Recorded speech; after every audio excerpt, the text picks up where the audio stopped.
Lost in a dream, don't know which way to go. If you were all that you seem, then baby I'm moving way too slow. I've been a fool before, wouldn't like to get my love caught in the slamming door. How about some information, please? Oh, straight up now tell me, do you really wanna love me forever? Oh, am I caught in a hit and run? Straight up now tell me, is it gonna be you and me forever?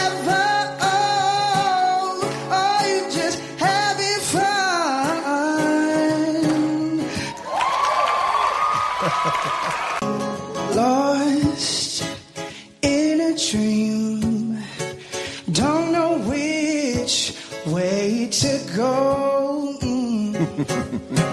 If you were all that you seem, then baby I'm moving way too slow. I've been a fool before, wouldn't like to get my love caught in the slamming door. How about some information, please?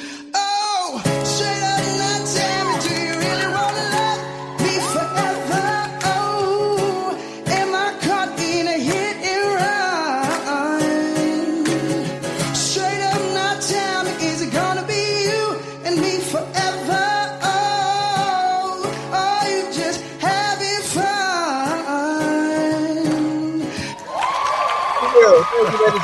Thank you, ladies and gentlemen. You could have been anywhere in the world, but you're here with us.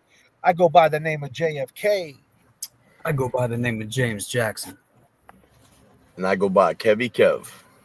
And remember, we're number 3 on the runway, so if you got to carry on, put that underneath your seat right now. But before you do, make sure you grab your Cliff Bars, your nips, your vapes, whatever the fuck your vice might be. Put your trays up, because we're about to take you up to 39,000 feet. For sure. How we doing, chat? Let's go, people. Everybody. Good to see everybody. Great to see everybody. And me, I'm feeling fabulous, wonderful, great. How you feeling, James Jackson? Looking good, James Jackson. That hairline is perfection. Shit. I'm feeling good, man. I'm feeling great. You know, another day. Another beautiful day. Indeed. How about you, Kevy Kev? God damn.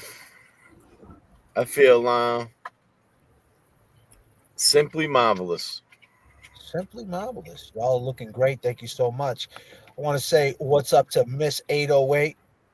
We got DB, GG. I noticed the names are a little changed now. We got Mandolin, Sturdy Gal. We got finally Pretty Eyes, of course. We got Becca up here, Becca May. It feels so good to meet everyone. I'll never forget the love in the room Friday night. You all are amazing. Thank you so much. Lord, this is the best. Thank you so much. YouTube is sweetie. Natalie, so nice to see you. So nice to see you, Natalie. Casey's up in here. Cassie, excuse me, Danielle. Just want to say what's up to some people. Fabulous. Natalie D, of course, Ahmad holding us down. Thank you, Natalie, of course. Becca Checker. Becky, what up? Estee's up in here. Esty is here, for sure. What up, Esty? What up, Man, what up? so, you know, the name of this live is Karen, Kelsey, Francis. I mean, this Commonwealth of Massachusetts is silly. It really is. When you just really think about it, Karen, Kelsey, Francis, when you put it into perspective, you have Karen Reed, you have Kelsey, then you have Francis. And don't forget about Marquise Simmons, whose alleged killer, is out on a $10,000 bail. because the system has failed him, or should I say, failed his family, more importantly. And, I'm never for the one to say lock somebody up. If you can get away with the crime, by a law or loophole in the law, go for it. But Comma. is your conscience, of course, but it's the family, and it's just how fucked up the law is and how things are going in the Commonwealth. And you know what? This is not one of them cases. This is a case that Marquis Simmons was on his scooter out there in Milton, Massachusetts, gets shot. His luck would be the investigator would be Proctor, a guy who's vile, a guy who is mean, a guy who is fired, a guy who's probably in the last 48 hours, or should I say the last 72 hours, been driving up and down the Tobin Bridge. For what reason, we have no idea. But I'm sure he's been taking that ride a lot, contemplating things. And that's the reason why Miles King, Marquis Simmons, alleged murderer, is free on a $10,000 bail. But Kelsey, on the other hand, is being held without bail. A police officer, a correction officer. And Francis Gigalotti said, I can't breathe. And the police said, so what? And Karen Reed is free, but is she really, James Jackson? Speak to the people. She's free, but she's in civil court, and she's still not free. She still walks around as Karen Reed. She still walks around as a woman who some people love her, some people don't. I don't think that's ever going to change. That's just life. But just to get back what you were saying, how all these, your favorite word with the tentacles with Proctor, I was just thinking as you were saying that, all the stuff that's on his phone that they found, I wonder if they were able to know where his locations were, because how late he got to 34 Fairview and the times he said he was here. I wonder if those are some of the things that they looked at. But he may be the next Annie Dukin for the Massachusetts State Police. And for people who don't know who the person you're speaking of, why don't you break that down? So Annie Dukin was a lab chemist who tested drugs that were taken off the streets, taken off of dealers, taken off of addicts, however they got them. And she was manipulating the test.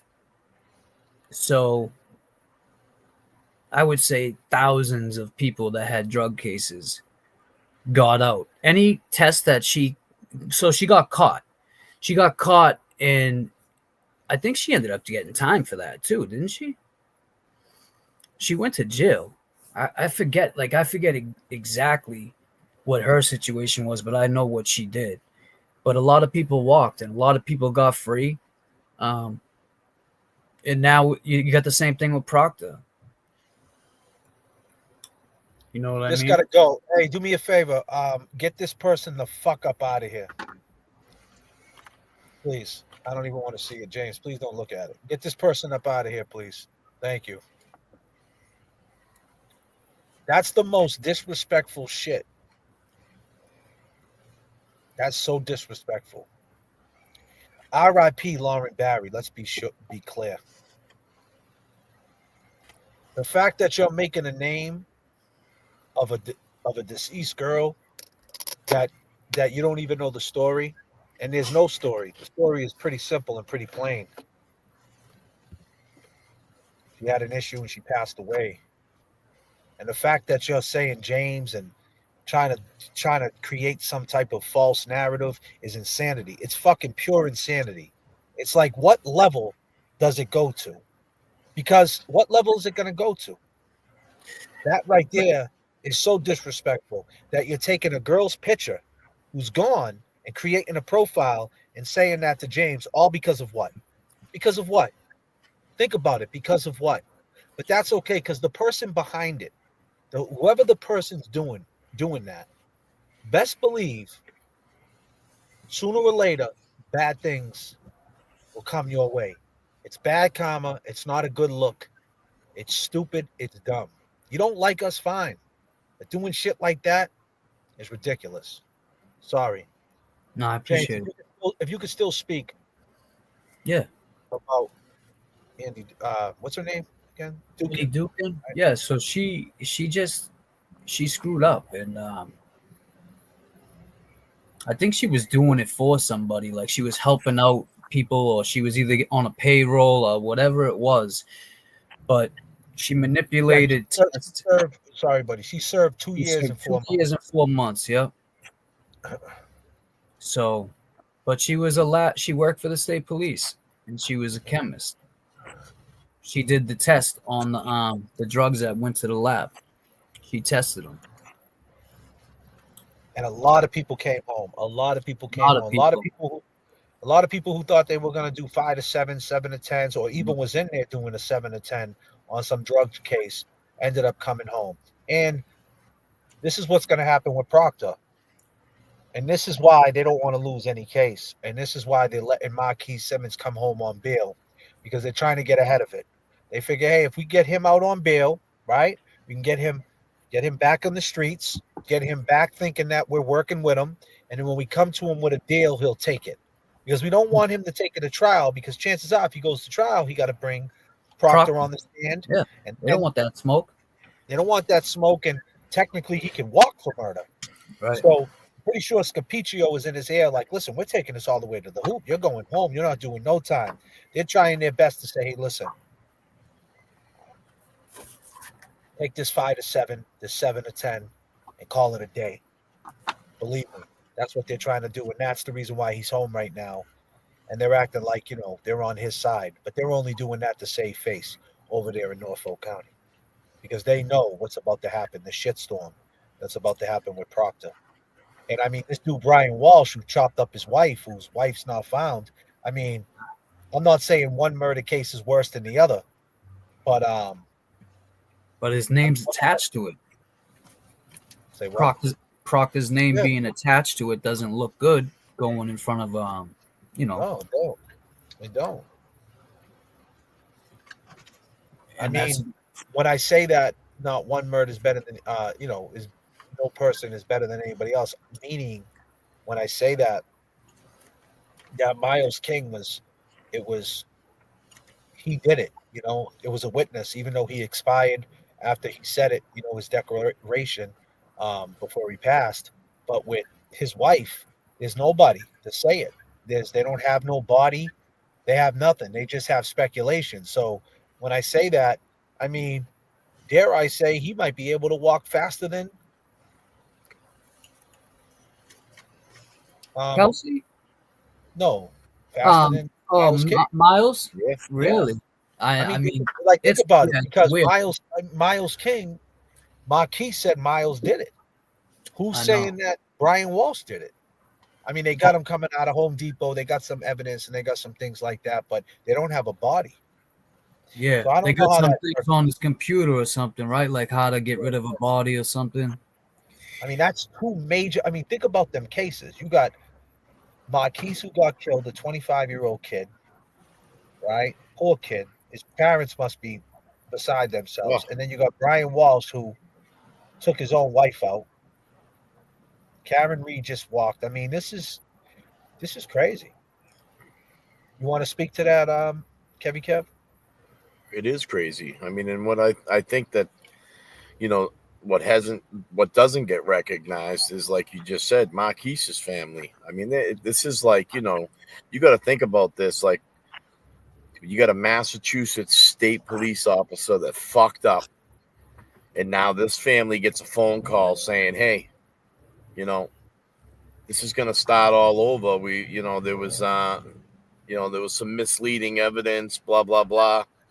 And now this family gets a notice and gets, they thought they had justice, and now the red carpet gets yanked out from underneath them. I mean, I'm sorry. I'm just going to speak to this again. Listen, we don't go in nobody's chats like this. The people that are coming into this chat doing this, right, are all from a different section, from a different a different vibe, a different energy. I don't even know these people. Well, take it down while you're saying it. And Yeah, Natalie, there's one above you. It's just yeah. crazy. Go ahead. It's crazy that do y'all live in your cars? I do live in my car. This is not a car though. It's a This plane. is not a car. This is a plane. You don't notice that. You must not understand about aviation. This is a 777 Airbus. Don't do Boeing. This is an Airbus. I'm sorry that you don't understand the difference between a vehicle and aviation. You probably don't take planes, but that's okay. I understand. And everybody's in here like on attack. It's insanity. It's like the attack. Stop giving them attention. Well, Queen Valerie, we can give people attention if we feel so. We've been away for 12 days. We haven't gave anybody attention, Queen Valerie. We've been quiet. We haven't said a word. The fact that as soon as we hit the live button, they come in like cockroaches is pretty insane. I think that our silence spoke volumes because as we were quiet, people were yapping. But yeah, anyway. You want to take the mic, Kevy Kev, about Marquis 7? Yeah, no, I mean, I was just, I feel I got to throw out some sympathy for Marquise's family. You know what I mean? I mean, this is going to start all over again, and, it's tough sometimes, I think what's drawn the attention to, like, the Karen Reed trial drew a lot of attention to this corruption in the state police with Proctor, and we're looking to fucking ha ha ha, see Proctor, you fucked up. I think a lot of the anticipation is to see something bad happen to Proctor. You know what I'm saying? That not that it already hasn't, but they just want to see him go down the drain like fucking everything else he's done. But there's innocent. The fact that Proctor tried to get his job back, Kevin, what was that all about? I really think that he, he thought that there was going to be some people to speak up for him, maybe in that circle. That maybe that vicious circle that fucking kind of used him a little bit. I mean, I can't say like, with the shit stemming back all the way to Marquise and, these phone records going back to 2013, that's going to be some incriminating shit on his behalf. You think I'm sure that he slipped up, Debbie J, thank you so much. I appreciate it, girl. I really appreciate it. That's awesome. And Debbie J, just to let you know, can you stand the rain, girl?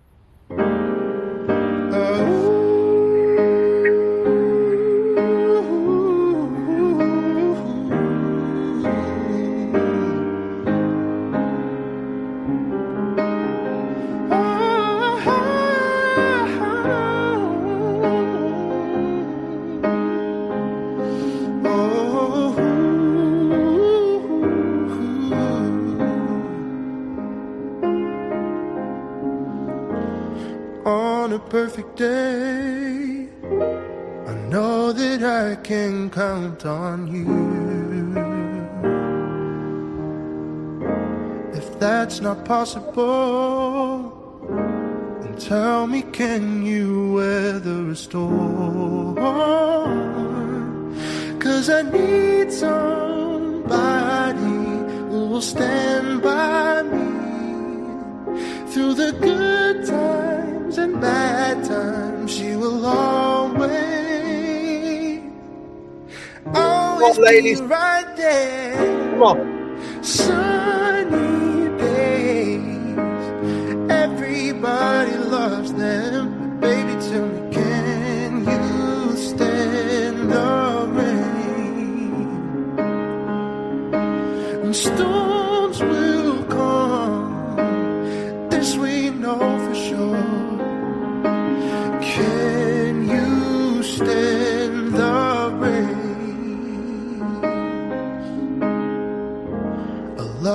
unconditional. I'm not asking just of you.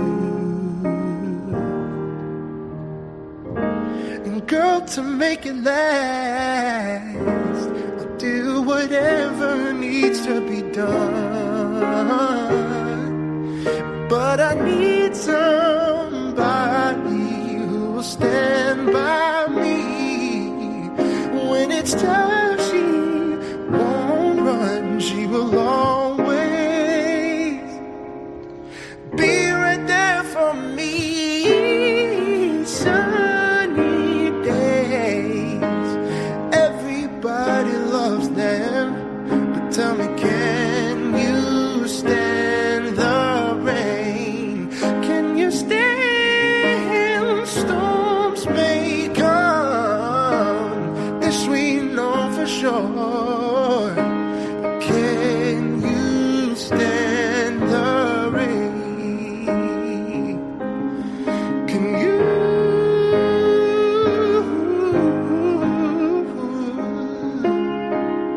Can you stand it? Can you stand it? Can you stand the rain? No pressure from me. 'Cause I want you and I need you and I love you. This we know for sure.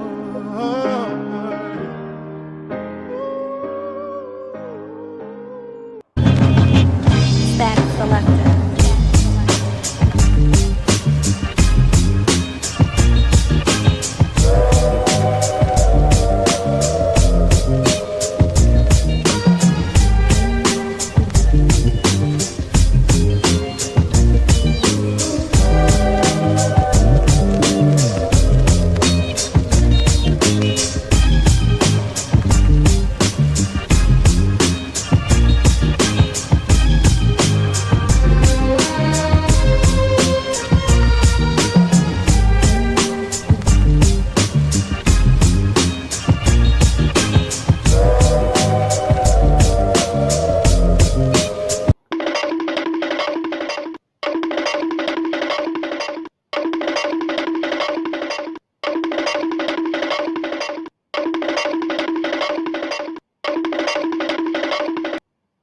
A lot of cartoon characters, fellas.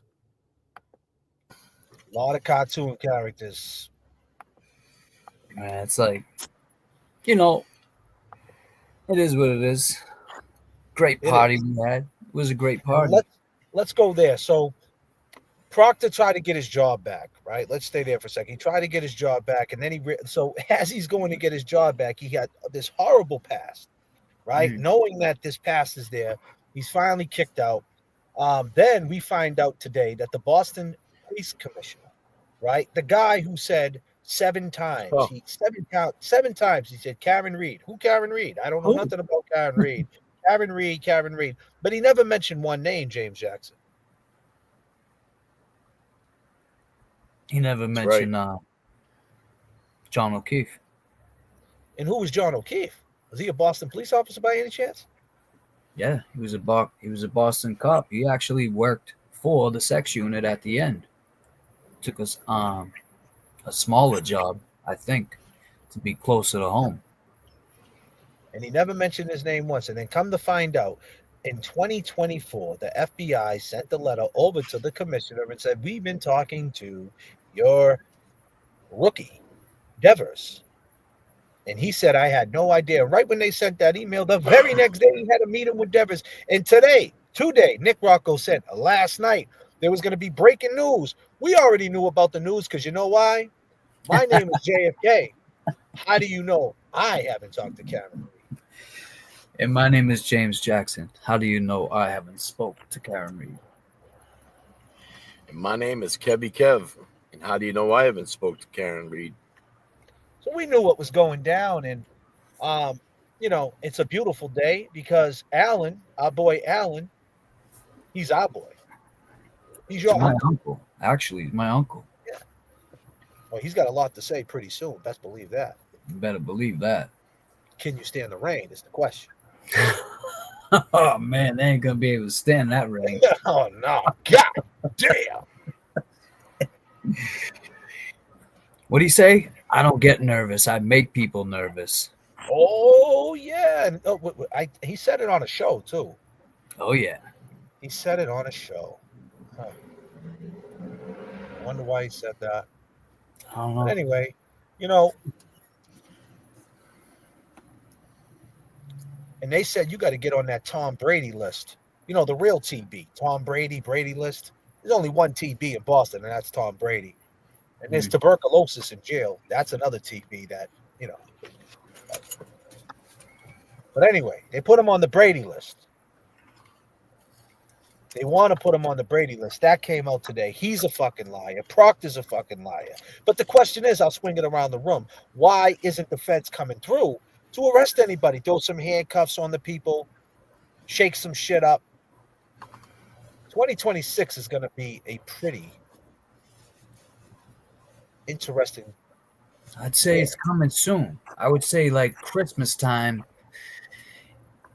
I mean, with things coming out like this now, where you're seeing the Boston commissioner, where he first of all he lied. We knew he was lying. Just when that interview hit, you could tell he was lying. Man, he's a Boston commissioner, and I've seen 5-year-olds lie better than him. But you're seeing it come out now. I think that, like the Boston commissioner said when he lied, I have so many people, I don't know who I speak to every day or whatever. So it's the same thing with the feds. Yeah, it's the same thing with the feds. They have to go through all these cops now and see which ones are good and which ones are like. I'll put it like this: what was which ones are Barroses and which ones are Proctors? That's what they got to do. They got to put the Barroses over here and the Proctors over here. The feds are what? And that's exactly what I was going to touch on, man. That federal investigation, that was never over. That was never over. You know, and all this shit's just that, you know, they're letting it crumble on its own. You know, and it is. It's only a matter of time.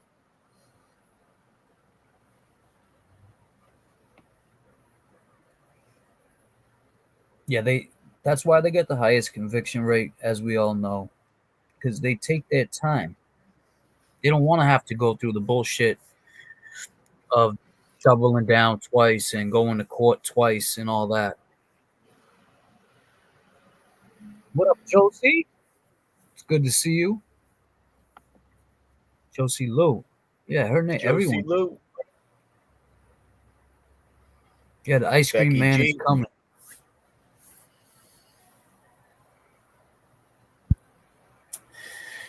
Raekwon. They're up by 10, huh? Celtics? Yeah. They lost 3 straight, though. Yeah. First time in a long time that happened. Things change. The ice cream man is coming. For sure, Becky. Much love and blessings. Truth always seen. Absolutely. Thank you so much. Deanna Belina, welcome back. You were missed. And thank you for being here. Appreciate that. And then you got Lisa McDonald. We love you. That's all that matters. We'll be here through the rain. I appreciate that. Thank you. But you know, a lot of lies, a lot of tentacles connected Kelsey being held without bail right now, then got denied in the SJC, which is insanity. They didn't even give her a bail. But there's a woman out of her name is Lindsay Clancy. Am I right about that, Lindsay Clancy? You want to speak to that, Kevy Kev 781? Yeah. I mean, there's a case that ain't being talked about. I mean, and there's you know, that was a strong case of with postpartum and how it affected that woman, you know. And I don't think I think in some aspect They're not talking about it, but you know they don't want another situation like that either. You know, um, because they're aware of the postpartum and what it does. You know, they definitely are. But you know the Clancy case that was that was tragic, man. I mean, she followed through. You know, her children, were found in the basement, and Terrible.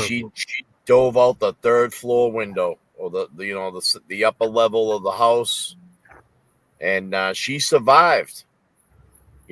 And you know she was out on a bail. I mean, she was in the hospital, but you know then she got taken right into to a medical facility, but she'll probably remain there for you know a while. Cat's Pajamas says, glad you guys are back. The energy on the social media has been so low vibrational with y'all gone for a while. It's been going back to your dance parties to lift spirit. Much love and support. Thank you, Cat's Pajamas. We're back. We're going to have plenty of dance parties. Best believe. Shannon, a McDonald, the $20 with love, and she's flying 39,000 with the boys. Damn, Karen said she's paralyzed, huh? Well, Yeah, James, that woman, she survived, bro. She jumped out. She was trying to kill herself. After what she did to her children, and then supposedly she, like, I don't know whether she ordered takeout, and she had her husband. Her husband was on her way home, and she was in the middle of setting all this up, and she kind of interfered and said, "Go go pick up the food." And by the time he come back, James, man, it was over. oh my God. It was over, man. So with that being said, now knowing the Commonwealth of Massachusetts, with people that don't know, the Commonwealth, it's the type of place, and I can tell you from experience, it's the type of place that certain cases, right? Like when domestic assault and battery became a thing, 209A, everybody that had a 209A was getting locked up. Yeah, you get held. You weren't even getting a bill. You weren't even getting a bill. If you had then they used to have laws. If you get caught with crack cocaine in the school zone, it was mandatory. Dudes were getting 2 years for crack cocaine. It wasn't even cocaine. Some of it was soap. They didn't even care. Lock them up 2 years. It was just a big system. It still is a big system, but a quick come up for them as far as a big business goes in the jail system. And that's how they were just, pushing people, locking people up. And that's just what it was. Overcrowded jails. It was a crazy time. They used to have this law called statutory good time. They used to have a thing called the 10-year concord. That was a bid. They would give someone going to jail, right? In district court, they could plea out to a 10-year concord in district court. So what happens is they come in with an armed robbery charge. They just would do it. A lot of people would do it too. Yeah, they would take a 10-year concord. Yeah, because they had statutory good time, and then they had a parole, so you could get a 10-year concord, and then after a year you see parole. Plus, a lot of those people didn't want to be in jail with the domestic violence guys, the guys that were withdrawing from drugs. They wanted to go do that. The guys stealing what I don't want to disclaim. Yeah, they wanted to go upstate. They wanted to go upstate. Yeah. There was more movement. There was more movement upstate. So, but this is in district court at arraignment. Right. These dudes were getting arraigned for within one court date. They're pleading out to a 10-year concord in district court. They never even went to Superior. They're pleading out for it in district court, and then they see parole in a year, and they still got 9 years that they owe them. And then in that year, they pick up another armed robbery case. You know what they do? They run a concurrent on the 10-year concord. So it's like they got out of jail to do another crime, and they didn't even get it on and after. They got a concurrent on the 10-year concord. So, I mean, this is what they were doing. They were shitting in buckets in Salem jail. Since it's October, it's about to be Halloween. Everybody went to Salem. There's Salem jail right there. Now it's apartment buildings, but it used to be a jail, and they used to shit in buckets. They had no system. They would legit shit in buckets. So it's a raunchy. Man, I heard stories. I heard stories too, man. Let me tell you, I heard stories about about those buckets, man. I mean, those buckets were your toilet, and they also were your ice bucket if you wanted to keep your soda cold, or God damn. Yeah, bro. What was it? No, you know what they ain't would do? They would Listen. take the trash bags and they would put the trash bag around the bucket. They weren't giving Right. people trash bags, bro. They weren't giving people trash bags up there, bro. All right, cool chance, man. What are you saying? What was it? You're saying that so where they took a shit in the buckets, they were using it for ice? Oh, Yo, listen, shit. this is how it was, man. During the day, what would happen is you'd have your, you could get your cold, you could bring a milk back, some of your stuff that you'd want to keep cold. You could get ice, so you'd fill the bucket with ice, and then you used it throughout the day. It would be melting and shit, and you'd be pouring and cleaning shit with it. But then at the end of the night, man, that became a thing,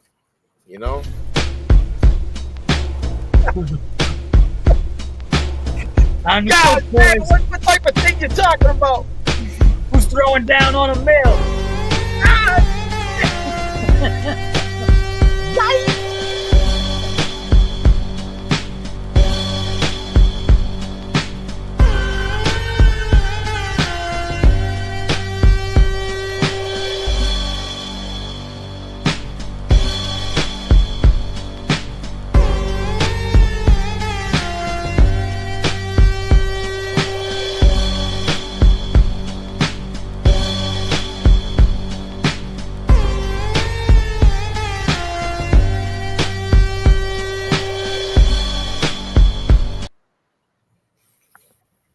To go plan them again, but it just brings something different, you know what I'm saying? Just a different type of vibe. It's an excitement for all of us when we go up to New York. Like, man, we're going to New York, we're doing Trill Static, you know what I'm saying? And it's the same excitement now because it's like, man, we in Houston. Because it's to have Static here in the studio and Houston, Texas doing this. And the show off crew. Man, they say, man, this is serious, man. I had a show off crew in Houston, bro. I mean, and it's good times for me because I'm seeing all my friends and family that I always see in New York. If you had any advice of anybody that's out there on the streets, right, that's caught up in the struggle, or they're at that divide in their life, right, or they just came home from jail or something, what would you tell them? I would say, man, you gotta look to the future and you gotta realize there's a future. You know what I'm saying? Sometimes the crops, you gotta plant the seeds, you gotta work them. Sometimes the weather will come and ruin them crops, you gotta go plant them again. But I'm telling you, as long as you keep doing your best, you're doing your thing. Yeah, you gotta maneuver, sometimes you gotta re-strategize, rethink things through, especially if you're just coming home. Life is gonna be a lot different than when you went in. Even if you was in for a year or something, sometimes a year can be crazy different, you know what I'm saying, when you're coming back. But I would just say, man, just be patient with it, and always remember there's another day. Look for your future, think about your future. Don't make decisions now, you know what I'm saying, based off of what you want right now. You got to think about what you want most, not what you want right now, what you want most. And I would say keep God first in your life, because that's something that'll help you, you know what I'm saying, help you stay grounded and stay motivated, knowing that God got a path for you as long as you do your best, you know what I'm saying. But definitely keep your head up as well. So peace to Boston, Mass, and what's up, Paul? Yeah, man, justice for Officer John O'Keefe. Yeah, sure. justice for John O'Keefe. Free Karen Reed, you know.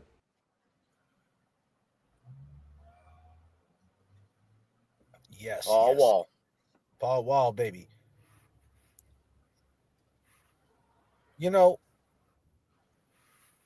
Paul Wall, man, good friend of mine from Houston. That was in Houston, Texas. That was last year, Trill Static 4. It's going to be Trill Static 5 this year. James, you coming? Miami, baby. It's going to be crazy. It's going to be crazy. Going to MIA with the boys. Bun B's going to be in the building. West Side Gun is going to be at the Art Basel. It's going to be fun. It's going to be definitely some interesting things will happen. We'll be streaming. You guys will see. If you guys remember last year how it was in Houston, we were there with the Trill Burgers. I was there with Pimp C's sons, his 2 young sons, a lot of Houston rappers. But yeah, Houston was definitely fun. And Paul Wall, he talked about the crash out.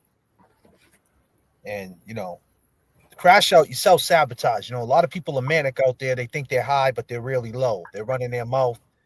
And they think they're on this high, but they're really low. And when they crash, the question is, can you get up? After you crash and you self-sabotage, can you get up? Some people can't get up. So, if you're out there, you got to pay attention to the crash out. When you're in a manic state, you could actually use that manic behavior to your power. If you know you're in a manic state, you can use that energy, that manic energy, to something good, not into something bad, something corny, something petty that we're seeing all over the place, not only just on this internet shit, but everywhere you go. People just want to be petty, and you're wasting your time. The worst thing you could do is waste your time. And you're wasting your time. If you think for 1 minute you're fucking with us, you're wasting your time. So keep wasting your time. You're in a manic state, crash out, self-sabotage, whatever your vice might be. But hopefully when you crash, you can get back up. Right. And that's what we're seeing here, right? We're seeing that woman, Lindsay Clancy, she crashed all the way out. She killed the whole family. And by what she did in the Commonwealth, they have her in the scope now. They have a way about them. The Commonwealth of Massachusetts have a way how they handle things. Every era. Certain things, the way they handle, whether it's a domestic assault, whether it's something like this, a dangerous hearing, and it's got something to do with someone being dangerous to their kids. Now she falls. Something bad happens, or and they use it. Exactly, because what if Kelsey, do we know 100% sure, this is not a knock on Kelsey, but do we know 100% sure that she was going to turn the gun on herself? Like we still don't know. We haven't talked to her. With the Karen Reed case, Karen talked. So you kind of got an idea what to believe and what not to believe. And they talked on the stand, the witnesses.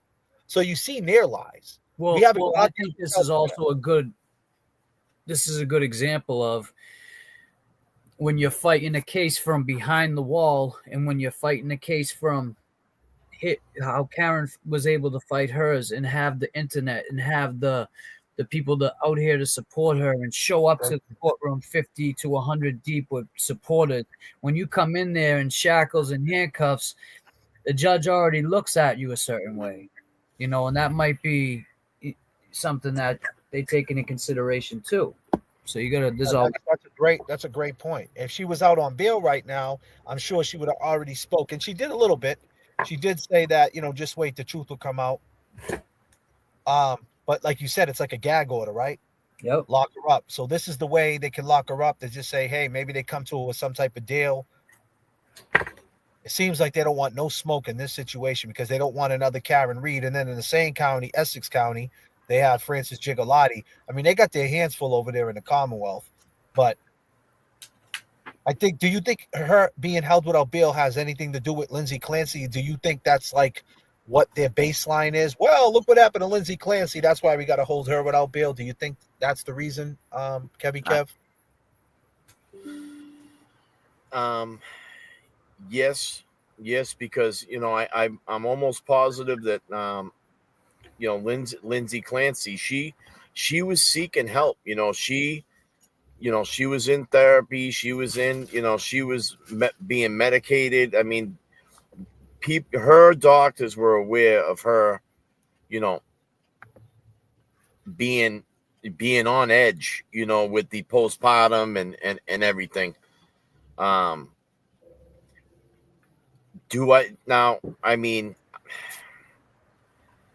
Being held without bail, I think it's because they don't really want her talking to the media. That's how I'm taking it. I don't think, she's got a voice. She's still got a voice. But she could talk in jail, though. You could go visit her in jail. She could write a letter to anybody. She can still talk.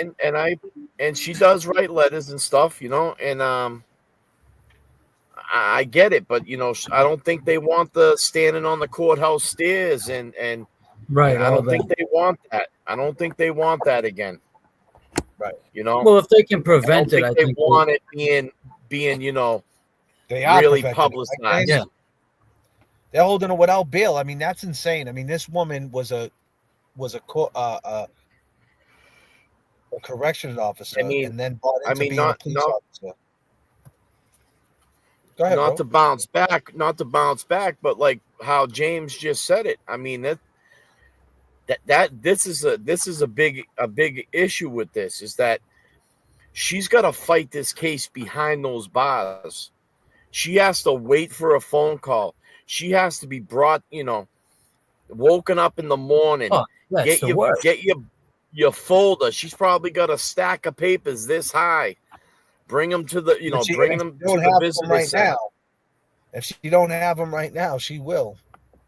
Oh, definitely. This is just the They beginning. crack her door at like 3 a.m, get dressed, You know- feed her breakfast. Then she sits in a holding tank for about 2 hours till transporters get there. Then from Chicopee to Salem is what, a 2-hour route in the back of that van. Listening to Morgan Wallen Yeah, hitting every fucking bump on the way hitting there. every bump, sliding all around the place. It's crazy, Smelling man. the coffee through the vent. Guys in the back Yeah. try and put their finger through the time. I'm from Olympia, what's that? Wisconsin? WA? Olympia, Wisconsin. What's WA? Washington. That's Washington, right? So far, West Coast. I had to cross 3 lanes to get here. You're the only boys on the YouTube streets who keep the movement for justice going with class and integrity. Thank you. Thank you so much, Kristen. Am I right about that? That's Washington? Yeah, that's Washington. That'd be like Seattle, Washington, though, right? No, That ain't Washington, D.C. Gifted 5 J.F.K. memberships. Thank you. What the duck coming through. E-Pags. What up, Pags? What up, Pags? What up?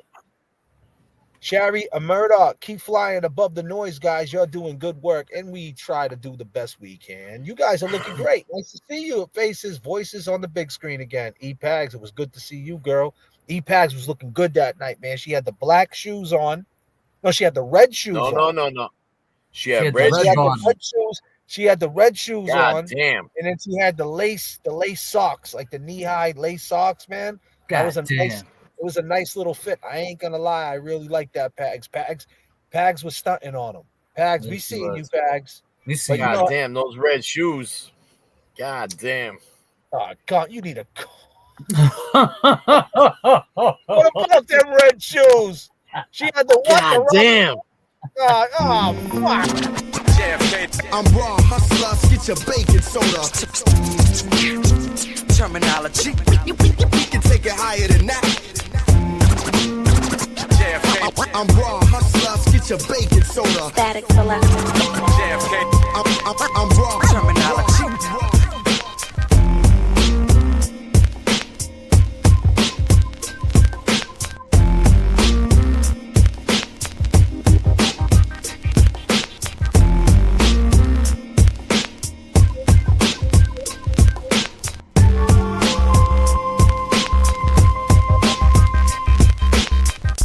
God damn, making changes.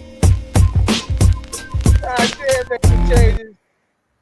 He said Unforgettable was looking nice too. God damn. Unforgettable was looking good for sure. And E-Pags, Becky was looking nice. All the ladies were looking real nice. I ain't gonna lie. Every woman was looking real nice, man. There was there's so many names I can't think off the bat. But everybody looked nice. Everybody was dressed. Everybody smelled good. Everybody had a good attitude. There was some good food there from Dom's out there in Malden. If you're not familiar with Dom's, what is it? Dom's steak tips. Yeah, Dom's sausage in Malden. Yeah, but they're known for their steak tips. They're one of the best out there. Trust and believe that. James came through with the catering on that. And it was a great time of a live event, great talking. We ended up doing a little 50-50 raffle. We raised over $1,000. I think like after it was all said and done, it was more close to $1,500 to Jigga. People are saying, well, what's the fundraiser to Jigga? What's that got to do with anything? Well, Jigga's mother, Francis's mother's disabled. She lost all 3 of her kids. One of them, which was taking care of her, is gone now because of 7 police officers. Now, money's never going to bring Jigga back, and $1,500 is not a lot of fucking money, but it's something, and it's something to put a smile on her face and let her make a couple of moves that she needs to make, pay a couple of bills, and feel good, and know that it came from great people. I want to give a big shout out to Natalie, who put it together. Yes. She put her time into it. Mikey Crawford ended up, of all the people to win the prize of the money. Who did you think? Who did Money you making think Mike. it was gonna be? Money making Mike. Money making Mike. God damn. Couldn't believe it. I couldn't believe me. I really Yeah. couldn't You know, and believe I it. think, just to bring this up too, I think, the day after the party was Francis's birthday. So Yeah. And the it day was. after the party was Francis's birthday, which was a standout. So they had a standout, and Becca, she's I don't know if she's still in the chat. Everybody's name's a little messed up here, so excuse me. I'm trying Yeah, to figure out I who's think who she here. is.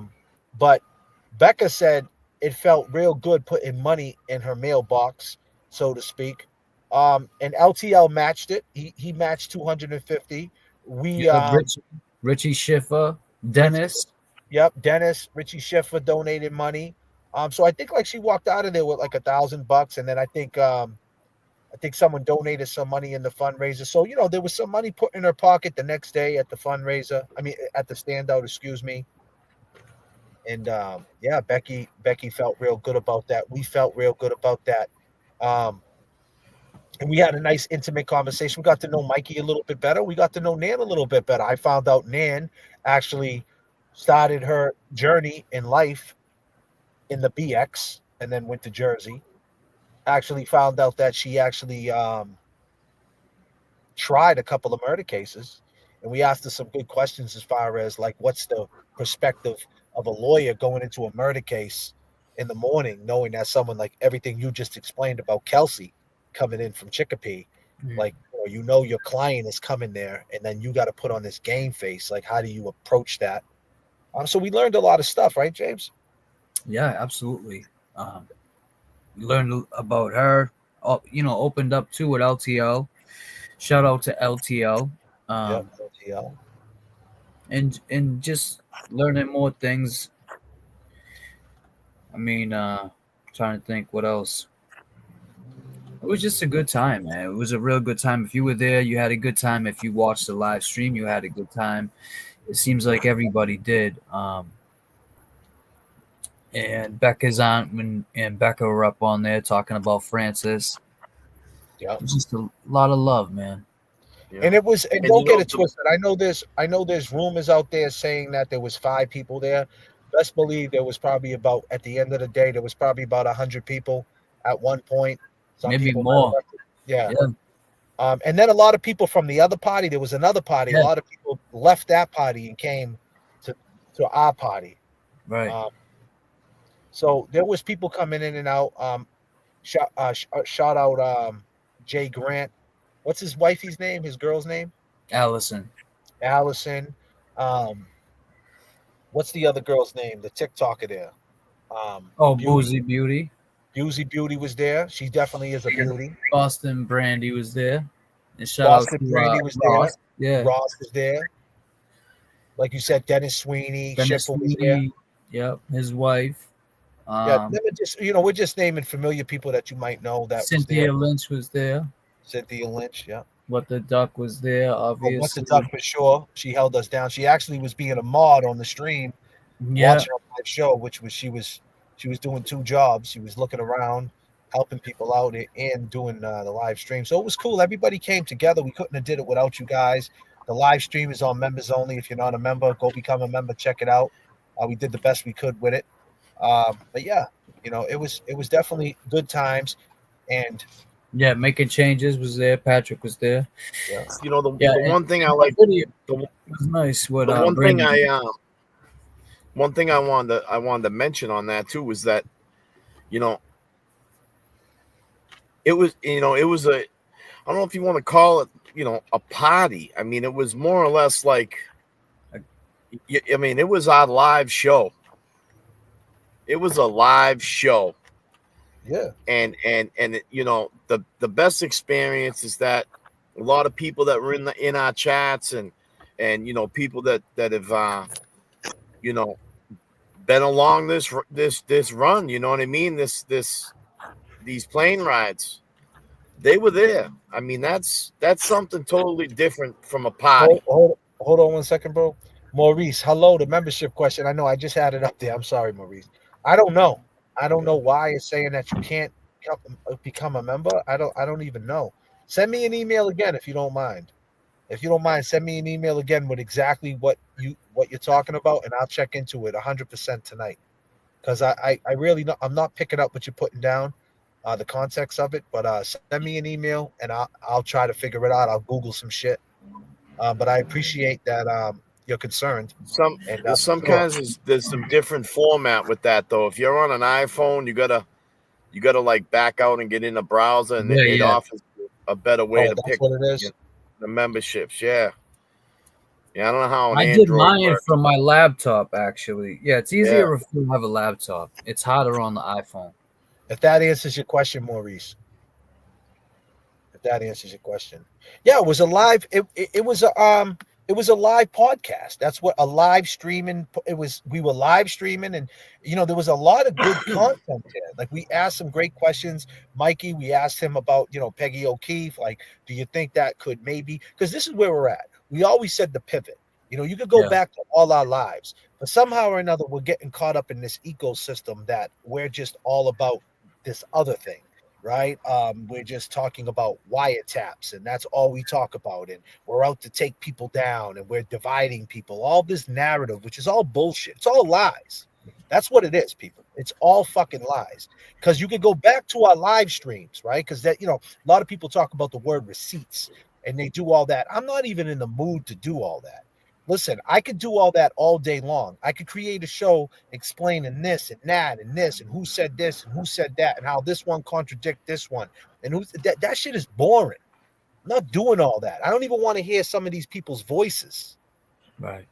When they're live and these people are live and people that inbox me, hey, this one did this and this one did that. I'm sleeping, or I'm with my kids, or I'm at the gym, or I'm food shopping. I'm not even paying attention to that shit. I'm out here I'm at my grandmother's grave putting flowers on it. I'm hitting up my mom saying, how you feeling? I'm hitting up my brother saying, how you breathing? You know what I mean? Like, that's what I'm doing. I don't give a fuck about that weirdo shit. That's weirdo shit, period. So at the end of the day, if you go back to the streams, and like I said, it's all in the archives. You can go back. We've been talking about a lot of things. In one of them, we talked about Peggy O'Keefe, and the reason why we talked about it is because we're here now. Karen Reed is free, but she's not exonerated. She's still known as the person to most people in Boston. There's a narrative that she's the person who got away with murder. Right. Right? Because she got found not guilty. She didn't get exonerated, which means there's nobody else got arrested for these crimes. Right? Exactly. And on top of that, there's no justice for John. So we always talked about the pivot, and you go back and watch videos, live streams, and videos where we talk about the pivot, saying we're here now. How do we pivot to get justice for John? Some people just say there'll never be justice for John. That's it. That ship sailed. It's over with. Okay, that's fine. Can't is a word of defeat. I don't believe that. We can't get justice for John. Oh, well, I beg to differ. And one of the reasons I always bring up, it's not because whether I'm a fan of Peggy or whether I'm not a fan of Peggy O'Keefe, what I care about Paul O'Keefe, it doesn't really make a difference what I care about. I care about justice for John and the people who did him dirty. You go back and watch a million videos how bad, because they did him dirty. We talked about this, people. We talked about this. Yeah. Don't catch amnesia. Don't put delusional accountability out there trying to say, hey, it's like this, it's like that. No, that's delusional shit. Did you pop some mushrooms while you were talking? Because you're delusional.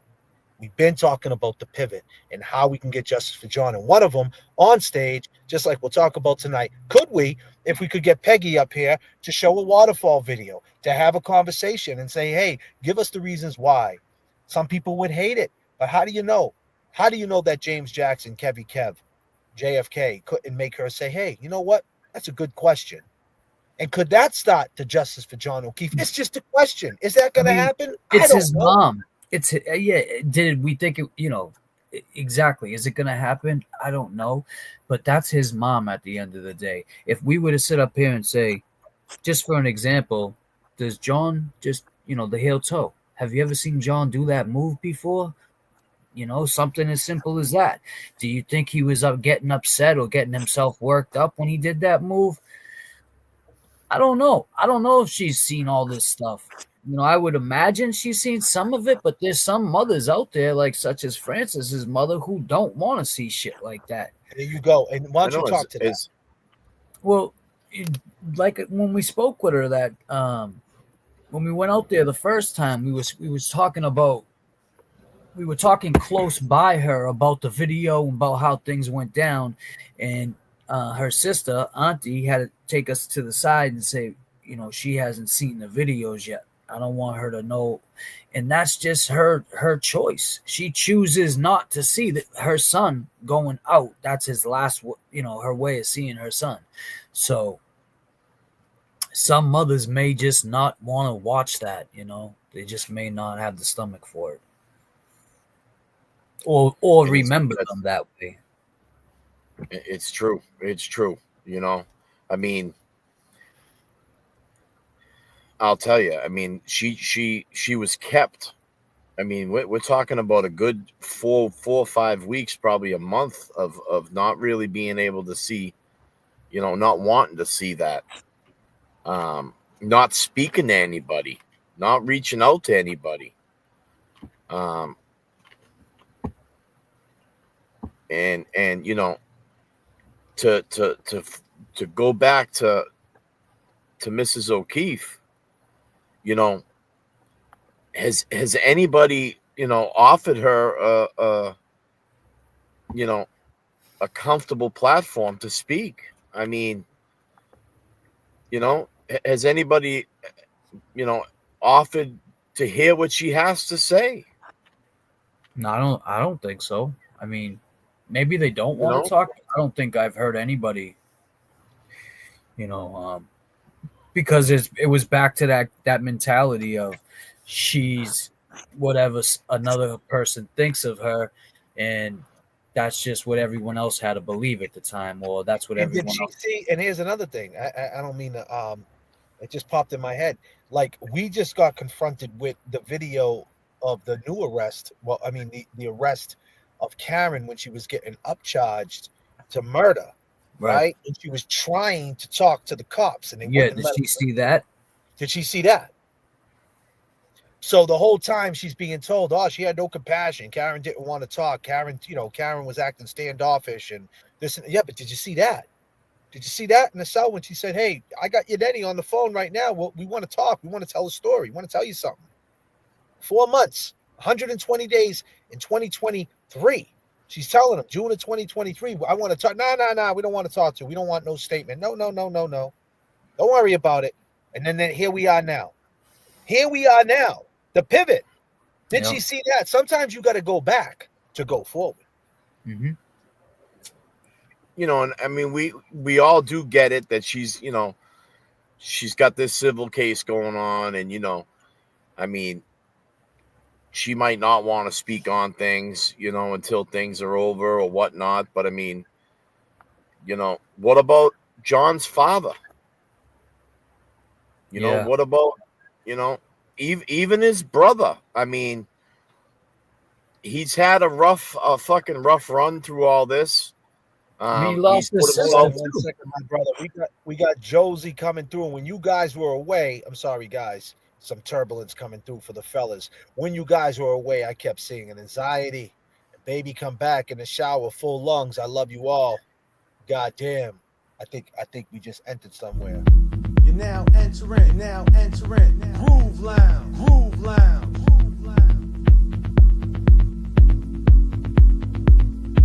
Meditation.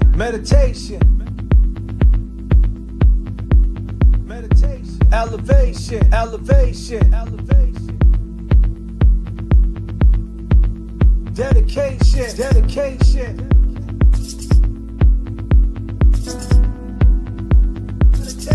Meditation. Elevation. Dedication. Woo.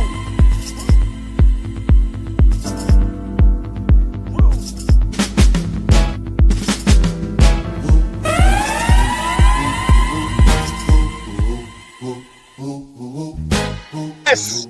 Josie, what up? Good night, girl. Good night, I got 21 questions. I need to know the answer. Just wanna chill and twist the lie. Come Kept on. dancing myself. Ladies. You Woo. drive me crazy, shorty. I need Come to on. see you and feel you next to me. I Yup. provide everything you need, and I like your smile. I don't wanna see you cry. Got Nope. some questions that I gotta ask, and I hope you can come up with the answers, baby. Girl, yeah, it's easy to love me now. Yeah, would you love me if I was down and out? Would you still have love for me, girl? It's easy to love me now. Oh, now, would you love me if I was down and out? Would you still have love for me? If I fell off tomorrow, would you still love me? If I didn't smell so good, would you still hug me? If I got locked up and To a quarter Let's century. go. it's to a quarter century, could I count on you to be there to support me mentally? If I went back to a hoopty from a Benz, would you poof and disappear like some of my friends? If I was hit and I was hurt, would you be by my side? If it was time to put in work, would you be down to ride? I get out and peel a brother cap, chill and dry. I'm asking questions to find out how you feel inside. If I ain't rap cause I flip burgers at Burger King, would you be ashamed to tell your friends you're feeling me? In the bed if I use my tongue, would you like that? If I wrote you a love letter, would you write back? Now we could have a little drink, you know, a nightcap, and we could go do what you like. I know you like that.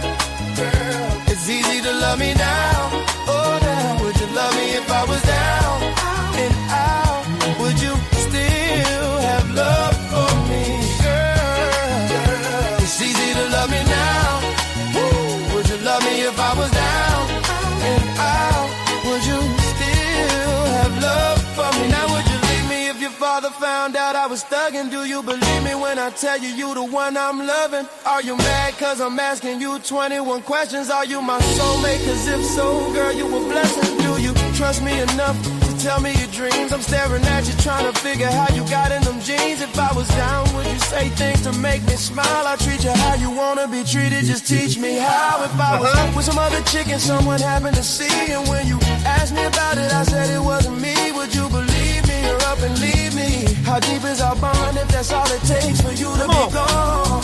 We only humans, girl, we make mistakes to make. To make it up, I do whatever it takes. I love you like a fat kid love cake. You know my style, I say anything to make you smile. Girl, it's easy to love me now. Oh no, would you love me if I was down and out? Would you still have love for me? Girl, it's easy to love me now.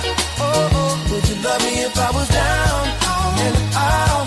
Would you still have love for me, girl? Could you love me in a Bentley? Could you love me on a bus? I'll ask 21 questions, and they all about us. Could you love me in a Bentley? Could you love me on a bus? I'll ask 21 questions, and they all about us.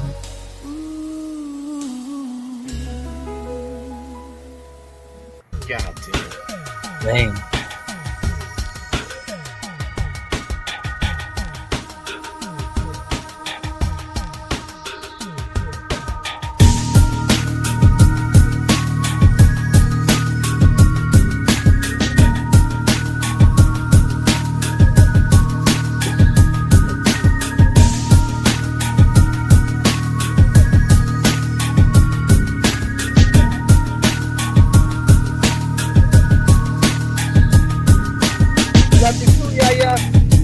Nice to meet you.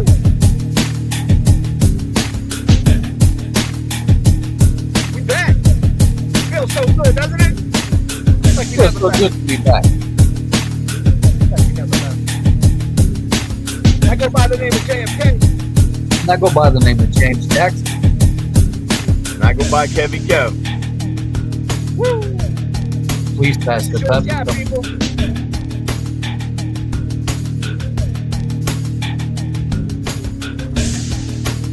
Oh, god damn. You got turbulence in the chat. God damn. Ah, shit. Yeah. Yeah.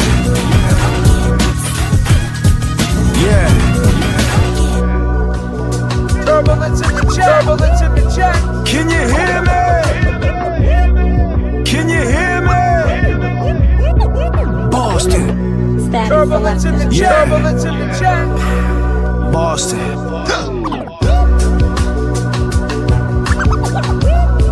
Can you hear me?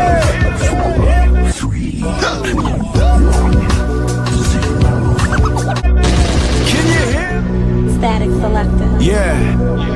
We're working too. Boston. I mean, my man had to run across 3 Yeah. We're working too. Boston. I mean, my man had to run across 3 lanes. Can you hear me? Static selector. Yeah. Boston. Ain't no mountain Please, Pastor high, Pepper. ain't no valley This low, goes out to you, ain't girl. no river wide enough, baby. You know this song. I need everybody. Need me, call me, no matter You. where you are. Everybody no sing it, let's matter go. how far. Don't worry, baby. Just call my name, I'll be there in a hurry. You don't have to worry. Let's go. Oh, baby, there ain't no mountain high enough. Ain't no valley low enough. Ain't no river wide enough to keep me from getting to you, baby. Remember the day I set you free? I told you you could always count on me, darling. From that day on, I made a vow I'll be there when you want me, some way, somehow. Oh, baby, there ain't no mountain high enough. Ain't no valley low enough. Ain't no river wide enough to keep me from getting to you, baby. Oh, no, darling. No wind, no rain, or winter's cold can stop me, baby. No, no, baby. 'Cause you are If my you're ever in love. trouble, I'll be there on the double. Just send for me, oh, baby. My love is alive, way down in my heart, although we are miles apart. If you ever need a helping hand, I'll be there on the double. Just as fast as I can. Don't you know that there ain't no mountain high enough? Ain't no valley low enough. Ain't no river wide enough. Keep me from getting to you, babe. Don't you know that there Ain't no mountain high enough. Ain't no valley low enough. Ain't no river wide enough. Ain't no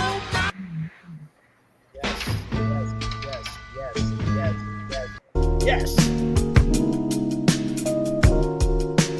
As we journey on. As we journey on. God damn, we getting hit with turbulence. Yeah, man. God damn, Terry Dunn, finally love blessings. Uh, Oh man. You know what they say, right? Man, when it gets crazy like this.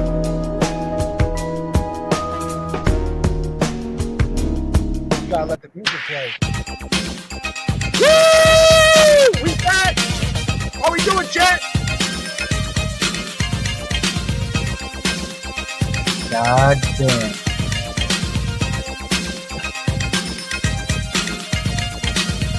Thank you, Terry.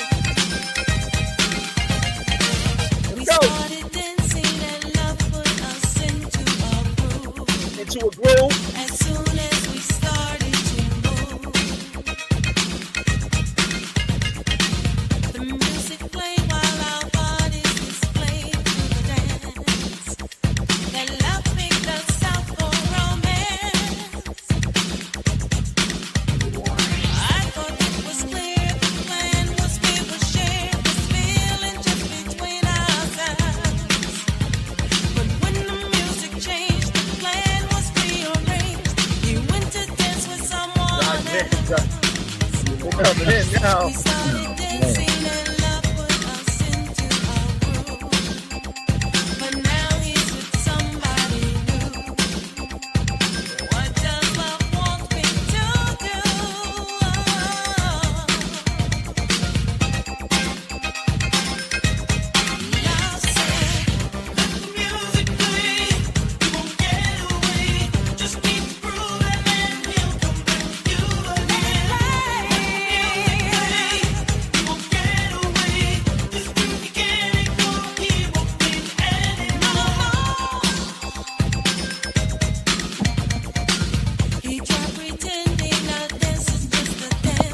Let's go. We back. Dancing its way back to me. Yes, we discovered we are truly love. It's magic from the very start. This love just got me grooving and it don't be moving, even though we danced apart. We started dancing and love put us into the groove. As soon as we started to move, as soon as we started to move.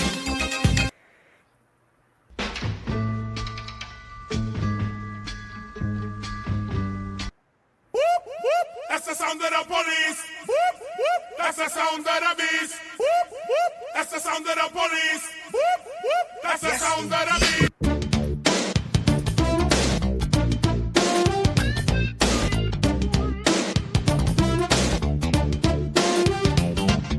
Lost in a dream. Please pass the pepper. Way to go. Let me say if you are all that you seem, then maybe I'm moving. Amy, what up? way too slow. What up, Amy? I've been fooled before, wouldn't like to get my love caught in the slamming door. How about some information, please? Y'all know this song? Come on. Straight up now, tell me, do you really wanna love me forever?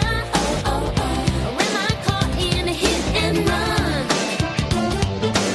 Straight up now, tell me, is it gonna be you and me together? Oh, oh, oh. Or are you just having fun? Time's standing still, waiting for some small clue. Let me tell you, I keep getting chills when I think your love is true. I've been fooled before, wouldn't like to get my love caught in the slamming. Hold on a minute. We can do what we want to do on this channel. I heard everybody's talking. I mean, talking about us. It's my prerogative. We can do what we want to do. Say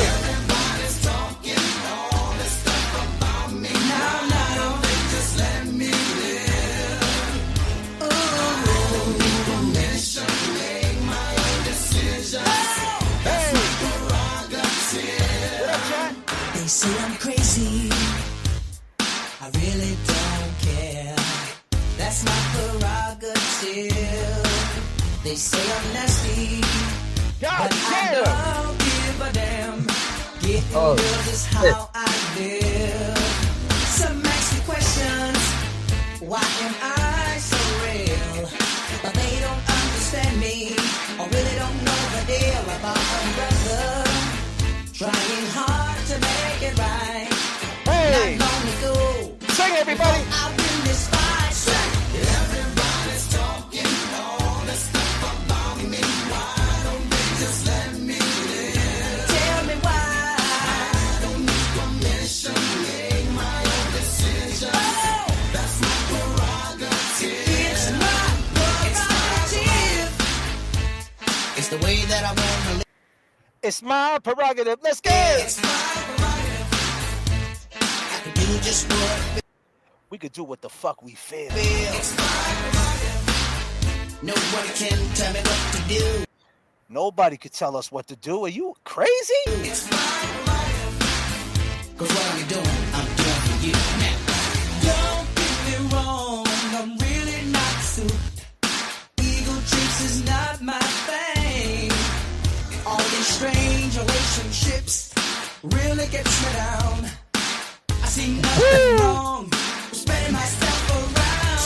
Everybody's talking all this stuff about me. Yeah, Just let me live. tell me why. I don't need permission. I don't need my own decision. Prerogative. It's my prerogative.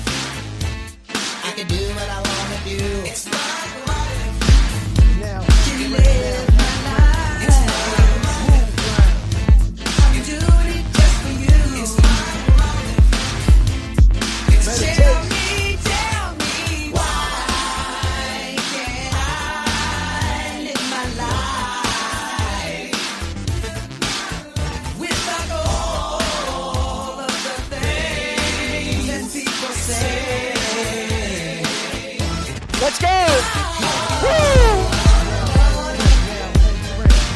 Yo, Teddy, kick it like this. Now, do what I wanna do. Meditation, meditation, Together, elevation, elevation, let's talk again. dedication, dedication, Something just let me meditation, elevation, elevation, Here we go, as the two stars of One, two, three, if this is Let's go. okay, the brakes with the move your pretty They get so damn, it's about to slam with some notes from the as I keep I heard they saying we're ghetto. Well, that's funny. This is the ghetto jam, and it's about to slam. Let's go. what's really going on when you reminisce. A Saturday morning, just getting up with the hangover, smelling like I fucked. I really can't remember cause I'm still kinda faded. So I close my eyes and thank God that I made it. Now I'm getting flashbacks of some OJ with a green glass. Says Tangeray, took it to the head, gumped it down with the quickness. Now I need a bit so I can handle my business. What do you know? A freak's in my ribs. Throw her on the floor, suck it in a deep. She's screaming and she's screaming and she's screaming, getting hoarse. But then I'm under the nut and that was Here we go. the chorus. Here we go, with the two swords of blue with a back. Yes. 1, 2, 3, if this is outdated, breaks with the memory. Yes. The ghetto jam is about to slam with some notes from the negative. As I keep what's really going on, wait a minute. My homies are down, chilling in the hood, but them hood bitches, well they ain't no good. To the other man, well she might be some good cat, but homies in the hood label her as a hood rat. She's scandalous, so those with game can fuck. And Bruce will clown your ass real fast if you're quick to love. But when you're in that thing, she'll make a nigga say, dabam dway, dabam dway, dabam dway. But you don't hear me though. Ain't nothing wrong with being a Trojan man when you're riding. So let's kick the chorus, please, if you like it. Here we go, where the two start the room with a back. Yeah. 1, 2, 3. I know. Where are the blankets? I don't see blankets, Carrie. Because I was having Jen get the baby blankets to wrap around him out of my car. You know, back to what we were saying about Peggy. Like, does she put that into perspective, James? You know, As far as like she said, she on 911 call Jen twice said the guy and the man, and then helped her get baby blankets, knowing that her sister was in the house. well, that's allegedly too. She was getting the time frame of everything that happened.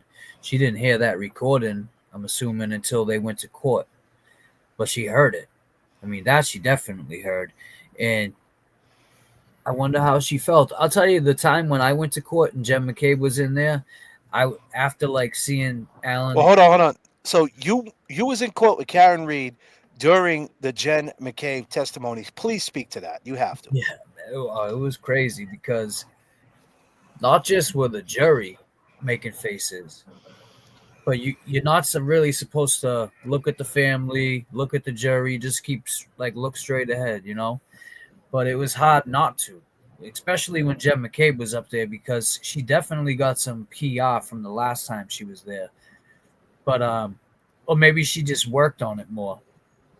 But Alan Jackson still, he tore her up, and you would see Peggy's face, and she would just look like she was questioning shit, and I'm like, God damn, she has to be questioning this.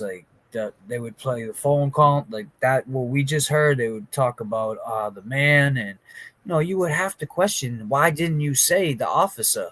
Because she said the guy. She said, I don't know. He got out the car. Yeah, he got. So out she the car. said it.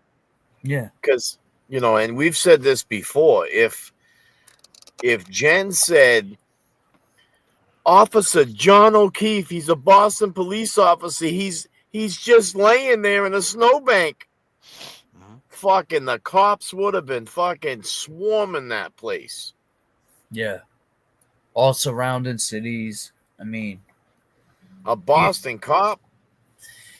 They acted like there was so much snow at that time too. I mean, we've seen more snow than that. And as far as I know, the city trucks are plowing police station, Boston cops, and all cops are plowed out.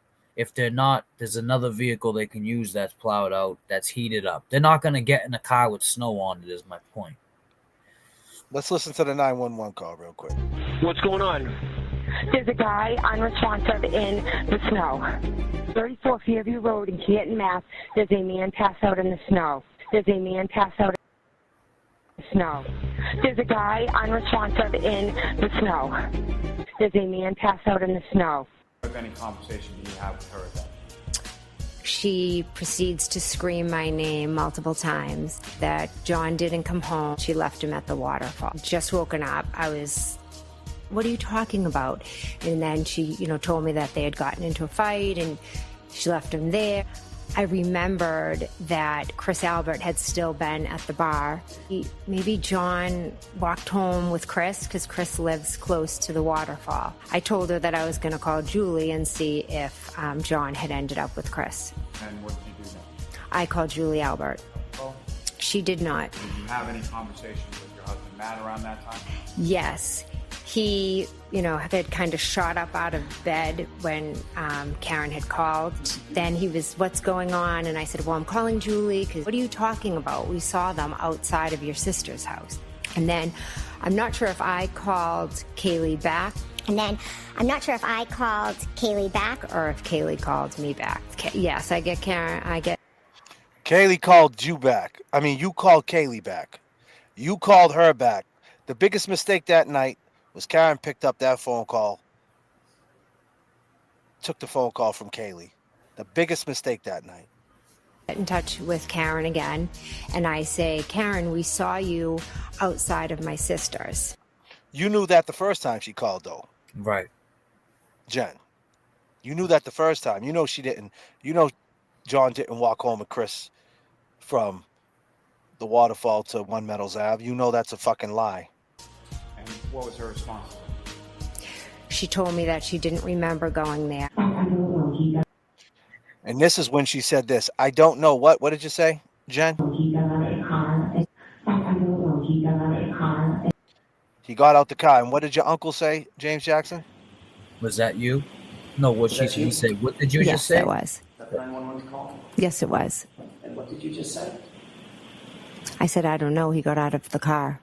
And this was at 6:03 in the morning, correct? Correct. And that 911 call, you said he got out of the car. I did, because Karen Reed had told me that she had left him there. You wrong. Now, if we ever played that to Peggy and broke it down into the context we just said, she might say, holy shit, I never thought about that. I do have a question for Jen. Imagine her asking Jen McCabe a question. And then there comes the justice for John. Now, will there ever be justice? Will there ever be cuffs? I don't know. Do I look like a fucking fortune teller? I look like I'm about to steal your car, though, with this hood on, don't I? Oh, shit.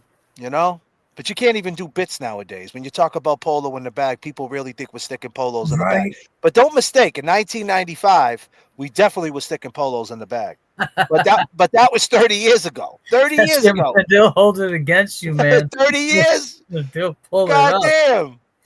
I mean, I go even further back than 30 years. I did that shit in 91 and 90, man. Shit. God damn, man. Yeah. I was like 15.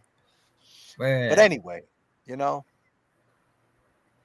Good old I days. mean, you don't know what you're missing. You don't know what you're missing if you never stuck polos in the bag. I know I was fresh in junior high. I was fresh. Man, the rush. I lived on 149 Franklin in Lynn. Go Google that. Since you guys love Google Maps, Google 149 Franklin Street in Lynn, Mass. That's where I grew up. All right, and I was rocking polo. Best believe nobody was rocking polo. Like I had the 92 ski jackets with the ski man on the back. I was fly as shit, and I was good at rhyming. Shit, man. Shit. Come on, man. Come on.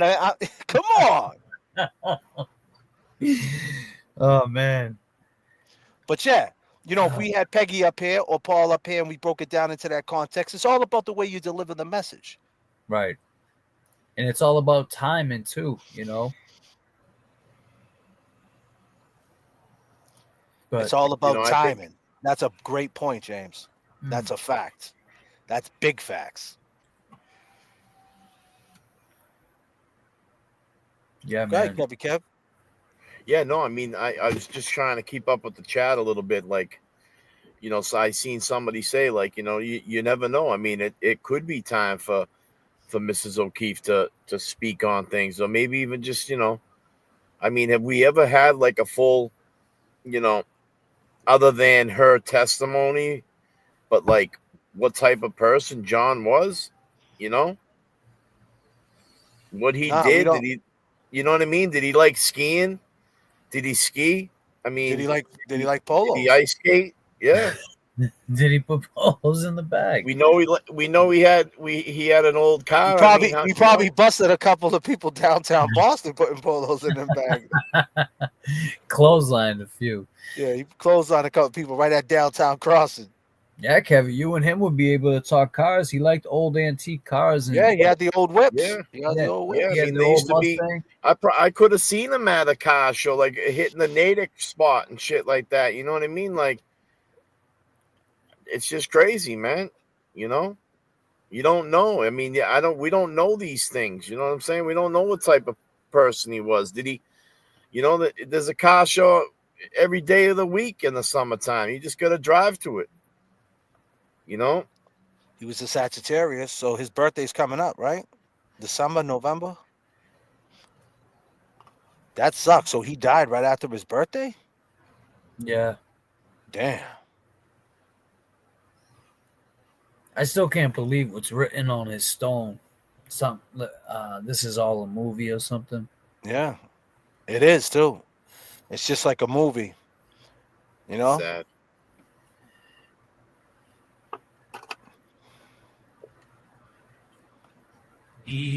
I'm going back to Massachusetts. Something's telling me I must go home.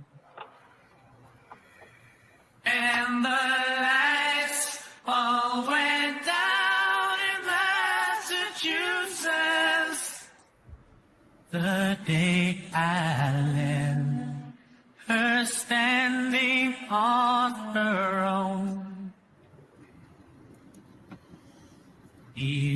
I'm going back to Massachusetts. Good night, Dennis. Something's Good night, telling Dennis. me I must go home.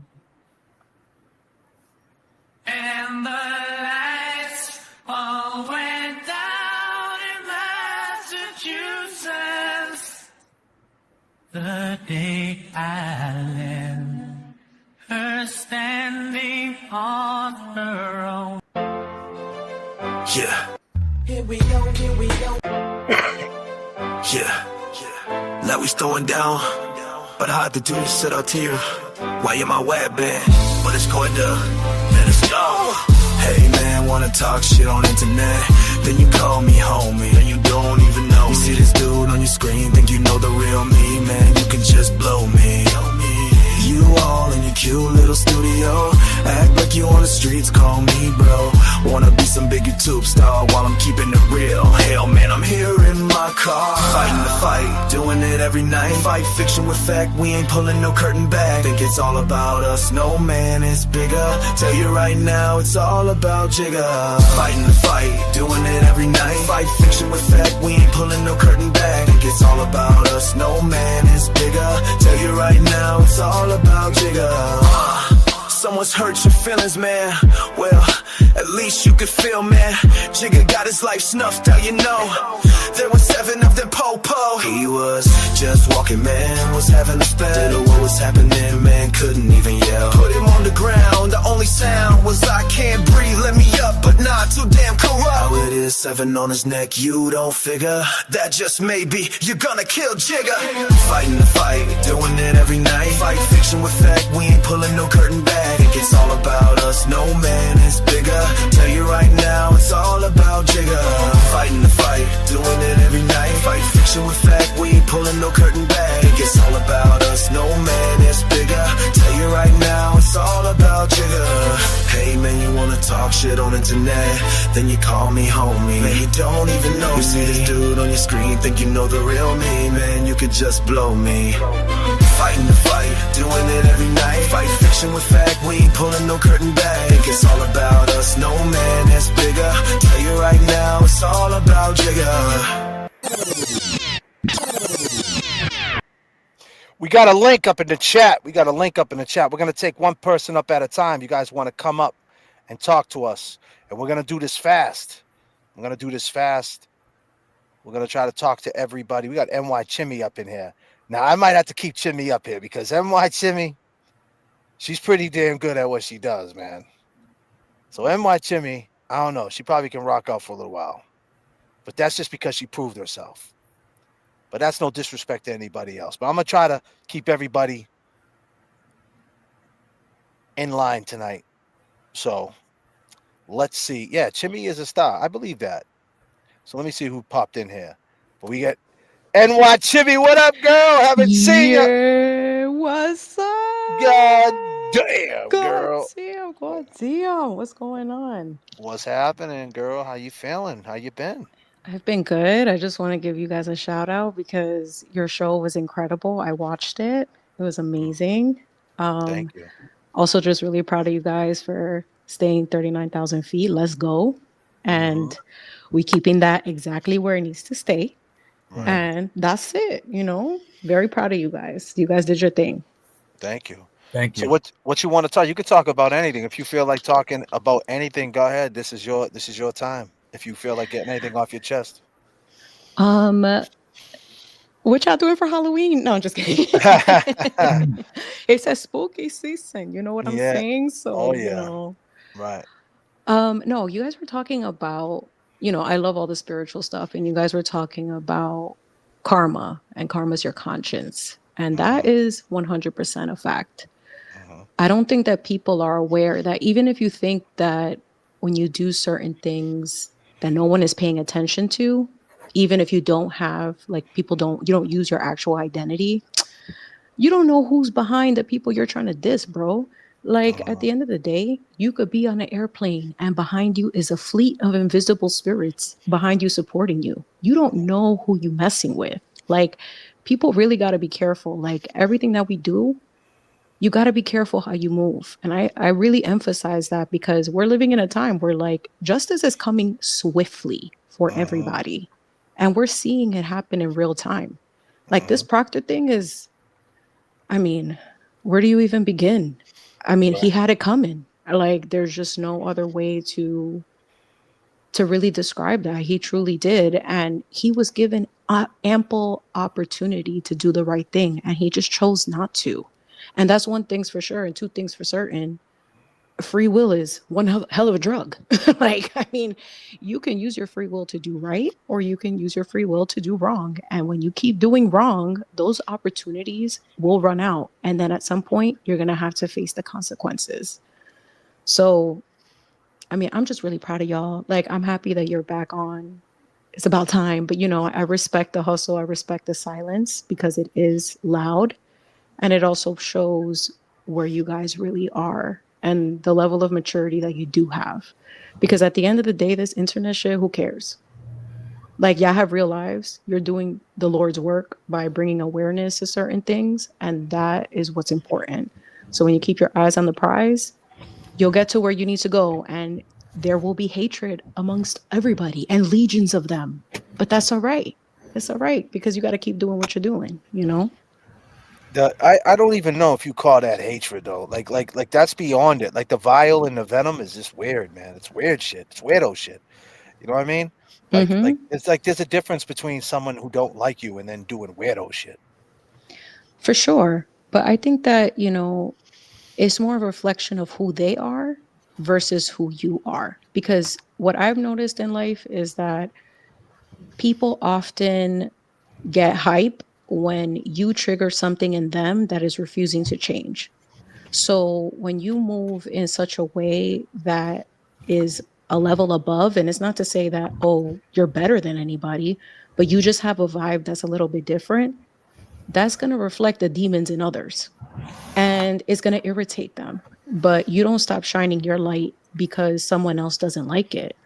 So if you're like the type of person that for you to come back at somebody, you got to insult them, that's corny as hell. Like you can't even meet me at an intellectual level, then I don't even want to talk to you because if your best shot at me is calling me a bitch or whatever you want to say, I ain't got nothing for you and I have zero energy to invest in somebody like that.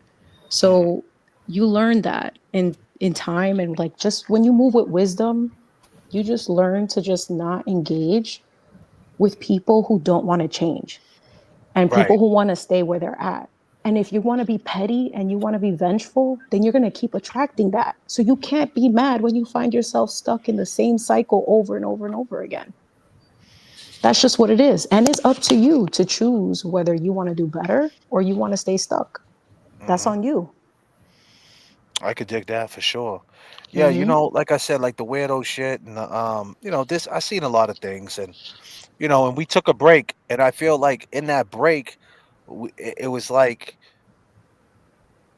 people could say what they want to say. They could talk. They have a right to say whatever they want. But like the fact that I seen some people like really talking, people sending me clips of people, and I had to tell people like, hey, don't even, no disrespect, don't send me that clip because I'm not on that energy level right now, But like people are sending me clips of people who like really like coming up with speculation why we took a break and like why we, just lies. Like we did the show to be in competition with another show, which is all lies. Like our show Yo. was before the other show. That Mm-hmm. was a party. Oz was a show, was a presentation. That was a party. I could have did a party and probably I could have did a Halloween party, right? If I wanted to and made it that would have been easier. You know what I mean? Of Everybody get dressed. course. Versus like trying to have a host a party, host a live streaming event.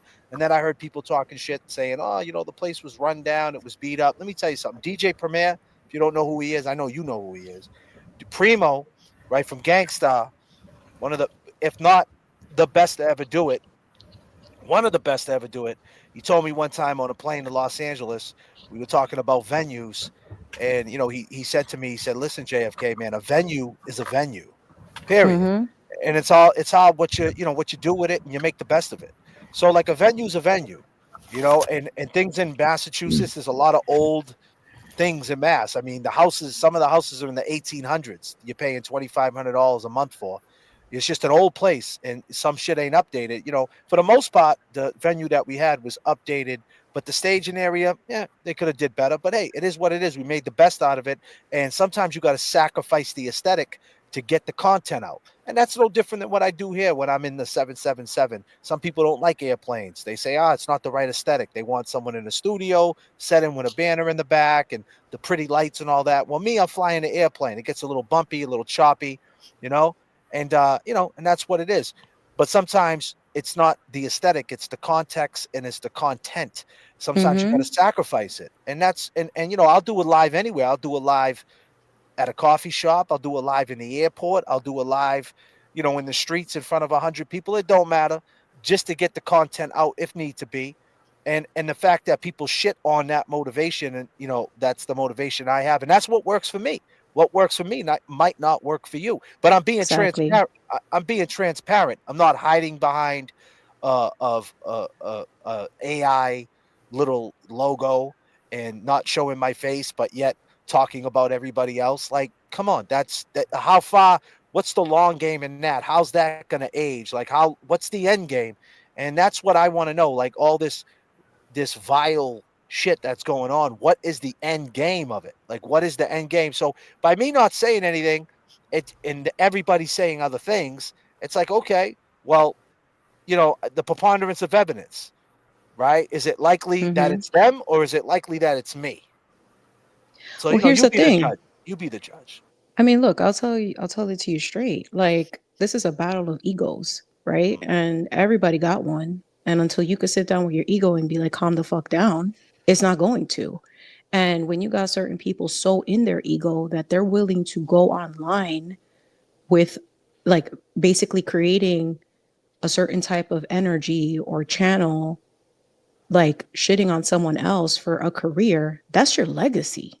That's embarrassing. Like that speaks to your own insecurity, because clearly whatever you're doing is bothering them. And that is sad, because at the end of the day, look, I've been on my stoic shit. I love stoicism. I suggest a lot of people need to sit back and like listen to my boy Marcus Aurelius and be on that energy. And basically, the whole concept of stoicism is just like, you cannot control anything that's outside of you. You can only control your inner peace. And if anybody is going to come and disrupt that at any opportunity, they need to go. So, giving them any type of attention in a world where we're all mirrors to each other, you don't have to reflect back shit. Because at the end of the day, your childhood trauma, your trauma from your life, your bullshit that you're going through is not my responsibility to process, nor is it my burden. So guess what? Check it. If you want to sit down on Beyonce's internet and you want to be creating all this negativity, you're going to have to eat it when that negativity gets reflected back to you. And I hope you enjoy it, because that shit's going to be fucking ginormous. And I hope you're hungry for it, because everything that you do in this life, you pay for it in some capacity. So you got to move different. And you have to remember, is it going to be worth it when one day you have to sit with yourself and actually take responsibility? Look at what Proctor did. Like, literally, the examples of what we're not supposed to do are all the cases that we're learning about. It's all versions of corruption. You don't think that you going on the internet and exposing people and like bringing up people's real names, like trying to dox them, doing all of this stuff isn't a part of also being corrupt? So how are you going to be talking about other people's I'll tell corruption you when this you're much, doing the right? same thing? I'll tell you this much, right? If you say my name, if you end up getting found guilty, right, or something like that, because it's on the table, the Commonwealth is I don't wish jail on nobody, but if you end up getting found guilty or something goes wrong, and you go upstate and you name drop my name, shit, you might be saved. You That's might a fact. that might save your ass. You know what I Mm-hmm. mean? It's like, because I don't need the internet to be a solid guy. And it's nothing to do with jail. It's just like, I got a lot, I'm almost on the fifth level of life. I know a lot of people, man, and I did a lot of good things for a lot of people. It's not about ever trying to glorify the walls and all that, because I'm so far removed from that, 25 years removed from that. That's not it.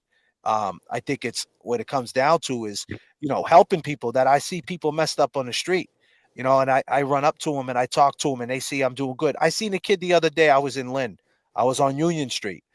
James was with me. James was on the phone with me, and he walked by me, and I could have. He looked at my car. I have an older car, an older school whip that I drive when I'm in Beantown, an older SL Benz, and he was staring at the Benz because it's pretty clean. It's real clean, to be honest with you, right? So he's looking at it, and I looked at him, and I haven't seen the dude for like 30 years. So he looks like the same, right? But I don't know if it's 100% him, because I haven't seen him probably since 95, 94. So I'm looking at him and I'm like, but I could have just let him pass, because he didn't recognize me. Then I got out the car and I said his name. And he was like, "Who's that?" And I said my name. And he was like, "No shit." We started talking. I started asking him about his brother. Started asking him about his mother. His mother's still alive. His mother's 81 now. She's doing good. She's, very smart. She still lives in her own apartment, still driving, right? His name's Darnell. He got shot 3 times. He was walking with a limp, but he's all right. You know what I'm saying? And we just was talking, and I believe God puts people in places. At that time we needed to have that conversation, but I could have let him walk by. And he wasn't doing the best. He said he was on probation, and He's fighting the case, and he just came from this place and that place. He's trying to, he's trying to work at labor ready and things like that. He's in like a transition period trying to get his shit together. And I just told him, I said, listen, man, if I can give you any advice without stepping on your neck, is just, you know what you're going to get out here. You fuck around, you're going to find out. You know better than anybody. You're my age. And he was like, man, I needed to hear that. I needed to see somebody from our era, man, because everybody I talk to just don't know what we've been through. So like it helped, and it helped me to know that, I helped him and we helped each other. So like, that's what it's about, man. It's about perspective and really know that there is a higher power working at all times. So continue to think that you're in control. Continue to think that you run it. Go ahead, and God will prove you wrong every time. Exactly. You better be ready to reap what you sow. And that's a real thing. Like every single word, every single intention you put out there does get returned to you. And I'm not the type of person that believes in vengeance, because vengeance is for God, period. I don't have to do nothing. I just walk away. And I know that a higher power, whether it's God, source, whatever you want to call it, Jesus Christ himself, amen, will take care of it. And you don't got to do nothing but keep doing what you're doing. But you know what? If anything, this should prove to all three of you that you're obviously on the right path, because you're shaking shit up and it's pissing people off who probably are upset that, you know what, you're bringing things up that they didn't think about. And jealousy is a real thing. But you know what? That's neither here nor there, because y'all focus on what you need to do. And that's all that matters. That's for everybody. So if y'all want to do hateful shit, go ahead and do it. Okay. Let me talk to Miss Velvet for a second, Jimmy, because Of it's three. course. She's over the pond right now. Oh and my she, God. Yes, and, please. and it's 3 a.m. over there. What's going on, little Miss Red Velvet? Hi there, J.F.K. Hi, James. Hi, Kevy Kev. How you doing? How are you, little Miss Red Velvet? Awake, just about. Oh, just waking up now? I got messages on my phone to say, wake up, the boys are back, the boys are back. So I had to get up and come and talk to you guys, because what's been going on is just not right. And I've got to tell you guys, what you're doing is right. You're on the right path, you're saying the right things, you're doing the right things. All of us that support you, that come on the channel, I've spoken to Kevin, James Jackson before, and I wanted to come on tonight because I got really fed up with what was going on. JFK knows, and so does James. We did some work in the background. I've got to shout out to Moxbox, right? We did some work in the background. Some people are spewing hate. They need to attach their bottom lip to the top lip, as they say. Okay? Because it's not right. It's What's not one thing life right. taught you? It's If you affecting take your top lip everybody. and connect it to your bottom lip, you will shut the fuck up. What's one?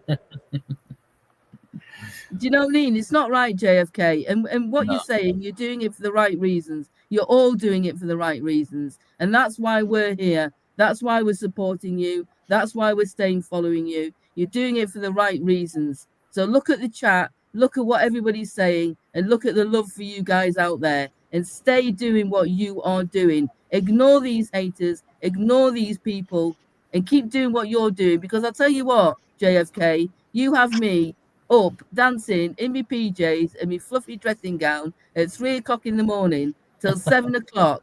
I then go out in a great mood to do what I need to do. Real So life. what have you been doing for the last 2 weeks? Well, I've been watching your videos, JFK. You know what it is? With me box of tissues, thinking, are you coming back? Please man. come back. Yeah. Well, we're back. We're back. We here now, I appreciate you, little Miss Red Velvet. I see, you always hit me up. We talk here and there. I'm really not big on social medias. I've been doing a thing called just not paying attention to social media, and it works wonders. I try to, for people like yourself, I try to, when you send me a message and I see it, I try to respond to it. And it's just that so many people hit me up with clips of this, clips of that, and pictures of this, and pictures of that, and pictures of chats. And I understand they're doing it from a good place, but it's like at the end of the day, it's like, it's like, me and James said it earlier. What is the end game? All right, what's the end game? Like, what's the end result in all this? What do you want to happen? They talk about division. There's no division. We always been an independent show. We always was. When they talk about, when we said we were the 6-string show and they said we were the 6-string show, it wasn't because we were upset because a certain person said that. That's a narrative that got spun. That's totally lies. First off the bat, we treat this show like a radio show, right? We treat this show like with skits and bits, and that's why there's a 3-man panel. Kev does dances, James Jackson make you laugh, JFK takes all that and puts you up to 39,000, and there we go. And we use everything as a bit. So when we heard that 6-string shows basically saying we don't matter, because that's basically what it means. It means you don't get no playtime. So we're like, all right, we don't matter, right? And we always knew that we was what we were up against. Every time we talked about Karen in a light where we said, hey, what happened from the car ride from the waterfall to 34 Fairview? People were like, how dare you talk about Karen? We took pushback from that. I mean, check the tape. We got pushback the whole time. And then there's narratives that we just came in on the second trial. I mean, we've been doing this since April of 2024. Right? You could check. Look, I got 25 videos, read between the lines, talking about this. And I picked things out no one picked out. I picked out the heel toe. But let me just say this, and I'll let you talk, Little Miss Red Velvet. My point is, we always been up against it. And we always knew, and we're an independent show. And then when she got found out guilty, there's a community. We went down the street. We hung out on the street. We went to the barbecue. That's cool. Then we left. And we found out who's who. We found out who's who. We found out that there was a narrative being pushed that Karen was a piece of shit. Karen was the one that's not showing up to events. Karen's the one that's doing other interviews. Karen's the one that's doing the divide. That was the narrative being pushed. And we kept asking the questions. You could go all the way back into the archives back in September. We was asking the questions before we even went to the Wilbur. Why isn't Karen coming to the Wilbur? Why isn't she on the fundraiser? What's up with that? What's up with that? Not knowing. And we were doing that because we wanted a response. And the response we got from a certain person was it was Karen's fault. Then finally we got to Karen's response. And when we figured out after someone decided to wiretap him, right? That's what happened, right? Now we found out, wow, you add that with this, add this with that, and add that with this. Wow, this guy's a real fucking loser, right? So we know who's who now. Yeah. And we try to make it cordial. And then they didn't want it cordial. They want to be in control. They riled up a crew. And that's cool. That's cute. And we know what it is. But at the end of the day, it doesn't take away the fact that he hit record. It doesn't take away the fact that he's a liar.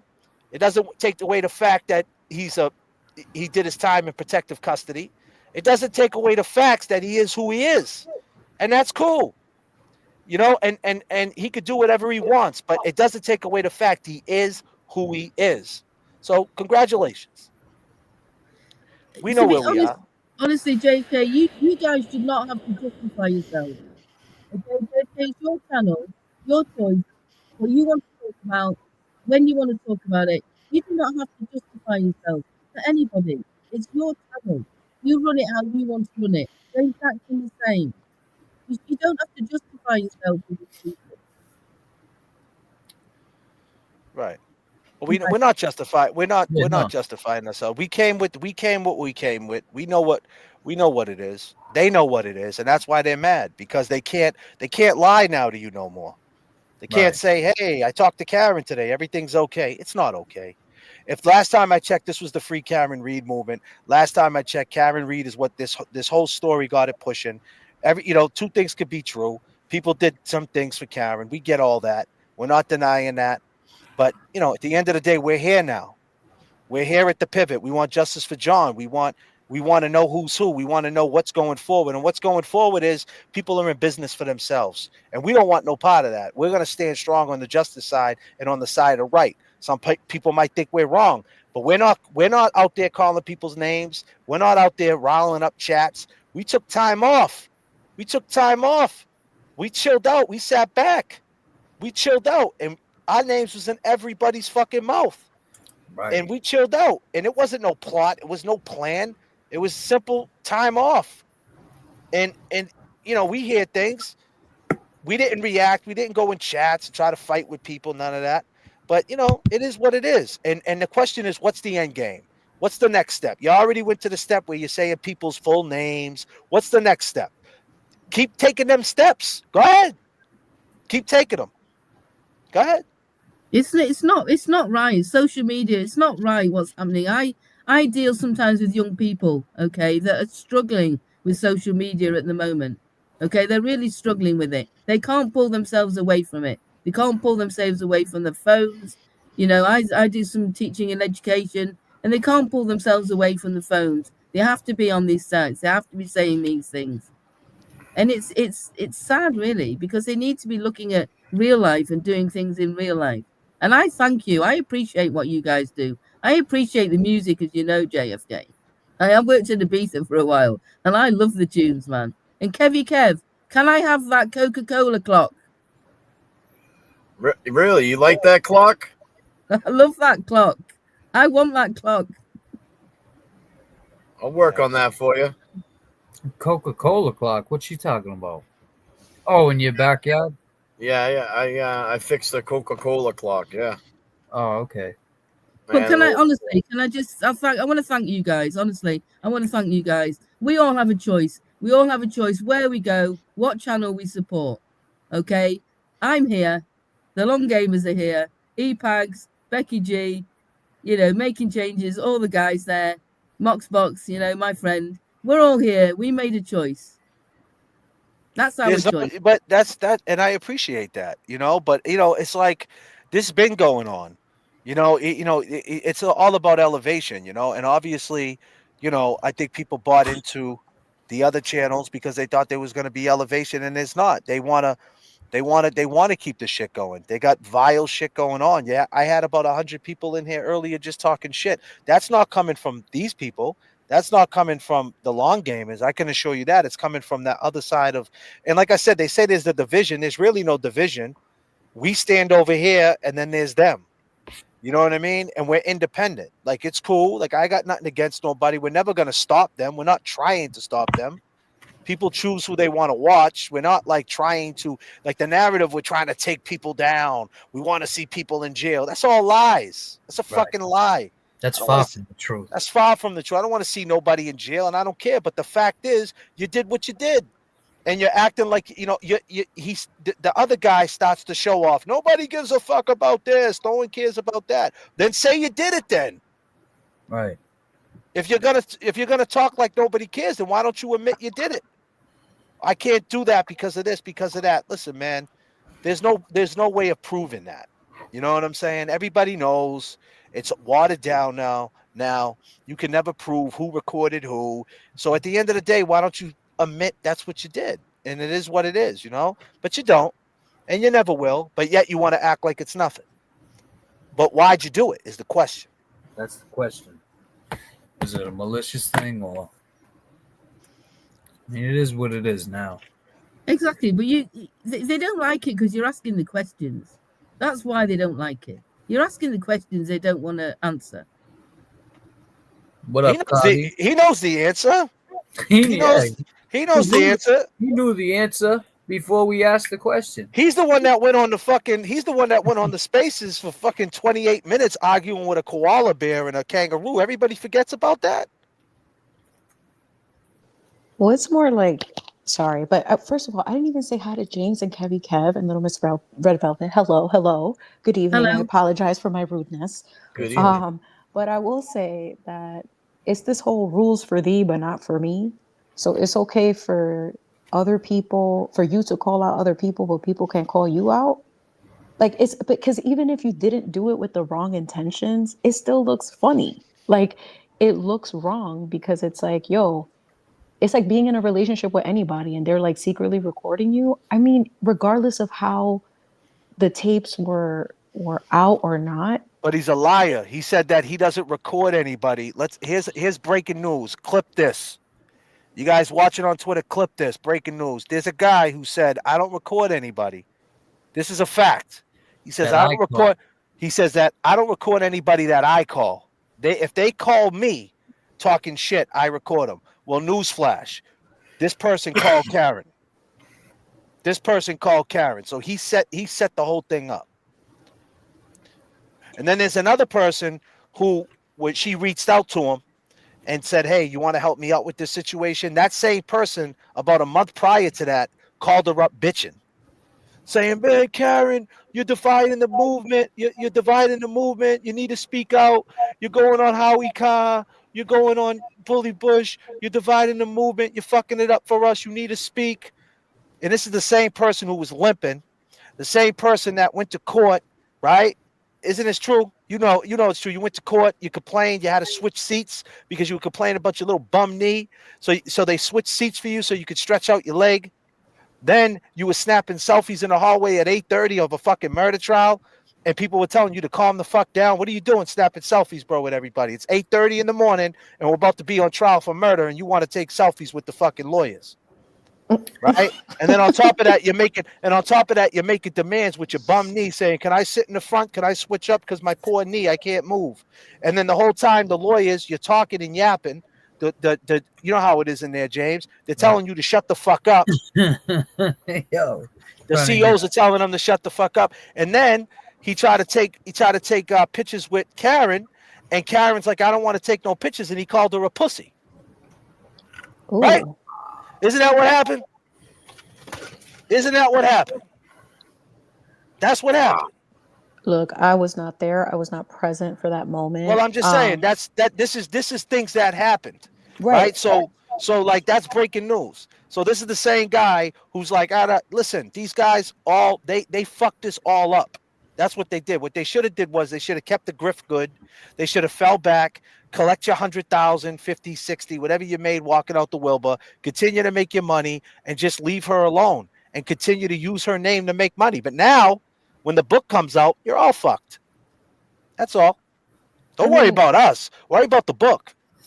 That's true. I mean, to some degree, it is true. But I do think that, like, if I'm going to play, just looking at it from a different perspective, you're dealing, like, and I've said this before, I think that this guy has been, and it's not to make an excuse for TB at all, because we're all adults here and we're all responsible Did for you our say own who actions. did you say? What's the name you just said? The other guy, you know who I mean. Yeah. I don't know. Call it, okay. Yeah, tuberculosis. Yeah. Yeah, tuberculosis is a really terrible thing. Yeah, Everyone it get your is. shots. Yeah, you got to. But what I will say is that, similarly to Karen, when you have so much attention on you and you're not equipped to know how to handle it or even use this opportunity to mature and maybe do things differently, maybe don't take the road that you know because it's comfortable and evolve past it, there's a fear there of losing the identity. Just because something got you there doesn't mean that you can't outgrow it to become something better. Because if anything, when you start something in a petty way and you're given the golden opportunity to actually have some credibility and trust, because what you're actually doing, even if it has, snarky things attached to it, it ends up evolving into something great. Yo, treasure that shit. Like, literally embrace it. Be grateful for that. You don't have to always resort to your old behaviors and your old patterns because, oh, that's how I grew up and where I came from. Then you're literally choosing to stay stuck in a mindset that will never allow you to grow past it. And someone like him or that person is just never going to be able to see it until everything that he's built gets destroyed by his own hand. And that's a lesson for everybody, because if people are not observing what we're seeing here, actions have consequences.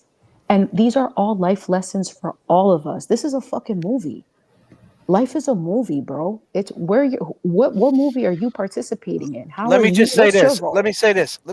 If the role was reversed and I found out Karen recorded TB, I You would would have say said this. something. I would say the same fucking thing. This is not about like the narrative that spun that it's white knight and this and that. It's about a person who went on radio stations. Like this person went on radio stations and went to places and was spinning a narrative that Karen was like, she wasn't working and playing with others. She basically abandoned the movement. And that's why that person with the bum knee called her, like, why are you doing this? You need to come back. And she was getting it. And she was like, what? And that's what the phone call was about. That phone call between him and her was about how a narrative being spun that she doesn't want to do things and she's like, what are you saying? Why are you running around saying this? Like that's not what I want. That's not what's happening here. And the whole time he's betraying her. and then that was the straw that broke the camel's back, right? Like, so that's what happened here. And then we were talking about it because we wanted to know what, you could feel we were talking about the divide, and he was talking about the divide. He was in the chats saying to us, yeah, I owe Karen everything. I owe her everything. She don't think, I wouldn't have a show without her. And he was saying that, and he was going on the stage. And when we found out that that's not true, and then we found out he was wiretapping him on top of it, we're like, wow, he was not only lying to us, he was lying to the movement. He was lying to this movement, and everybody picked a side, and we're like, well, whatever, I guess we were always independent anyway. And whatever, let him live. He could do whatever he wants. We're not going to stop him. We're not trying to stop him. We just know the facts. No matter the fact, he could get in his feelings all he wants. Facts over feelings. The facts is he recorded her, he showed his friends, and he was shitting on her, and she don't want to fuck with him no more. So now he can't draw a narrative like, hey guys, I talked to Karen today, and she might be in my this, and she might do this with me, and she might do that. And that's what he hates. He hates that. He wants to be able to control her and control the audience, and he doesn't. And now he calls that a divide. No, you did that. You fucked that up. You had a good thing going on, and you messed it up, and you're mad at us for what you did. It's Well, stupid. that's exactly it. And that's what I was saying before. It's like self-sabotage is a real thing when you don't do the work to heal from that. And I can have empathy for everyone who goes through things like that. And I know that that's a very controversial thing to say in a world where people are just like, yo, fuck that, all about vengeance and all about that. I don't choose to operate that way. I do believe that if you're the type of person that, regardless of your past, you do the work to change, you should be acknowledged and respected for that. And if it's sincere, then I believe that. I mean, obviously, there are some people and some categories that are untouchable, when it involves, you know, certain crimes, like those type of people, that's a conscious choice that you want to be a demon. You want to hold another level, like that's between you and God. But, on the regular, someone who is immature and doesn't know how to handle fame or doesn't know how to handle whatever they, self-sabotaging, because that's a real thing that most of us feel like we're not worthy of having certain things. And then when people get too close to us, we push them away. And that's a trauma response in a lot of ways. And I know I could speak for it myself. Like, there's times where I wouldn't let people get too close to me, and I would push those relationships away because I was scared of getting too close to only be disappointed or abandoned by them. That's real shit. Like, and that comes from my own childhood trauma I had to work through. So the fact is that what we're seeing on the screen with a lot of y'all, except with you guys, because I feel like you guys are real representations of who you are authentically. But some personalities are just that, a personality. We don't know the nuances, the everyday. We don't know what's behind the mask. And what we see with a lot of people like that is that they come from upbringings where they were either bullied, so then they become the bully. They, grow up with very toxic parents or homes, and then they end up using that as a reason to project that or release that onto the internet. And everyone, then you start gathering like-minded individuals, and they all become like parasites where they start like infecting each other, and it just keeps growing and growing and growing until it eventually falls apart. And that's exactly it. If you want a legacy, you have to do better. You have to want to do better. And that sometimes means cutting out the things that no longer serve the purpose of what got you where you are now. And that's hard to do because it's comfortable for people to be miserable. It's comfortable for people to stay in the same spot. It is like I always tell my kid this, it is always easier to be bad than it is to be good, because it takes discipline and it takes self-restraint for you to do the right thing than it is to be petty with somebody or it is to be vengeful. Yeah. It takes Can a I lot of self-discipline. Yes, please. Sorry, go ahead. sorry, can I just say all these people that are spewing the hate all over the different channels towards everybody says more about who they are. Absolutely. It says more about who they are and what their lives are and how they're feeling. Not about, they can say all they like. They're all sitting behind a keyboard. They're all sitting behind lots of different pseudonyms. different names, different places.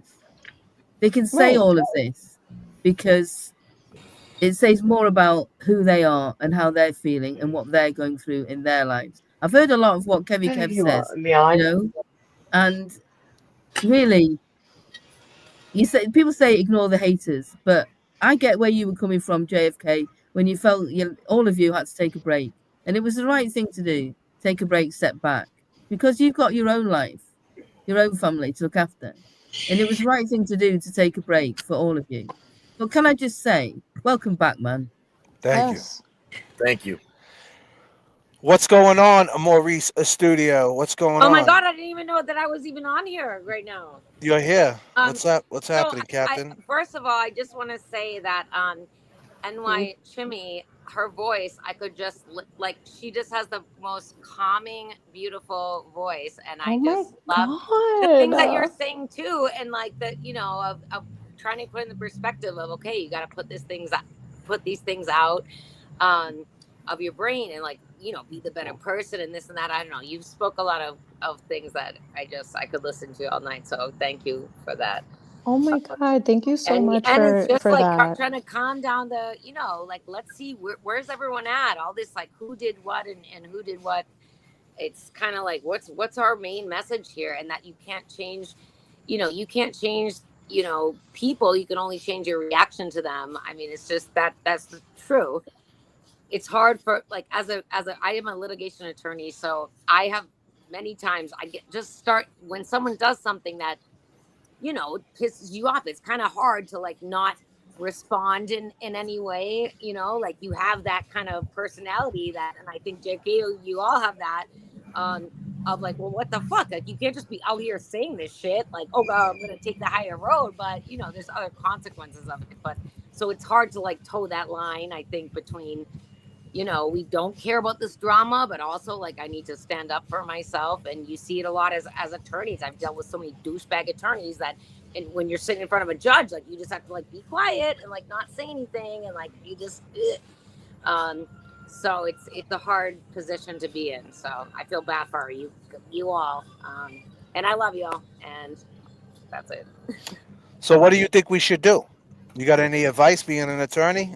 Can I get some legal I mean, advice? legally, I could give you some legal advice. Just give me some I advice. mean, I love that. I mean, the thing that even Mike was saying it, Mikey Crawford was talking about having more people on his channel to like call in, and you guys just have a totally different channel, I think, than anyone else out there. And I follow all of them. I follow Turtle Boy. I comment. I like Turtle Boy's things. Like because I'm interested in. I love watching trials. Being a lawyer, and I love it all. But like you guys are just have a different. It's a whole different vibe. That it's an art, like in and of itself, I think. But that Appreciate that. that yeah, like with the music, and then you're talking to people. Kev's like showing me how to use a chainsaw. Like it's like just the coolest thing. And like you have real people that are on boots on the ground. I mean, that's such a trite thing to say, but it's true, and people relate to that. And I think that's why you guys have become people love you, and everyone was so sad when you weren't around. There was like a So, what do little you break, what but at the what end of did the day, you people. what did you think about that break?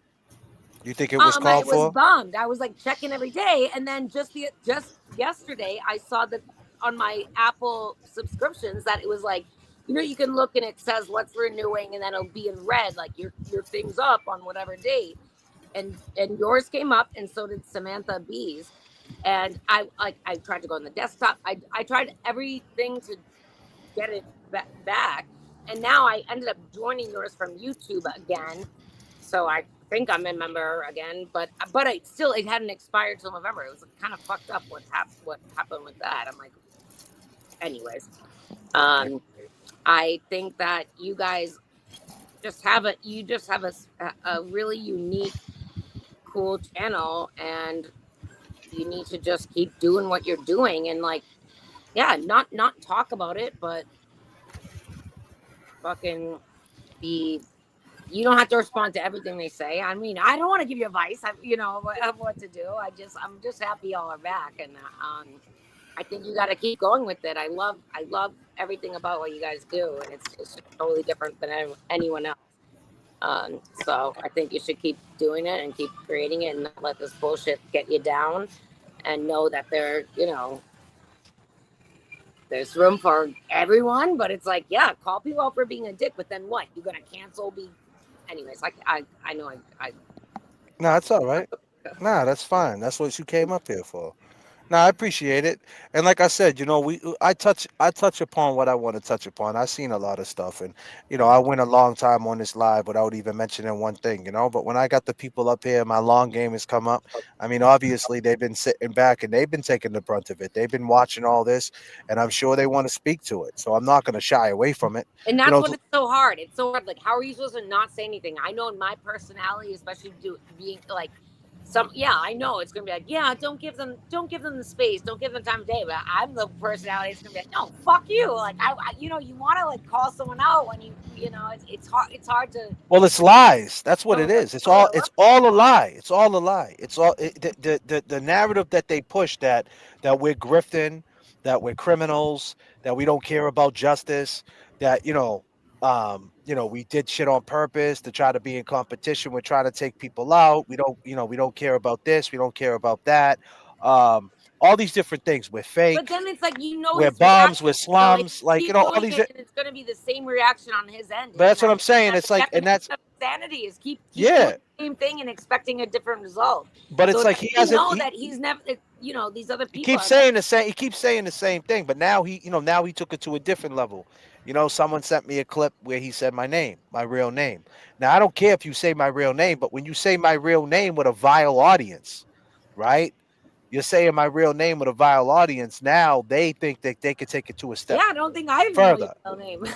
But you know what I'm trying to say? They think they could take it a step further. Oh, he said his real name. What does that mean? I gotta go, Google things and whatever. And listen, Google whatever you want. But I'm saying, like, as far as taking it to another level, like I just seen somebody in this chat tonight with that had a AV picture that went to Lauren Berry, James's deceased girlfriend's page, took her picture and made a profile. I saw the comment earlier that said, like, James, you know what you did, but I didn't know what it was about. No, but that was her. That was his girl that died.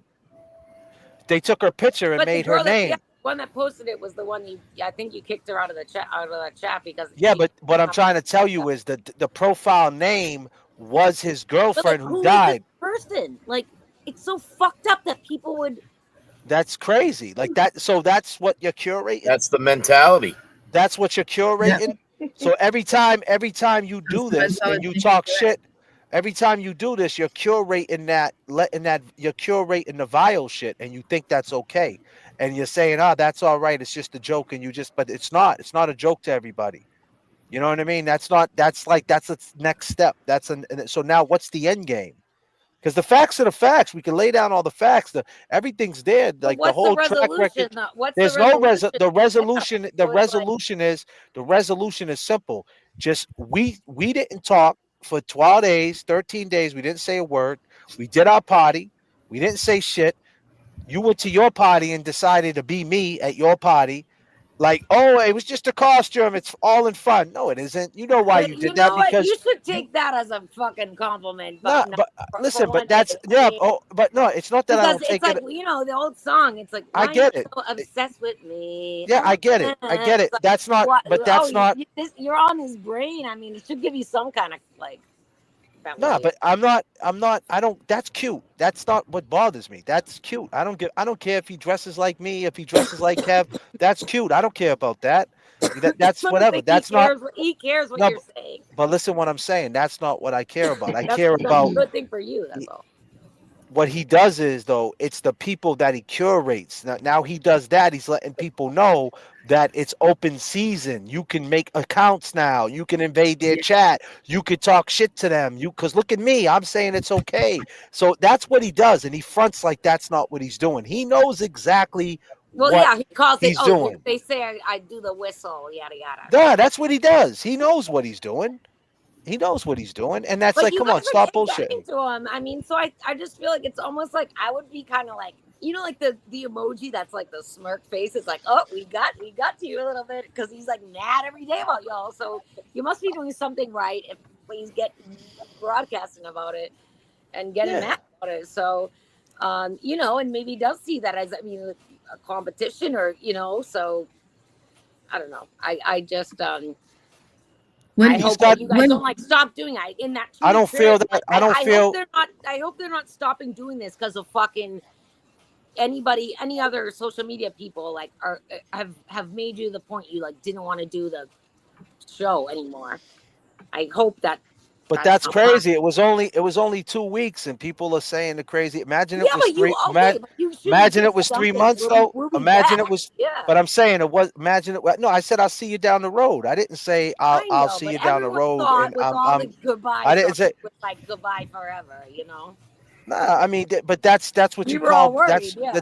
but that's just part of my art, man. That's like, you know what I mean. Take it for what it is, like, you know what I mean. So it's like that it is what it is. I'll see you down the road. You know, the mystique. Like at the end of the day, it's entertainment. You know what I'm saying? So it's a mystique, and it brings people like more excitement, like when they coming back and this and that. And it's not the shit on the audience. It's like when we come back, we come back and we explain ourselves. Just give us a breather and we come back, we explain. We took it, Yeah, we but it took was like time. cryptic for everyone. Was like, oh God, did you guys end your channels? Like this Now, is if we over ended the now. So channel, it but was if a we ended the little channel, scary. yeah, but if we ended the channels would have been down. You know what I'm saying? Yeah, They I mean weren't that's down, they not were still hard. You alive. know, I couldn't even figure out how to get my membership working again. So I don't know. But there was one other thing I wanted to mention, and it's about just Boston in general. And so I grew up in Massachusetts and Hingham, and a lot of my family is all there throughout Massachusetts, and there's a different like vibe of like the kind, you know, like we call it townies, and but it's like, you know, it was very tight knit. Like somebody knew everyone who knew someone. Like you know, it was just very different from other places. Now that I've moved away, it's like, you know, people ask me like, "Oh, you got in fights?" I'm like, "In high school, yeah." Like, "Yo, I got in a couple of fist fights." They're like, "What?" I'm like, you know, every time we go to a bar, you know, we go out in Southie and we get kicked out of one because someone got in a fight. It's like unheard of anywhere. But then it was like Mikey's mom knows the cop who knows it's like doesn't exist in other places. So, and it's a good thing. It's like that tight knit community. But I wonder if like the reason why like corruption like tentacles run so deep is because there's like this inherent kind of vibe in Massachusetts that I have not seen in other states. That's like you're just, you know, you grew up with this person. Their parents live down the street. They, you know, generations after generations. Like it's not. If people haven't left there, it's like you don't realize like this is not what it's like in other states and whatever. It's a very unique vibe that I think probably feeds into the whole century, you know, years and years of corruption is because, oh yeah, well, you know, even when Karen Reed came out, it's like, oh, my uncle's, his best friend, his name's Beef. Like everybody's named of deli meat, and Beef. His sister Morrissey's is Morrissey's sister is his like wife. He's like, oh, you never met her? I think she came to the barbecues. I'm like, what? And then they like this other uncle that delivered tea with the Alberts. They had the Alberts' parents. Like, I'm like, everybody knows fucking everybody. It's very different than other states. Like, it doesn't. Massachusetts is like it's. So I don't know. I wonder your thoughts of like that vibe. It must just be it's like a petri dish for corruption, kind of just because how it is up there. Back to Massachusetts. You know, Massachusetts is a one-up town, man. Like if you're in Lawrence, hey, if you're in Lawrence, I'm from Lawrence. I'm from Lowell. If you're from Lawrence and Lowell, I'm from Lynn. If you're from Dorchester, I'm from Roxbury. You're from Stoughton, I'm from Canton. I make 50,000 a year. I make 150,000. My truck is but 25,000. growing up, like your Like friends, it's like my that's dad how would it be is out the here. guy that like would give people the stickers for like they'd have illegal tints, and he's like, oh yeah, you got to go to my God. Like everybody knows. Yeah. It's like that vibe that is like cool. It only matters, but all that yap they do in Massachusetts only matters in Massachusetts. That shit don't matter anywhere else. When you go to New York, and you're like, hey, yeah, do Exactly. Yeah, someone yeah, from yeah. Brooklyn's like, whatever, bro. Like, what are you talking about? Like, no, you're You know gonna what I be mean? you're gonna be brought into this court, and here's what happens: you're getting a ticket, but that's what I'm It saying. I only think matters in mass there's something about the vibe in Mass and the growing up in these towns that everybody fucking knows because everybody. they're so close. They're so close. They're And so it's close. A very lot of different clicks, in real other.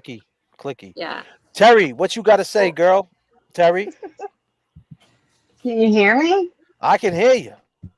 Okay. Oh, good.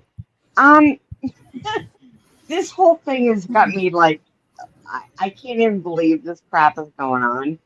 And number one, I'm so excited that you guys are back.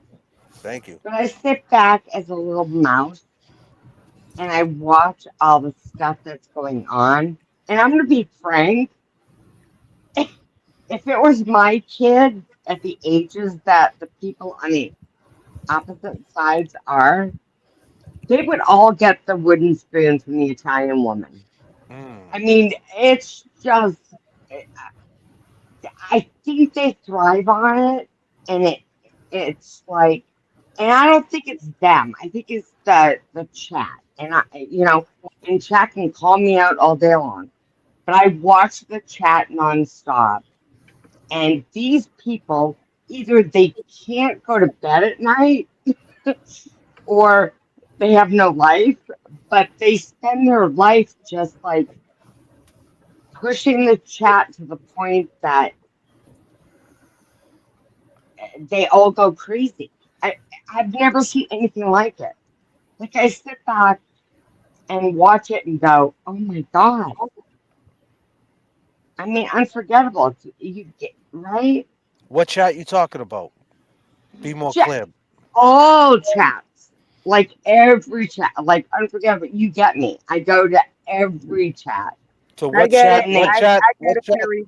What I chat is think, the? but she means like because a lot of the things that I think make people upset will be like because people will be Oh talking yeah, they just that don't stop. it You like can go riles to like, everybody up. And anyone who's hosting the channel, it's like the chat like riles people up that like they wouldn't even be getting in a fight if it weren't for the yeah, chat. but you know the I don't hardest mean to part is interrupt. this. I'm gonna be honest with you. I don't know who you are. God love you. I mean, I'm the woman that believes in God, and I put my rosary in my heart every night. But I'm gonna tell you something. I watch this and go, oh Maron, Maron. I just can't even deal with this. It's like watching like all of a sudden new people come up and they're hateful. They come in and, you guys didn't deserve what I heard in your chats. I watched it. I heard what you said, and I watched these, and it felt like, I'm not going to be nasty, but vermin come into your chat and then all of a sudden create their own channel.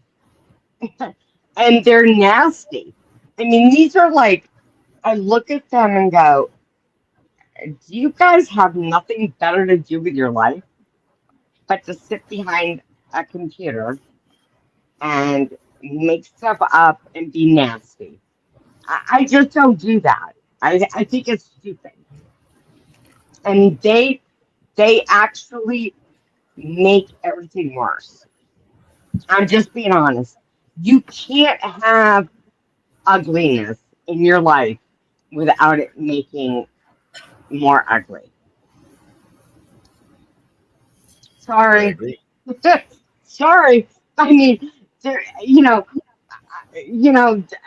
it boils down to like it's a feed of silly people that just want to be the ones that look so good to a king.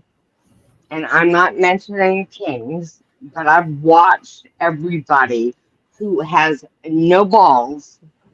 I'm being honest, that won't say it because I've watched this man sit back and say stuff like, if you don't support my channel and you go to somebody else's channel, basically you're shit. Yeah, I'm too old for that. That's bullshit. You know what? Grow up. Grow. I don't care who you are.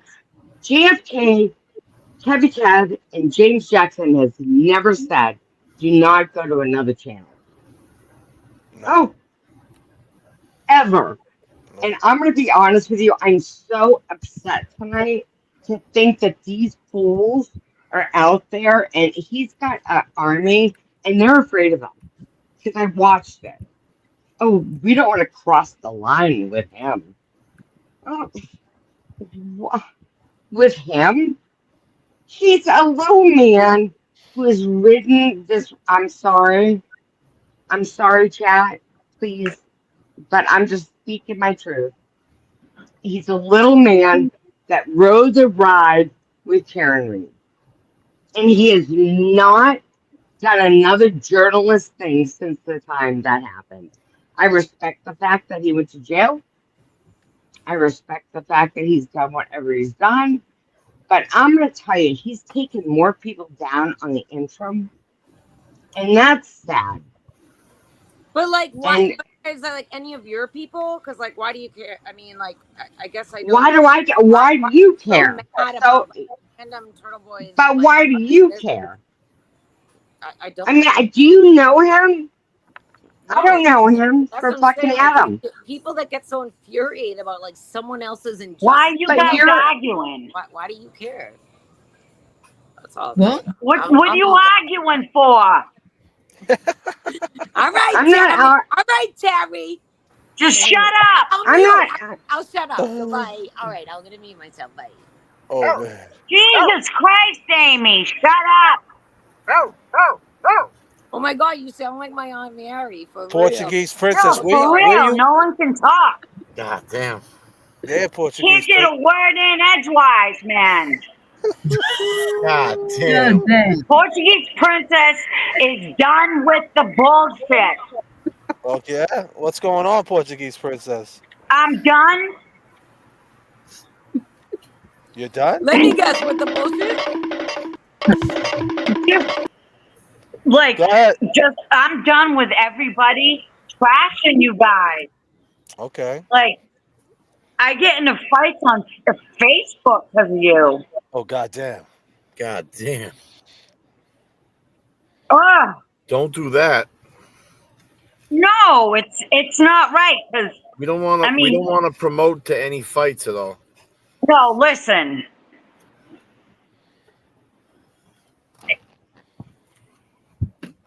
If he can come and talk shit to my face behind a fucking keyboard, he can say whatever he wants. Well, meet me. Come meet me face to face and talk shit. God damn. And that's how it goes. You want to meet him face to face so he could talk shit? Yeah, I do. Oh. Yeah, I do. I would love to. Oh, and I'm trying to find out where he lives because Oh, I know where the Jesus. bus stop is. Oh man. And I like, he just makes me sick. You're talking about TB? You don't know what he's done to me. Well, no. That's Like, what I'm asking. Just because he said on okay, so hold on. Amy, shut up.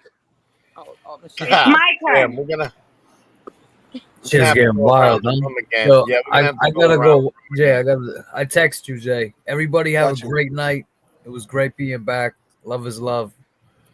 All right, James. You didn't hear All right. Turtle Boy saying how I'm right here. Can you just shut up?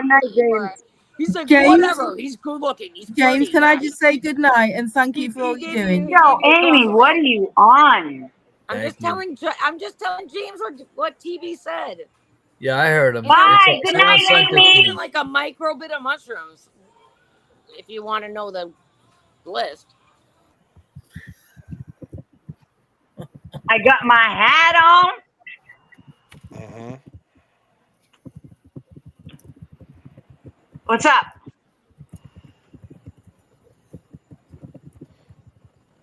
Who are you asking that to? Go ahead. Hi, unforgettable. Oh, there she is. See How are ya? you? I want to hear from I'm good. Unforgettable. How are I haven't heard you? from her. I saw her the other night, and I also love what she was saying. So let's hear from Unforgettable. No, I mean,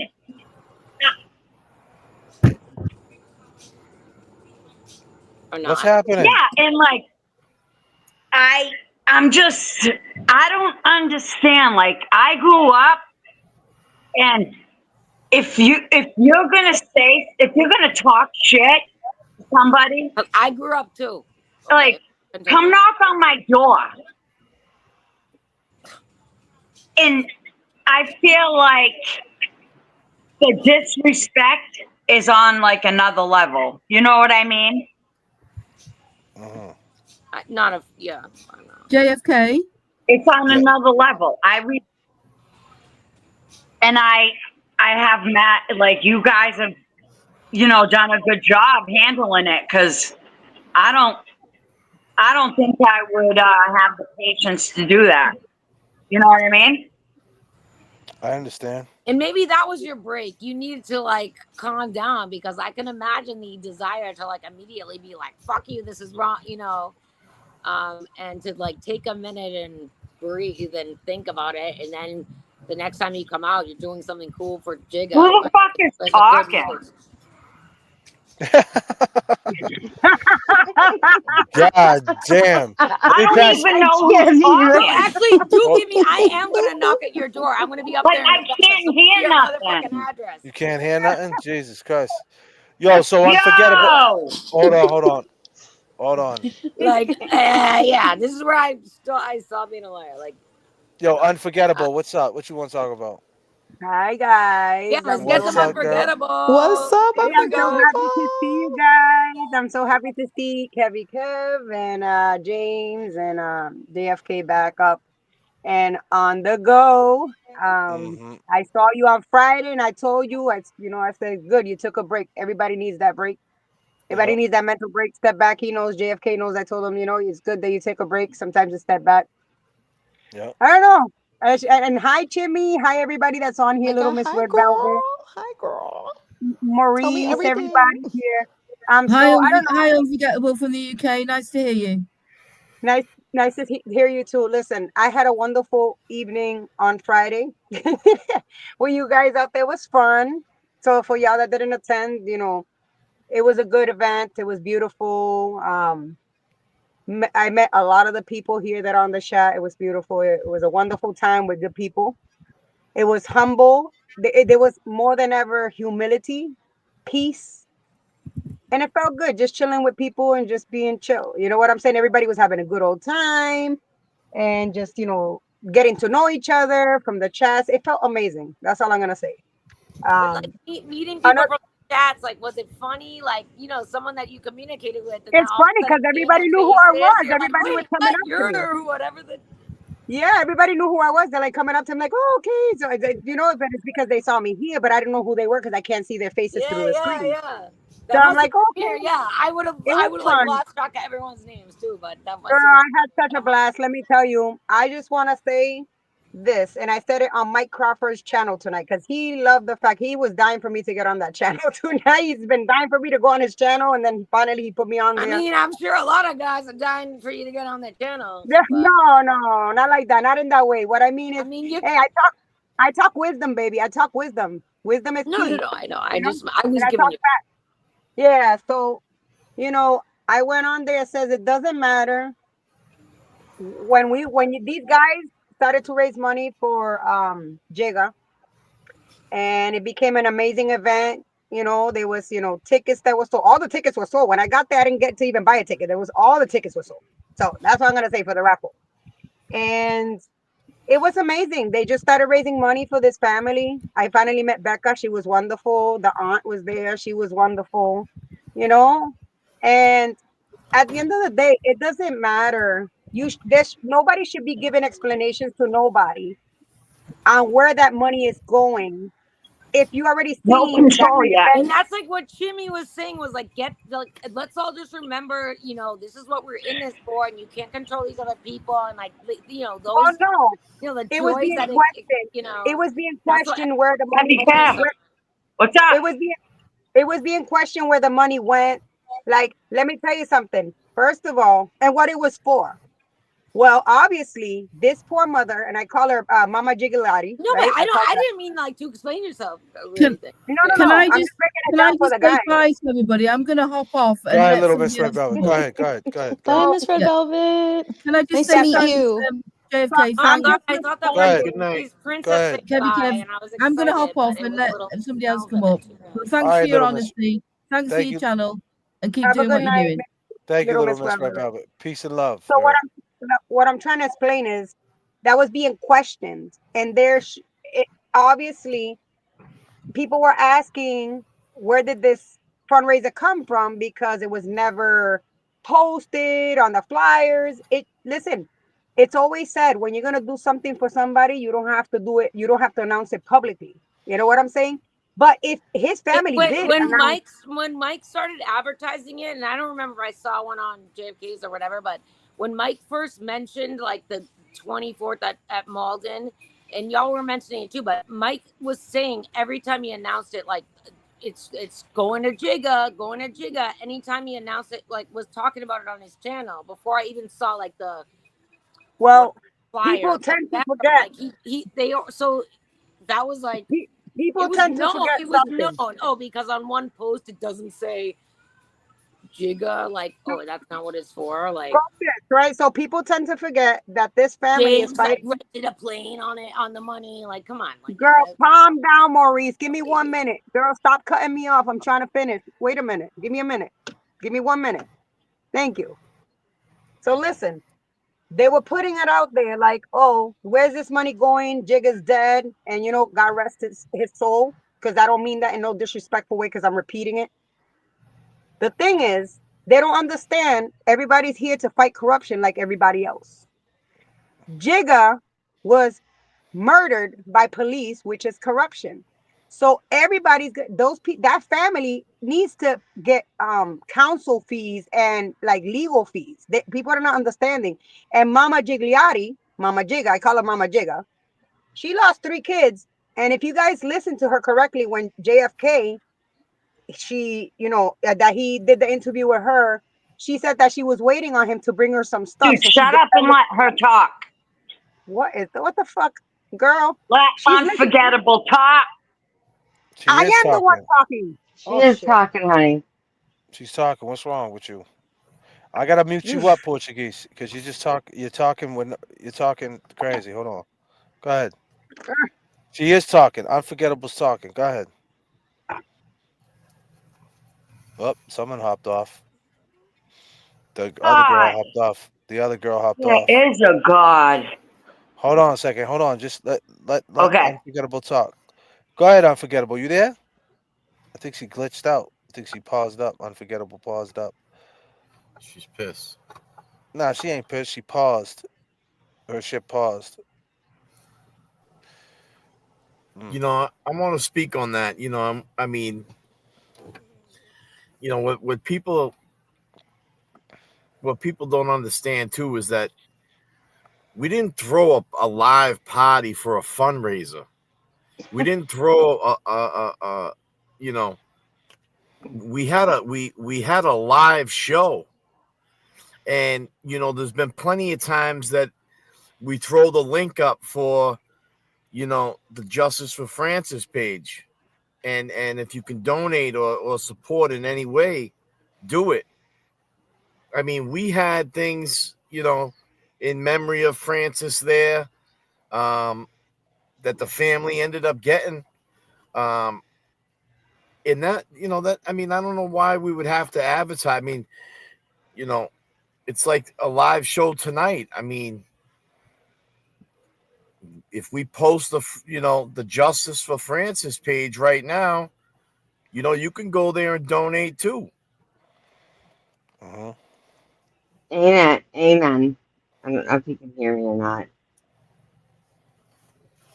That's true, Kevy Kev. And I don't think everyone needs to constantly announce, well, right at this second, we're going to raise money and we're going to do X, Y, and Z. Like, it's like you go with the flow. It's live and you're going to do what you got to do. And Obviously, if you're here and you've been here, the intention is always to bring awareness. So, at some point it's going to come up. I mean, it's what your channel is revolving around, like raising awareness for all of these cases. So, it shouldn't be a surprise if money does get raised and wasn't announced. It's okay. Like, the positive things is that it did happen.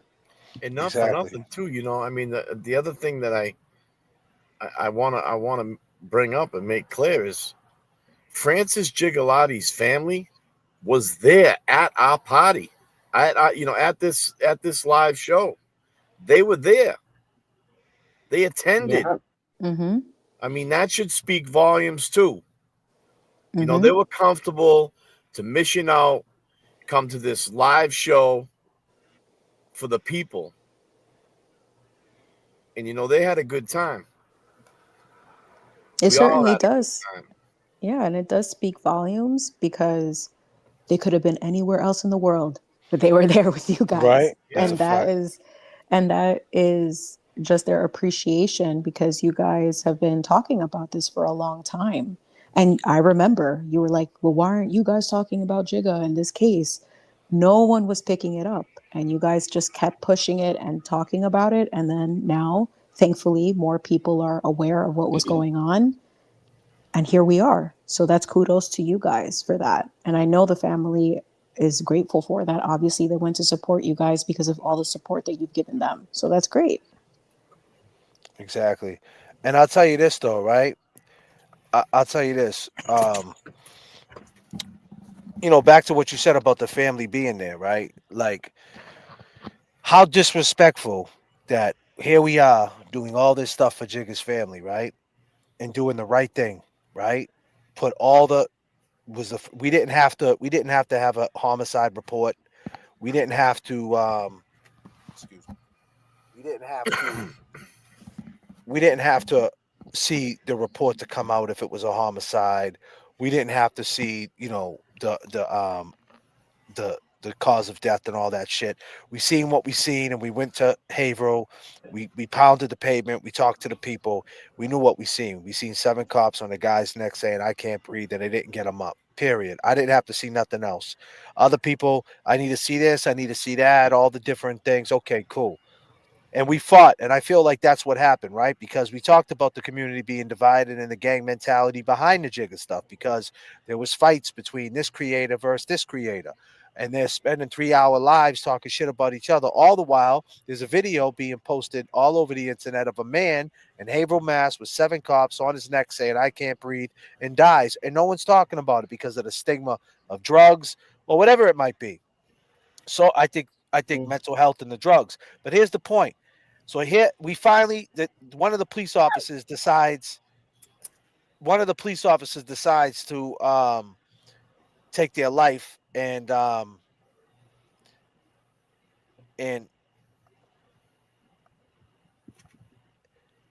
do you call it? Take their life and now it's starting to get traction, right? And we're right there in the middle of it, and now we finally got the eyeballs that we want, right? And then Kelsey gets arrested in the same county, right? Well, excuse me, she gets arraigned and she gets held without bail. So now it's like, and then Proctor, these texts, all these things are heating up to just you throw Francis in the middle of it. It's good conversation, and it's all eyes on what's going on, right? Right in your neighborhood. But the point is, they're sitting back watching all this venom. They jump in the chat, "Hey, I love you, JFK." And right underneath that, "Love you, JFK. Hey, JFK, you suck. I love you, James Jackson. James Jackson, you fucking murdered your girlfriend." Like, you know what I mean? Like, and then the main guy, I think I'm glitching out. Am I glitching No, out? you're good. You're good. Right? Then the main guy, right, that everybody watches, right? He's on live streams, and they're watching it, the family's watching, and he's saying the most horrible things about us. So now the family's got to take a look and say, damn, do we want these guys taking this guy's case? You know what I mean? And honestly, if I was that family, I'd be scared, right? Because they already heard the worst shit they possibly could about Jigga, right? He was on drugs, he was this. They don't want this guy who's known for tearing people down to say anything to pile on that. and and they're in the mix of with us right now. So it's like there's no level of respect, there's no compassion. I mean, even when it was being spoke about how we raise money, I seen a clip where it said, "Oh, what are you raising money for? He's dead. Right. He's gone. What are you raising money for?" Well, I don't know, because his mother's in a wheelchair, she's disabled, and it'll make life better for her because the person she relied on to help her is not here no more because of 7 cops, because it's the right thing to do, because people wanted to do it. Why do you care? I mean, it just kind of sucks that they're trying to plant seeds of doubt and bad intentions for how you choose to support someone. Because it's like, if the family is there, like the last thing the family needs on their plate is to now, not only are they being like taken for a ride by the system, now they already have like distrust in that. Now you have them kind of like, you're putting them through the same process with like the people who are trying to raise money for them. Like, it just doesn't make any sense. It's so unnecessary. Like, they've already been through enough stuff. And if someone's willing to lend a helping hand to raise awareness to what happened, everybody should. It's kind of like a universal thing. It's like when someone's doing the right thing, like we all can agree that the sky is blue. Like, can we all just agree that when something tragic happens and someone's trying to do a good thing, like, can we just let that be instead of it becoming fodder for gossip or content? Like, it just doesn't make any sense to me. Like, What there's blows enough room for everybody. You know what I'm what, saying? Like, what blows my mind, Jimmy, is that you know here we are. I mean, people are calling it a movement, um, for justice, and here they are using a case that needs justice as like throwing it back in your face. Like, are they really here for justice, or are they here for the bullshit? right. I mean, it's sad because if you're going to use one case that someone's seeking justice for and try to push it on as like, what are you doing? Like, what do you think you're really doing? I mean, really? I mean, is that where we're at? You're gonna pick some case apart and try to use it as a narrative. I mean, that's sad. I just think it's JFK, I messed up. appreciate you. I What's that? Go appreciate ahead. you. I'm sorry, whoever I cut off. I said I No, that's appreciate you finishing off what I was saying. I had technical difficulties with my phone, so I'm sorry, you guys. I didn't mean to leave go like ahead. that. Speak No, It it's looked speak weird to okay. it. how. Go ahead. No, no, I appreciate you. You just Yeah, finished it yeah. off. You were just saying exactly what I was thinking. Like, I feel like Mama Gigliotti, she needs the money, right? She has lost all 3 kids, and like I explained at Mike Crawford's show tonight to the audience, I was like, yeah, people may not know, but this lady lost all 3 of her kids, right? And she relied on Jigga a lot, you know what I'm saying, because she's older and stuff like that. So like, and these people need legal fees, you know what I'm saying. And then it was being questions about where did the ticket money went to, and people tend to forget, like, this was an event that you funded out of pocket, like, so Yeah. obviously the hall needs to be paid for, the decorations, the food, the catering, the everything that was done has to go for that. So I don't understand where these questions are coming from at the end of the Well, day. see, they wanted. But See, I think I didn't go around and make a video and show, hey, this is my DJ and this is how many people's here and this is the food, and I didn't do that.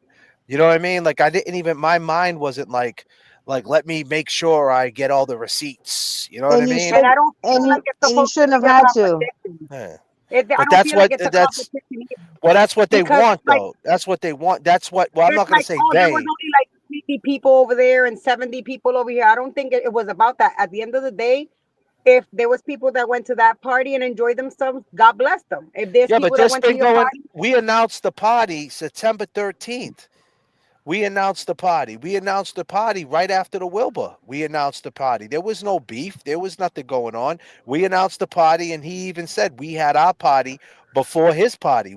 That's And true. the reason and let me tell you, and the main reason why we kept it on that date when we found out later that his party was going on, because we knew that we were going to take a hit before this little shit happened. We knew we were going to take a hit because we thought, damn, man, now people got to choose between him and us. They might go check him out. Maybe we should go on another date. I said, nah, because Nan was in town on them days. So we went Yeah, around Nan's he clarified schedule. that. He And I was like, clarified that. nah, that's why we did it.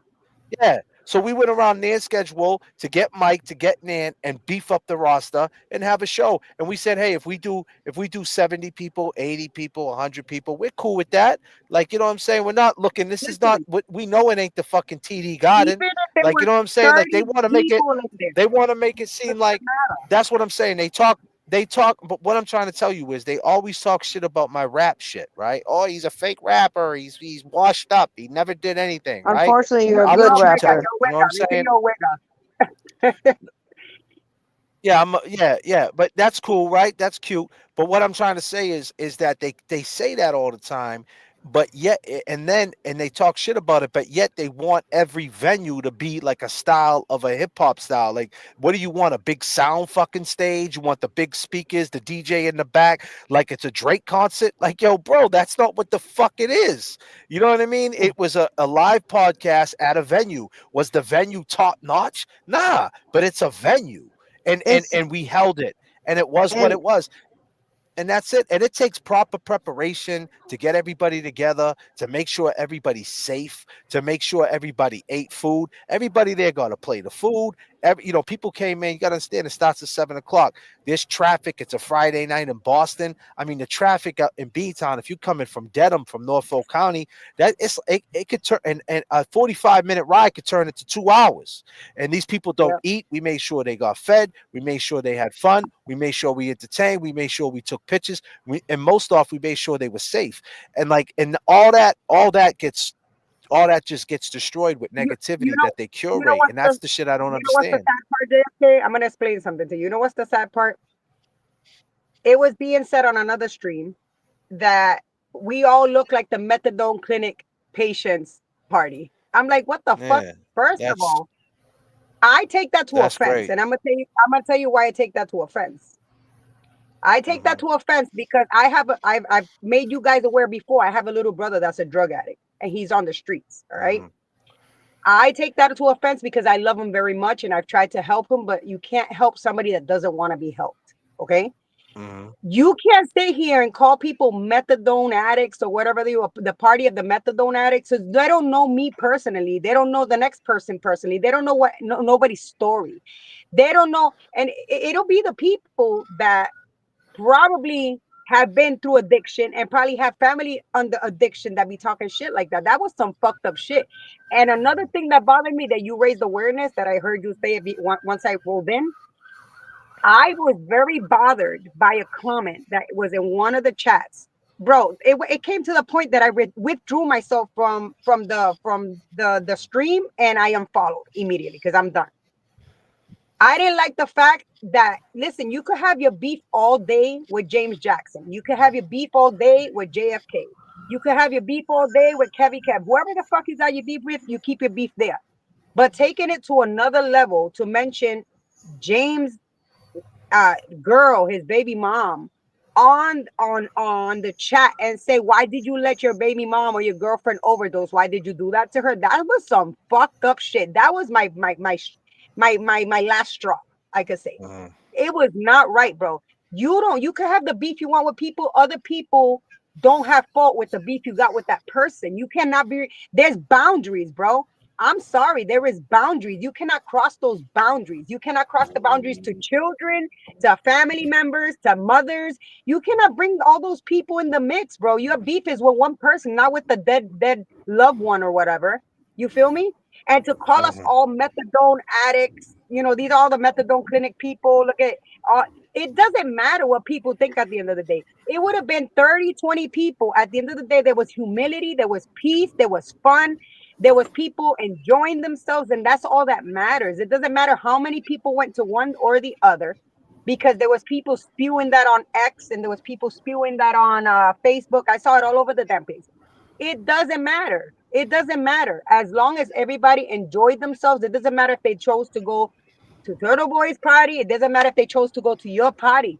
At the end of the day, What is everybody's problem that people chose to go to your party or their party? It doesn't matter at the end of the day. I don't see you here saying why did people choose to go to his party. I didn't see you guys saying that shit. It's unacceptable at the end of the day. We wouldn't. Yeah, but yeah, that's unacceptable. We're all adults here. If we want to keep like it was called a division, right? You know, it was called the division. A division supposedly after that, right? It's because division. But that is the division. And when you come to say that you cannot control your audience, you can definitely control your audience, just like you control the trolls that say shit about you that you don't like in your chat. I'm sorry. If you Also, can take the trolls out of your chat, then you can take the people that are trying to spew the hate to continue to add fire wood to the fire. You can take them out too, so that way you can calm down the shit. You know what I'm saying? At the end of the day, whatever they had to say, listen, this is my advice to you, Kevy Kev. This is my advice to you, JFK. And you guys could take it, you know. And James, I know he left. You know, this is my advice to you guys, bro. Let the people speak, because people will speak whether you're good or not. Let the people judge, because they're going to judge whether good or not. It doesn't matter what you do in this world. People are going to judge. People are going to speak on you. At the end of the day, I don't think you guys should just address it anymore. I think you should let that shit die on its own. You know why? Because it's a never ending cycle. It's going into circles like this. You feel me? It's never gonna end on the other end. So at the end of the day, you guys know what you about. You guys know what you bring to the table. You guys know what you did. You guys know what you do. You guys took a break from social media and YouTube live to kind of like take care of your mental health and with your families, and you did your own thing during that time. Listen, let the people speak, JFK. Let the people speak, Kev. They're still gonna speak whether you're good or not. It doesn't matter. Doesn't matter what you do. People gonna Oh, they talk don't. shit. But it's not. I think it's beyond shit talk now, though. Oh no. It's cross boundaries. Trust me. I've already. That's why I told you this is Yeah, my last job. It's cross yeah. boundaries. But at the end of the day, It's something like if different we now. It's weirdo shit now. It's weirdo shit. That's why I said, where's it gonna end? How's it gonna end? It's weirdo shit. You know what I mean? You I got don't know how weirdos it's gonna end. I don't know how it's gonna like end, but at the end of the day, you guys. like you got whole chats. You got people who create a whole channel it's talking about like there's two channels out there that's basically that all they do 24 hours a day is just talk about us. Like we wasn't even on. And they talking about us like, oh, I know. what do you think their next move is? What do you think their next move's got? Like, how fucking weird is that? Like, why do you care? Like, the next move? What next move you talking about? Like, why do you care? Because they need that content. They want that, but that's all they want.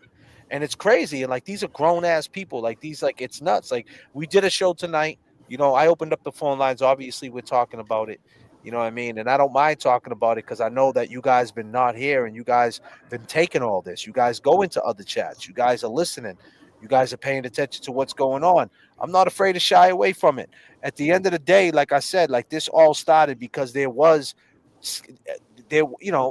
people were afraid of a division, and they were fooled to think that more so it was Karen who was causing this division because she wasn't coming out to speak. She wasn't holding her end of the bargain, like coming on a show and doing things. And she went on Howie's show, and everybody was talking, right? And then this person went on radio shows and created a narrative that it was more so her, and that she left it, like she abandoned us. She moved on. She changed. She's gone. She's interchangeable.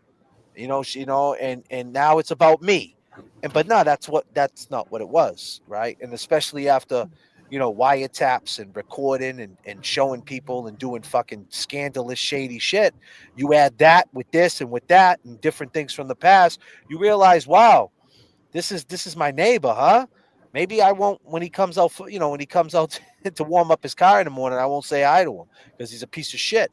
And that's where I stand. It's like I'm not gonna fight him every time I see him. I'm not gonna talk shit about I see him, but now I know who he is, and he ain't, and I know the truth now. And, I know both sides. I heard his side, and I heard her side, and I'm just saying, basically, what I heard and what I seen, and the reactions that I see, and then I see what's going on now. Oh, we know what's right and what's wrong now.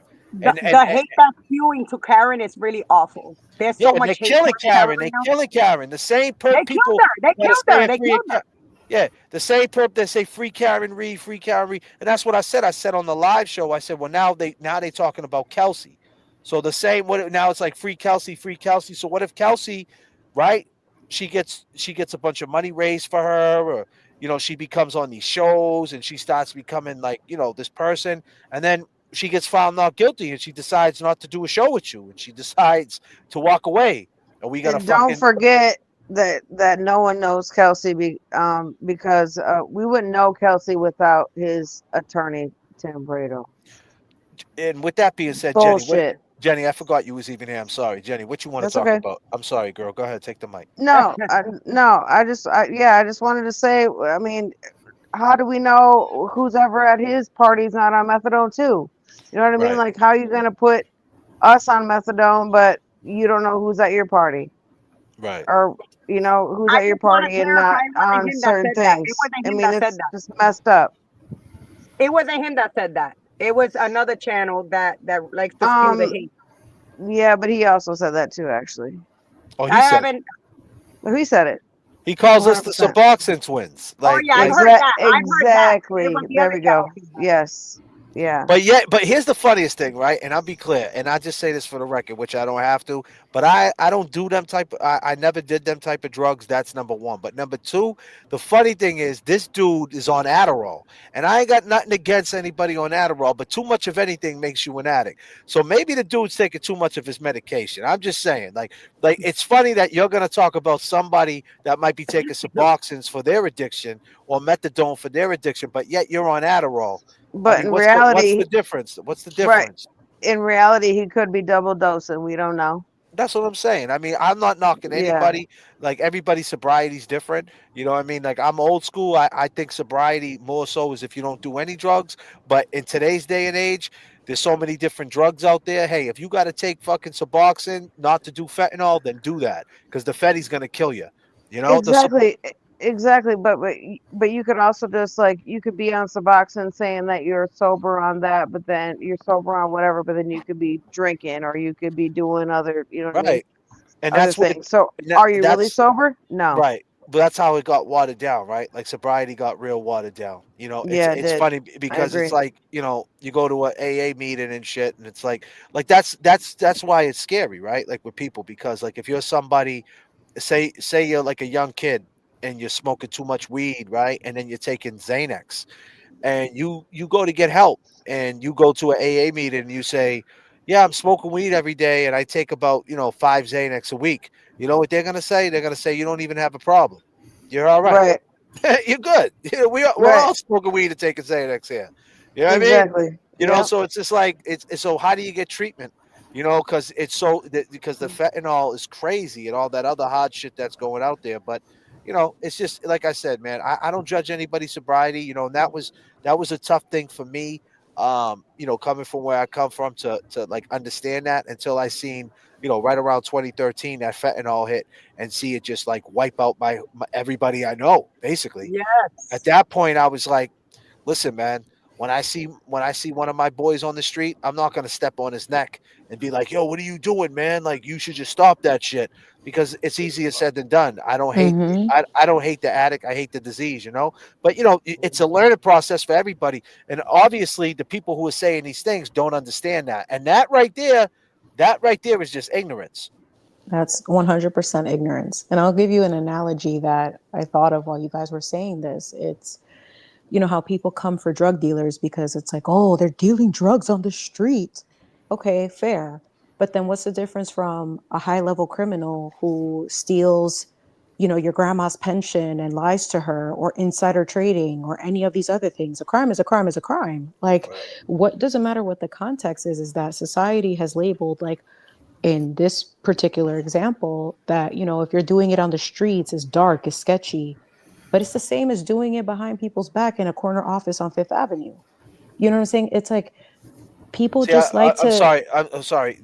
I'm much. No, it's okay. I'm reading this thing right. Adderall is a prescription written by a medical doctor. That's the difference, and that is that is the crutch.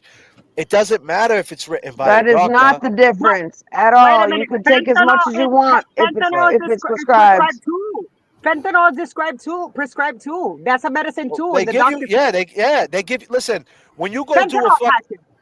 when you go, but now when you go do a colonoscopy, right, or something like that, go look at what they put in your system when they put you out. You'll see it. It will say fentanyl. They Fentanyl. hit you with, Yeah. the fetty, man. Yep. Them Yep. motherfuckers. Right here. You know what I mean? I got surgery and they gave me fentanyl and I didn't They know. give They're you like, oh, fetty, yeah, they gave me fetty. I was like, what the fuck? You gave me fetty. right? So I was flipping God the fuck out. damn. You gave me fetty. My stepfather had stage Yeah, 4 cancer and they gave him patches of fentanyl so he could deal with the pain. So that's yeah, prescribed too. yeah. That's what Right. I'm saying. So Like you could. just Sorry, if Jamie. it's no, that's okay. Just if it's just because it's prescribed doesn't mean you can't abuse it. That's what I Mm-hmm. wanted to say. Exactly.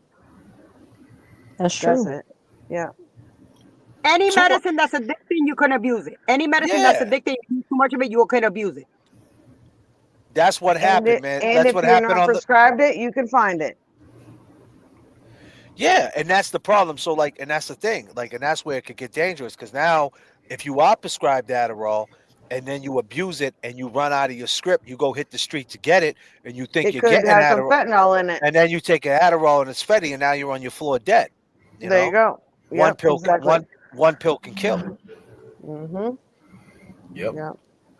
So it's Exactly. like that's the vicious cycle of everything. Like so, like to act like addiction, um, jail, institution, and death. At the end of the day, to act like the JID is not like is it's all wrapped up into justice. It's all wrapped into the topic of conversation.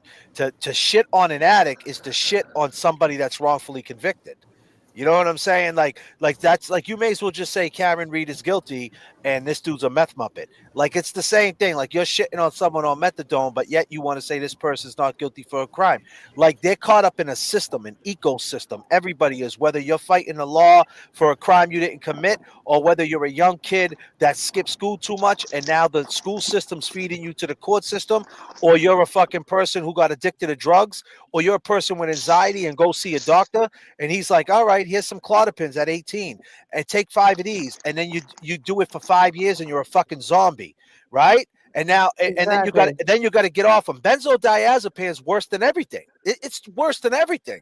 It's Yeah, a Getting off bad withdrawal. benzos, get Bad off benzo. withdrawal. Yeah, like because what it does is it suppresses your fight or flight. So as soon as you get off them clonopins or them zanies, the first thing that kicks in is your fight or flight. The anxiety just hits you, but bow, and and it's tough. And so like people don't even understand, and plus it fucks with your brain, right? And they say it there's does. studies that if you do clonopins, and you can Google this, right? If you do clonopins or Xanax for a long period of time in men, right, more so, it could cause dementia. So yo, this shit is not a joke.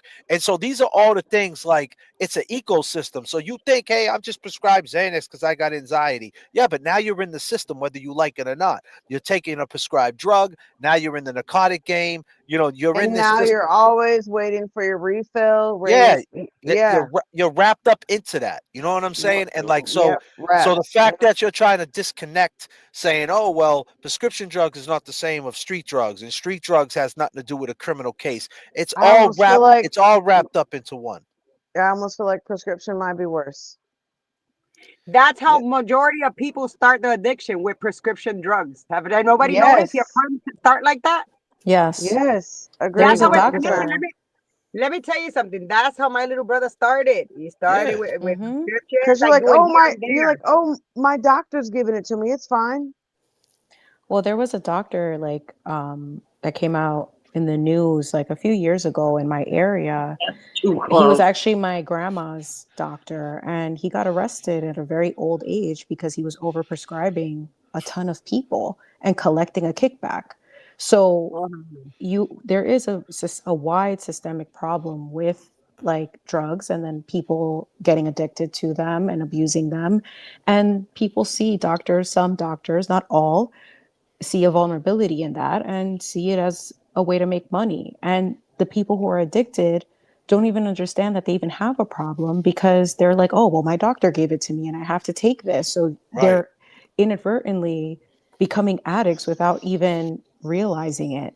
So the point being is that with all of the things that are happening, people's like when you make comments like that about that are really insensitive, it it's clear that it's coming from a place of just like ignorance, like JFK said, insecurity, just like, bro, ma'am, sis, whatever. Look at yourself before you start talking and spewing this stuff. Like truly. Because your Well, struggles are not everybody else's problem. the Respectfully. the fact of the matter is, right? To get back to this character, when he got locked up for the 60 days, the reason why he ended up in that little fucking situation that he had is because he was whacked out on fucking Addies, and they were like, "Are you on any prescribed drugs?" And he was like, "Yeah," and then he had to go there. But see, the thing is, there's an administration, right? And I never wrote him for this, and I'm not trying to, say it now because there's some let me tell you something. I want to say it right. I never gave a fuck about geopolitics, right? Because at the end of the day, if you ain't never ratted nobody out and you never did anything bad, I really don't give a shit, like, about geopolitics, right? Like, if you're a rapist or you're a straight rat, you were, putting dudes in jail and testifying, you know, even then, I really never. I gave a fuck. Don't get it wrong. I gave a fuck, but I never was like, "Oh, this dude's a rat. I'm gonna go over there and do something to him." Right? Like, nah. Like, we know who he is. Like, what are you gonna do? Hit a rat and he's gonna rat you out? Like, you know what I mean? So, like, the point is, I never really gave a fuck. But the fact is this: there is an administration inside the jail system, and if you end up in a situation like a medical situation, right, and you're in there, and especially for like a 60-day period, you could talk to the administration to get the fuck up out of there. Like, you know what I mean? You don't have to stay there. Like you chose to stay there. Like, you could say, I want to go to general population. Like, I want to go to the yard, man. I want fucking movement. You sat there for 23 hours a day locked down. You know what I mean? Like you did something wrong. Like, the reason why you're down 23 hours a day locked down is because when you get a D report and you tell a cop fuck off, or you caught stealing something or whatever, a fight, like, to be 23 hours locked down, you're being segregated. No matter how you look at it, how you slice it, you're in seg. The question is, are you're segging yourself up? You're hiding yourself because it's real easy to be like, listen to the administration. Listen, I'm not having fucking withdrawals no more. I'm good. I'm locked down 23 hours a day. Fuck this. I want to go to General Pop. I want to go to the weight room. I want to walk the yard. I want to go to the library. Like, I want all the shit that General Pop has. I want to watch TV. I want to be out myself for fucking 10 hours. Like, let's just say a total of like 5 hours a day, 6, 7 hours a day versus 1 hour. You know what I mean? Like, to walk around the unit. Like, come on. But he chose not to. So I'm just saying, like, the fact is, like, there's an administration. And listen, I don't give a fuck. I don't care. But guess what? If things go wrong for him, and I don't wish this on him, but that follows you. That follows you where you go. So now it's like, yo, where you was in Dedham? Oh yeah, what were you doing in Dedham? I was in medical. Oh really? You was in medical. Well, what were you doing there? And why? Right? And now you got to fucking speak to that, to like some crazy lunatic. So I mean, you are who you are. You know what I'm saying? So you should worry about that before you worry about me. You know what I'm saying? Like, that's what you did. That's what you put yourself. But I'm not mad at him for that because he probably doesn't know any better, and he thinks he's above that. But the fact of the matter is, he has a number now, and the Commonwealth ain't trying to lose. Like, they already lost the Karen Reed shit. If anything, he's in more trouble than he was last time with the Karen Reed shit because they're gunning for him. They want to make a point. They ain't trying to lose 2 for 2. And listen, like I said, I don't want that to happen to him, but it is what it is. This is what happened.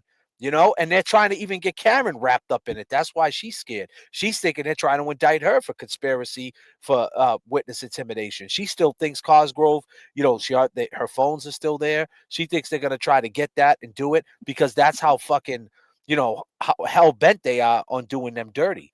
And then you add these wiretaps and all this shit talk on top of it. It just got real messy real fast, It sure did. And that's a huge problem that, people like, I just have to just emphasize truly that when you are online and you know that everyone's gunning for you, don't give people a reason to do that. Like that, it's just logical. And just because you can say something I mean, Mark Betterow says it the best, and I've even said it too. Just because you can doesn't mean you should. And not all speech is protected. So people are like, oh, yeah, I have a right to speak my mind. Yeah, but you don't have a right to bully and harass people. That's not free speech. Let's keep it clear. Let's be very clear with that. You don't have a right to do that. And you don't have a right to rile people up to then go and attack other people, because guess what? There's consequences to that. It may not be legal ramifications that you may gain from it, but you don't know if it could lead to something. What if, God forbid, something really tragic happens? And I would never wish that, and I rebuke it, but like, let's be for real. It's a big issue with like even social media with kids. It's why there's more, hopefully, laws being implemented where you have kids being bullied online, and what happens to them? They take their own life. Like, people are out here struggling, and you think that because you sit behind your keyboard, you don't show your face. And look, I'm guilty because I don't show my face, but that's to protect myself. I could have a private FaceTime with any of y'all, 100%. But I do it to protect myself because I am not putting myself in the lion's den to be attacked unnecessarily by people who, like, I don't even know y'all. And there's a lot of crazy people out here. I'm not going to subject myself to that. So when I come onto these platforms, and to this one in particular, is to be like, yo, like, we could all do better than that. But let's keep it 100. He doesn't know. None of us really know who anybody's screen name is. Right. Cat Lady 103, you don't know if that's actually a dude who is an offender in some capacity. You know what I'm saying? Like, we just don't know. So it just, when you're on that platform and you already have everybody gunning for you, just move different. You don't have to prove a point. Nobody cares. Protect your own shit. You talk about your kids, but you're not doing you or your kids any favors when you keep getting involved in stuff that's above you. Like, that's the crazy part. It's like, it's above you. You're better than that. Like, I don't understand. But ego is one hell of a thing. Yeah, What are but you he gonna do? doesn't. But the numbers. It's all about numbers with him, and And money. subs, and money and subs. So he does. That's how he views it. Like like you're a peer, right? Like if he would listen to you and look at you as a peer and say, hey, I fuck with this girl NY Chimmy. Like I like her vibes. I'm gonna listen to her advice because them are the type of people that seems like they're level headed, and I don't want to like. That's where I want to be at. I want to be level with that. But he doesn't see it that way. What do you know, Chimmy? I got 180,000 subscribers and 8,000 people watch me. Shut up. That's how And he yeah, looks this is at it. my And that's and and this is that's my and alias. Let's keep it a bean. None of y'all know what I do for a living. None of y'all know what I've done. So at the end of the but day, it's like I could be Angelina Jolie, honey. You don't even know. You know what I'm saying? Like, yeah, I could exactly. be a multi-bajillionaire and you don't even know. But the Yeah. the point being is that nobody really knows. So when you put your business out there and you're on your ego trip about like, oh, I did X, Y, and Z, you got to be careful who you're talking to, because you don't And let know me if you're missing your own bag by acting like this too. If let what me you be care about is money, then let me be you know. clear too. The reason why I brought up the jail shit is because he mentions that shit so much. I Mm-hmm. did 60 days, I did 60 days, I did 60 days, and it's like, all right, but let's be clear. When you did that 60 days, let's be clear the way you did it. You didn't, you were protected, and that's the way you did it. And you're doing it like, one side of you wants to act like a criminal. Like, I did 60 days, I was locked up, and it was the struggle, it was the hustle, but the whole time you was in there, you were being babysit by cops. You weren't fucking in, you wasn't on the units chilling with the fellas. Like, you weren't doing that. But you want to act like, you were, and that's not true. And that's all I'm saying. Like, you had a different experience in there than most I was people. just gonna say it's a different experience. Yeah, you went there with a different experience, and that's all I'm saying. Listen, I'm not trying to listen. He could take it, or anybody could take it how they want to take it. But my point is, you mention it that much. Like, sometimes I'm just like, God damn, you mention it like it's a prize. Like, you I did 60 days, 60 days. I get it. You got taken away from your kids. It was fucked up the way they rolled up on you. Okay, cool. But that shit was a long time ago. That was a year ago. It was 60 days. But I mean, for someone that's on bail right now, and the way you're moving, you know, you don't know the way you're talking about people. Someone run up on you and they start arguing, or something happens and the cops roll up and everybody gets put in cuffs. Then what? You know what I'm saying? So, you got to watch what you say, watch what you do. And I don't think he's used to that, man. He says he moves around and he says, like, I'm around. People never do anything to me. I'm around. Yeah, really? Yeah, but you're going to piss enough people off one day, and you don't know because there are a lot of crazy ass people out here. And it's clear he's a magnet for that because, I mean, not only did It's he only work been with somebody like that, it's only he been 90 dated people like days. that. It's only been 90 days since Karen Reed is free, man. You know what I'm Mhm. saying? Like it's a different vibe, man. He should, I ain't telling him what to do. It's been 90 days and look what happened, just in 90 days and the 90 punk days. Like in 90, so within 4 months, right? Let's just say this was a baby, right? What the hell could that baby be doing in 4 months? The baby would still be on the boob, still up all night, still be an infant. You still ain't taking that baby everywhere like that. You know what I'm saying? Like, it's still a little baby. Like 4 months, 120 days. Like this is what this whole shit happened. And it's not because of me. It's not because of James Jackson and Kevy Kev. It's because of the person who wanted to control it and want to micromanage it. And that's what happened. And them are the facts. You're absolutely right. And that's the sad part because it's like nothing ever has to be this difficult. But when you don't have something, you know how when people come from, they get record deals and the first thing you see them do is bling themselves out. They got the biggest chain, they got the nicest car, they got the freshest sneakers, they got all the Jordans. Like Right. they got everything from everywhere. But then they lose it all because they don't know how to manage it, or the way that they obtained it wasn't on a firm foundation. They had to rob Peter to pay Paul to get it. So when you move like that, you're only setting yourself up for failure, because when you're creating all enemies, you can be a truth speaker without creating enemies, because sometimes it's planting the seed. It's not forcing it down somebody's throat. It's not planting it in the garden when it doesn't belong there. It's just putting the note out there and letting it rock and letting it marinate. And sometimes that's your job, but you're not the authority of the truth. Because at the end of the day, in most of the situations, there's three sides to every story.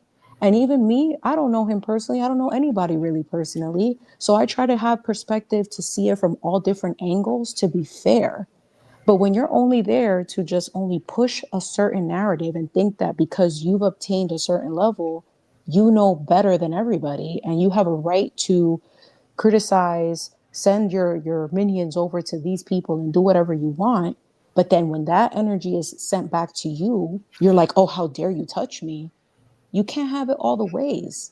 You just can't. That's not how it works. That's not balanced. And at some point, that energy needs to be balanced. And it's going to come back to you. And you will have ample opportunities to be like, to own up your shit. Or if not, the fall is going to be even harder. And I don't want to see someone like him. I don't agree with him. I don't respect a lot of the things that he's done, only because I think it's dumb and because he's so lucky to be in the position that he's in and he's literally destroying it. And I feel bad for his kids, if anything, that it's like, yo, just do better. Like, open your eyes. Or maybe you do need to fall on your ass again in order for you to get back up, because he is resilient. I can't knock him for that. He is going to always find a way to make something. But in terms of like you being able to have something Can I just interrupt you sustainable. for a second? I'm so sorry. Sure. Do you know this Where's whole that- time I'm where's that watching noise? Unforgettable Where's and her that noise head's coming moving from? and she's driving and I'm thinking it's you talking for like the last 5 like No.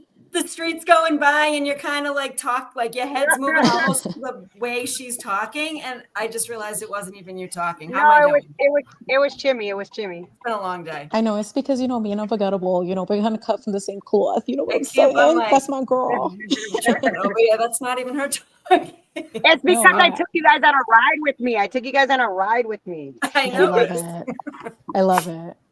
But no, it's Oh, all it was good. I mean, look, at the end of the day, all of us can speculate. This movie has an ending that none of us can predict. But what I have learned is that every single choice that you make sets a new intention, and then you end up just moving. Your path is determined based on that. Like, I don't know if any of you guys watched that series Sandman on Netflix, like the second season. It's fire. I mean, look, I love that type of shit, whatever. But what I will say is that the one thing that is always uncertain is that your destiny is based on your choices. So how you choose to move is what you're setting yourself up for. So if you move with intention to do what you need to do and you stay focused on that, it doesn't fucking matter how many accounts come out of nowhere to say, oh, JFK, this, it doesn't even matter because you know what? They can't touch what is for you and what you're here to do. They're just there to be distractors and to distract you from what you're trying to do because the devil loves to see somebody like you guys and even people here. This is a message for y'all. When you have haters, it's because you're doing it right. So you just keep going and focus on that path, no matter, even if it sucks. That's my point, though. My point is, man, that shit. I don't look at it like haters, man. Like that shit is beyond hate now. That's what I'm saying. What's the end game? It's beyond hate. Like it's not haters, man. Like I can't. Like a hater is someone who just hates. Like it's like weirdo shit. Like that's what I'm trying to say. Like I'm trying. That's the only reason why I'm talking about it because like it has really nothing to do with the one person. It's a whole situation. You know what I'm saying? It's not just one person. It's you got a whole fucking. There's a whole channel dedicated to like they're gonna talk about this lie. They're gonna talk about you. They're gonna talk about me. They're gonna be brutal. They're gonna be vile. They're gonna say the wackest shit. You pussy. You bitch. You this. Or blah blah blah. They're not gonna That's come such with a the. low shot. They're not. But they're not. That's what I'm saying. They're not gonna come with the facts. They're not gonna say, well, you know, this happened because of this, and this happened because of that. And when you put it into it's right off the bat. They spin it. They take it, they spin it around. They say you said something you didn't say. They put it in different contexts and they attack. And then it just, it becomes like, like you ever see ants when they all just come out and shit? They all just start following each other. That's what they do. They all follow each other. And like I said, when is it going to stop? It's hard to do a show when you're doing a show and people are in the chat saying the craziest shit. Like the stuff they're saying in the chat. They're saying, James, you killed your girlfriend. That shit is crazy.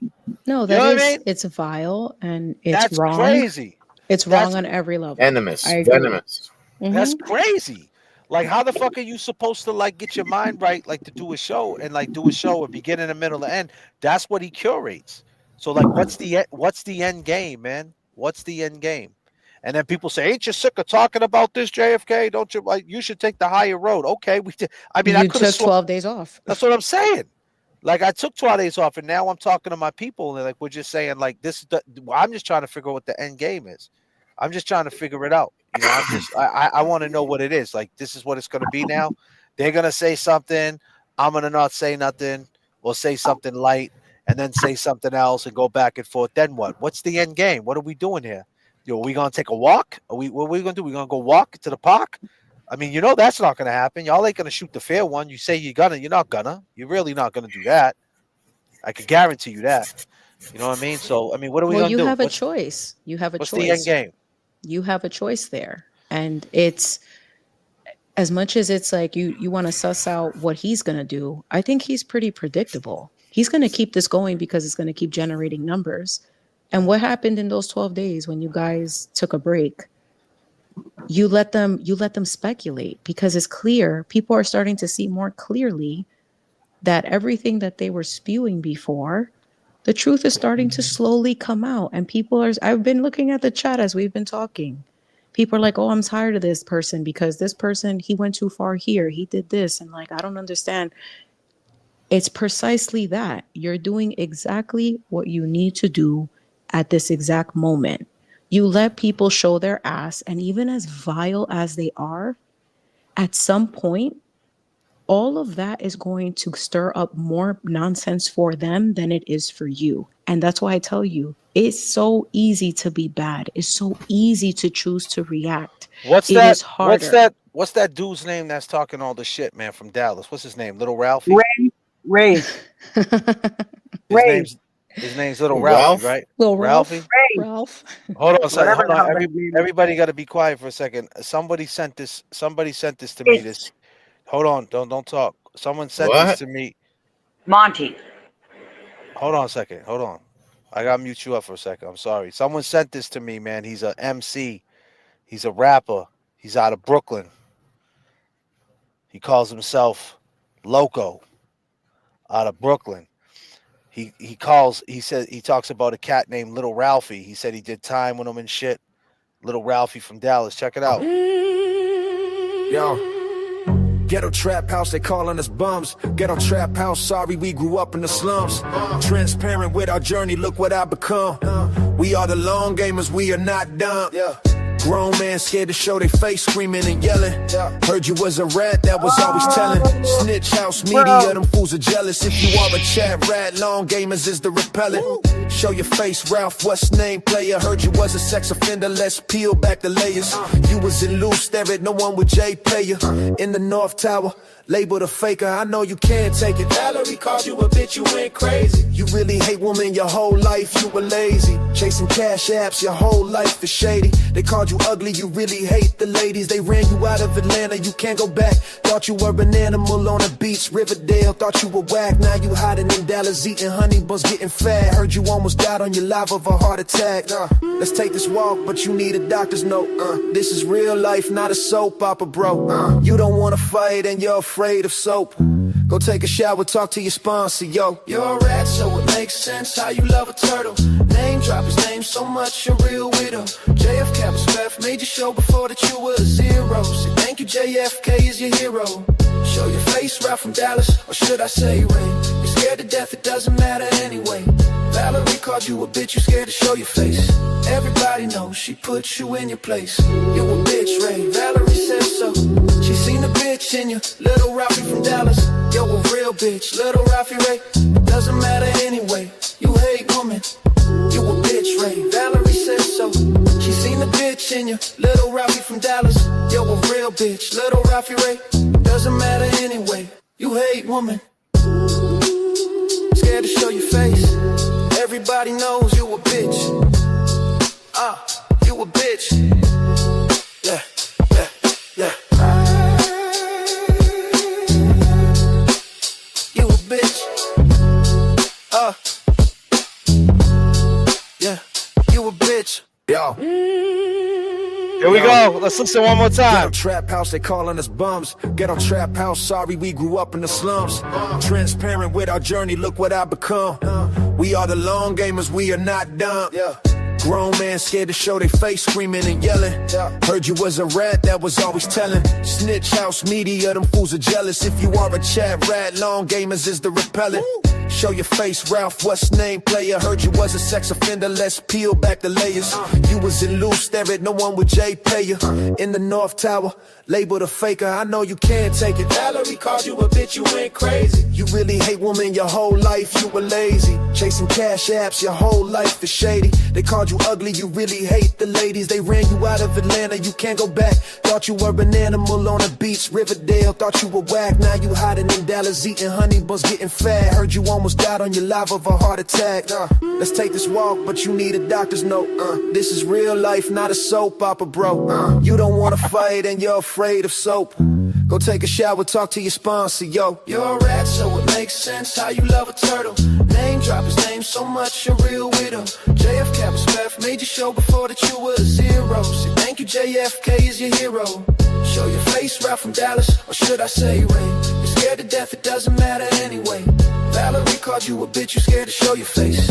Everybody knows she put you in your place. You a bitch, Ray, Valerie says so. She seen a bitch in you, little Ralphie from Dallas. Yo, a real bitch, little Ralphie Ray. It doesn't matter anyway, you hate women. You a bitch, Ray, Valerie says so. She seen a bitch in you, little Ralphie from Dallas. Yo, a real bitch, little Ralphie Ray. It doesn't matter anyway, you hate women. Scared to show your face. Everybody knows you a bitch. You a bitch. Yeah, yeah, yeah. You a bitch. Yeah, you a bitch. Yo. Yo. Ghetto trap house, they calling us bums. God damn, Wow. little Ralphie. You know why I was God laughing, damn. JFK? Little You know why I was Ralphie. laughing? I What's was up? laughing because when I was on Mike Crawford's show tonight, he kind of threw like a little hint out there. He's like, I heard there's a diss track coming out. That's all he said. I was like, now I get it. What he was trying to say. I was like, damn. Little Ralphie from Dallas, man. Little Damn. Ralphie Ray. Man, he said, and Lee Stewart, man. He said, like, Lee Stewart If I'm not mistaken, Lee Stewart is Sterrett. Lee Sterrett. If I'm not mistaken, that's the jail over there in Dallas.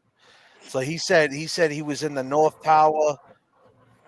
He said he was a sex offender. He said he lived out in Riverdale in Atlanta. Come here.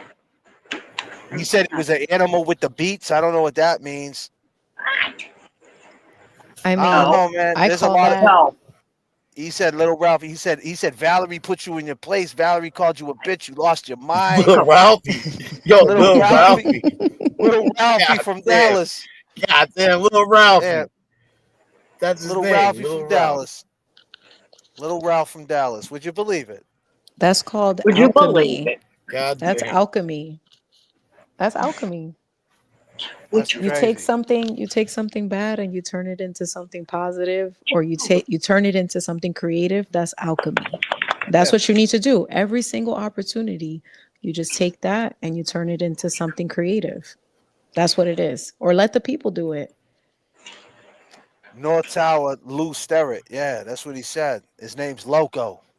He's from Brooklyn.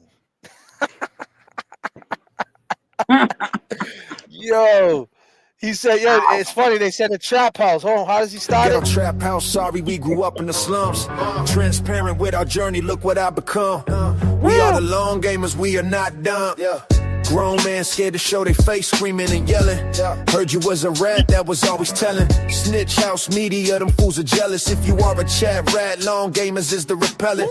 Show your face, Ralph, what's name player? Heard you was a sex offender, let's peel back the layers. You was in loose, Sterrett, no one would J pay you. In the North Tower, labeled a faker, I know you can't take it. Valerie called you a bitch, you went crazy. You really hate women your whole life, you were lazy. Chasing cash apps, your whole life is shady. They called you ugly, you really hate the ladies. They ran you out of Atlanta, you can't go back. Thought you were an animal on a beach, Riverdale. Thought you were whack, now you hiding in Dallas, eating honey buns, getting fat. Heard you almost died on your live of a heart attack. God damn! He said you almost died on your live of a heart attack. God damn, son. Let's take this walk, but you need a doctor's note. This is real life, not a soap opera, bro. You don't want to fight and you're afraid of soap. You don't want to fight and you're afraid of soap. Go take a shower, talk to your sponsor, yo. Don't bend over. So it makes sense how you love a turtle. Name drop his name so much, a real widow. J.F.K. respect made your show before that you were a zero. Say thank you, J.F.K. is your hero. Show your face, Ralph from Dallas, or should I say Ray? You're scared to death, it doesn't matter anyway. Valerie called you a bitch, you scared to show your face. Everybody knows she puts you in your place. You a bitch, Ray, Valerie says so. She seen a bitch in you, little Ralphie from Dallas. Yo, a real bitch, little Ralphie Ray. It doesn't matter anyway, you hate women. You a bitch, Ray, Valerie says so. She seen a bitch in you, little Ralphie from Dallas. Yo, a real bitch, little Ralphie Ray. Doesn't matter anyway, you hate women. Scared to show your face. Everybody knows you a bitch. You a bitch. Yeah, yeah, yeah. You a bitch. Yeah, you a bitch. Yo. Little Ralphie from Dallas, son. You'll shoot your eye out, kid. You gotta calm the fuck down, Ralphie Ray. God damn. Little You Ralphie believe Ray. it. Yo, clip that. Clip that. See it tomorrow. Man. I'm sure Damn, you'll see son. that tomorrow. All the Man. clippings. If I you're a sick chat, my pity on him. if you're a chat rat, long gamers is the repellent. Damn, man. They shit on you guys, man. This dude Loco, man. I heard he's down with 6ix9ine and shit. He's down with them dudes out in Flatbush, man. He's a wild dude, man. He's a wild dude, kid. This dude, man. I heard that on the Cape. He said he knows him though. He said he was in Lou Sterrett. He was in Dallas. He said he knows who he is. This whole shit, man. Something about boxing. He said he made beats. They ran him out of Atlanta. I don't know how he knows all this shit, man. I don't know, Ray. You coming with a diss track? What are you doing, Ralph? I'm up with something.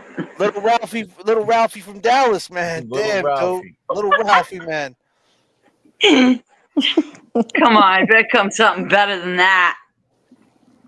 You know, they I mean, crossed the line. it makes more sense why he is trying to hide his identity though, because Yeah. he probably does have a lot more enemies, but he ain't doing himself any favors creating more. Like, Yep. just stop. I've seen some chats where, I've reported them. Like, these people are sick, and he can control it. And you know, when you get a channel, like, this is your responsibility. It's your business. It's considered a liability. He has total control of what gets posted and what doesn't. And all he allows is the hate, especially towards you guys lately. And I ain't having it. And I Tim Bradle is my attorney too. And I told Tim I was going to keep it neutral and whatever, but he crossed the line. Who's that? TB. Why? What happened with you?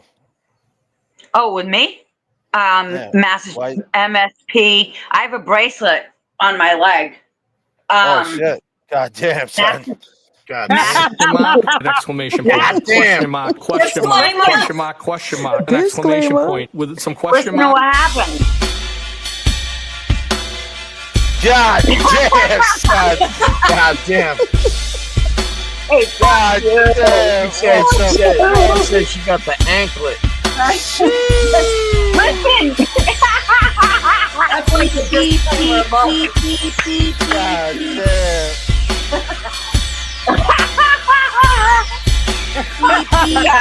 Just a little extra jewelry. What the fuck is happening? Listen, hear me out. Hear me out. Right? So, a Massachusetts state trooper has been fucking with me for years. For years. For years. Yeah. So he pulled me over, took my plates, tried to say I had no insurance, and he just kept fucking with me. And my friend is his neighbor, and he was taking home a marked cruiser, like a marked state police cruiser. And I was like, yo, I thought you were Falmouth PD. Would you fail up? So anyway, he shows up at my house with another Falmouth cop to say that I was harassing him because I filed a post complaint against him for all the harassment. So they show up at my house. My property is completely fenced in. There's signs everywhere, says beware of the dogs, blah, blah, blah. Apparently, the rules don't apply to them. So they come in, they knock on my door, and my pity comes with me, and he points his fucking gun at my dog. I lost my shit. Why was he at your door in the first place? What was that? Why was he at your door in the first place? I was calling, questioning. I called the Bourne Barracks because I had questions about some of his activities. No, so why did he come to your house, though? Because to serve me with a no harassment order. Ex parte. Like, that's how they do it. Like what they did to Kelsey. So anyway, they show up here. I get arrested.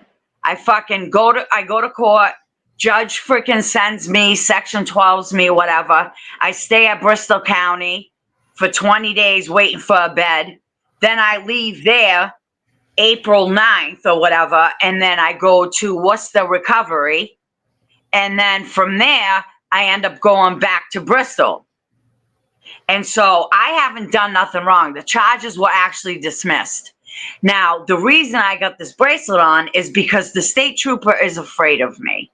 And it's to make sure I don't go near his neighborhood on dogs. So I had to hire Tim because maybe you should be calling the Framingham Barracks where the headquarters is. They told me I couldn't call the Bourne Barracks because he was allegedly out of the Bourne Barracks, but he was doing work in Brockton. And Brockton happens to have so much gun violence. And I heard through the grapevine that he was trafficking guns. Who's that? So believe half of what you see and none of what you hear. What was that? Believe half of what you see and none of what Oh you no, trust me. Trust me, I wouldn't be saying this unless I knew.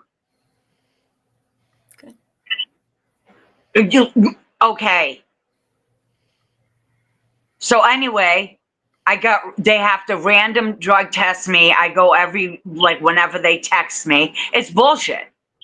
It's complete bullshit. I did nothing wrong. Nothing. So I've got one more case left, and it's the harassment on the trooper.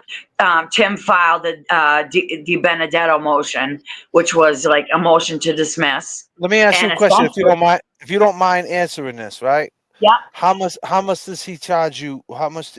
Can you tell me? Did he give you a flat rate, or is he charging you by the hour? I pay $25,000. Straight flat rate for the case.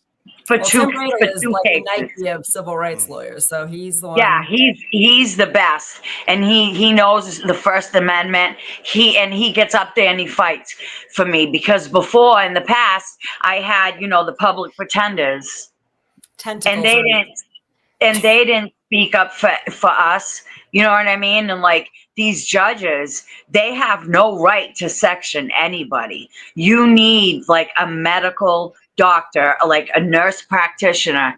A judge has no right whatsoever. And she sent me, the case it's got just like dismissed. taking Kelsey's baby away based on a one-sided. Yeah. A judge, nobody goes to investigate, check things out. They just, okay, if that's what you say, and they just go and take an infant away from a mom. I mean, that's absolutely fucking insane. And I mean, can you imagine if I walked up on their property? Dude, they would shoot me. But just to be clear, so the neighbor is friends with this guy? Your neighbor's friends with the trooper? No, my neighbor lives next door to the trooper. We all hate him.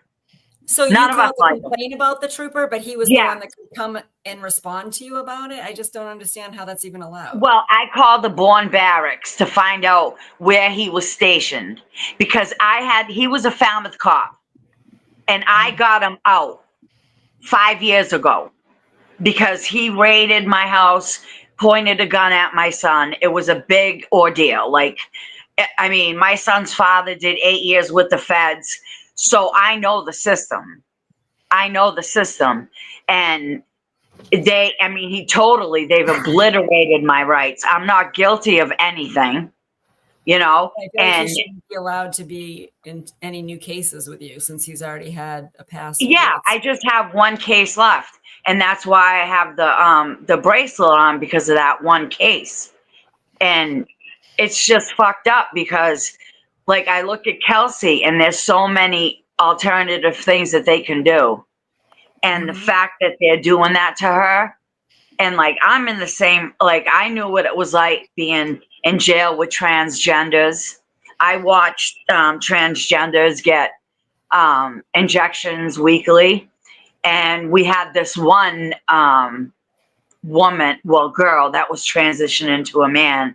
And after she would get the injections, I mean, flip out in the cell. Like, I mean, act like they're on the phone talking to somebody. Just rage. Absolute rage. What happens when you fuck with hormones? And like, we shouldn't, like, if we need to go to the bathroom, like, I shouldn't be seeing somebody standing up. He's got a dick. What the fuck? God damn. You understand me? Like, I'm sorry. Like, I'm sorry, but what I'm speaking is fact. In a dream. God damn, what did he have? God damn.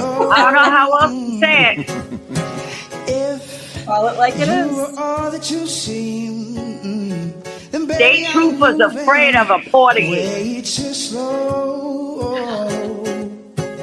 I've been afraid of a Portuguese. Oh, you better be, yo. Are you from the Reed? You don't want to fuck with me. I'm a Gemini, too. Oh, Jesus.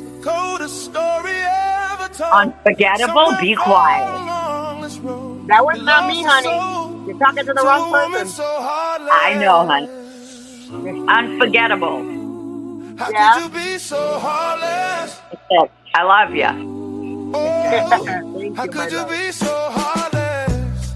How could you be so cold as the winter wind when it breezes up? Just remember that you're talking to me, though.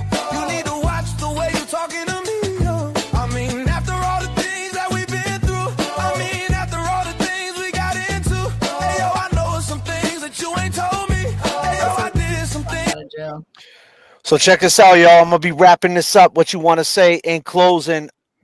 We got free Karen Reed free Kelsey 2025. You want to say something in closing? Yeah, that.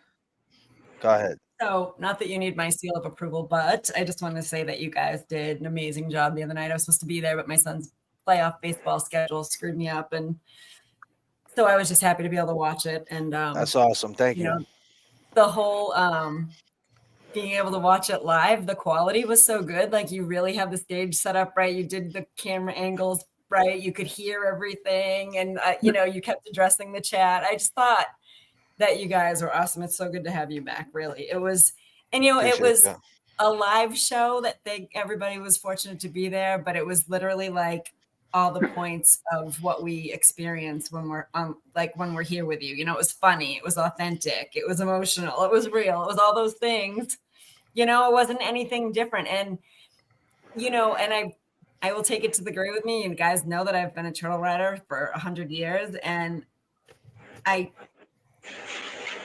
don't understand the recent comments. Like, if you're going to watch this and get mad at me because I continue to be a J.F.K. supporter, like, you're not going to tell me who I can like both of you. Like, but the comments, especially when we stooped to talk about Jigga and like, what's he need money for? I think Becca is a phenomenal girl. Like, I've got to kind of chit chat with her on Facebook a little bit, and my heart aches for that family. I mean, of course they need support and money. First of all, funerals are not fucking cheap. Hello. I'm sure they didn't have like tons of insurance. Maybe they did, but a lot of people in our generation are not prepared like our grandparents were and stuff. I mean, it is not, even just to do a cremation is stupid money.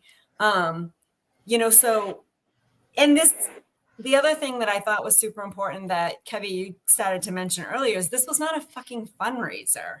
You guys were having a show, and you never advertised it any other way. No one said anything about you were trying to raise money. This was a show. And I'm sorry, when I go to like a show to see Jim Brewer, the comedian, or what's the guy that I love there? Oh my God, I just had a break. The Italian guy. Oh my God. Anyway, I expect to pay to go to a show. Do you know what I'm saying? But it doesn't include food. It doesn't include like front row entertainment. And so I just don't understand what the point was. But you turned around and ended up doing the 50-50.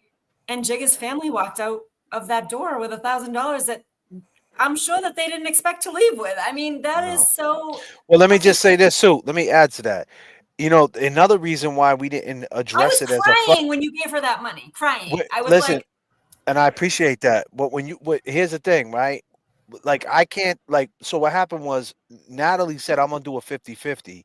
And I was like, I'm with her, do it, and she did it. And, regardless, we were going to donate to them at the end of the night, whatever we were going to do, we were going to say, hey, we're donating this. And we knew if we did that, then, people would say, hey, I got this, I got that. Right. So regardless, we were going to set it off at the end of the night. And then Mike won it. So that yeah, was but then she said, let me do a 50-50. And I said, okay, let's do it that way.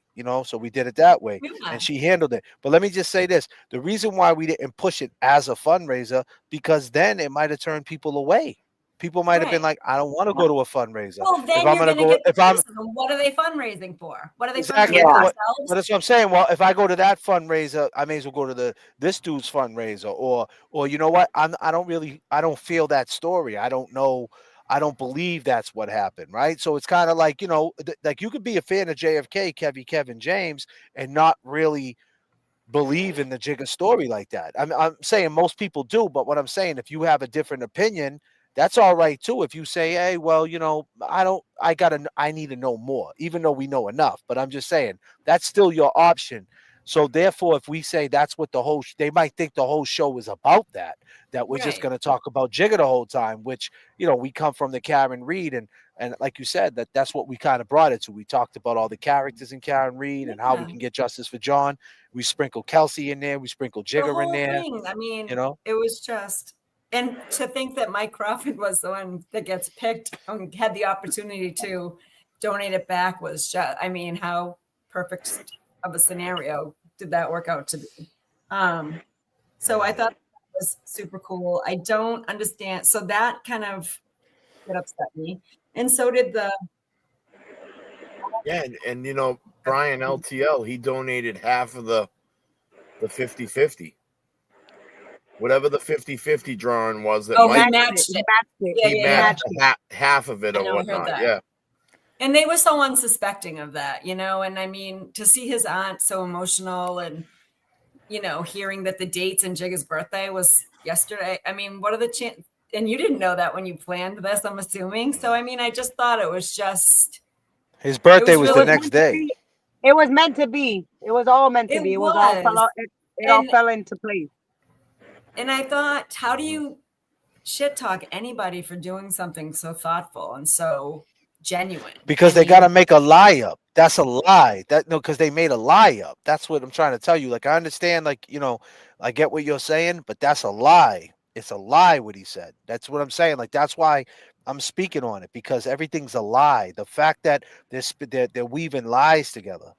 This is like, I'm not the one that's lying about nothing. What am I lying about? It's The fact, he's white knighting. He's white knighting for Karen Reed. Listen, if Karen Reed and this dude gets together tomorrow and be friends again, then that's their business. Like, I don't really give a fuck, to be honest with you. Like whatever. Like, that's their bit. If they could figure it out, hey, cool.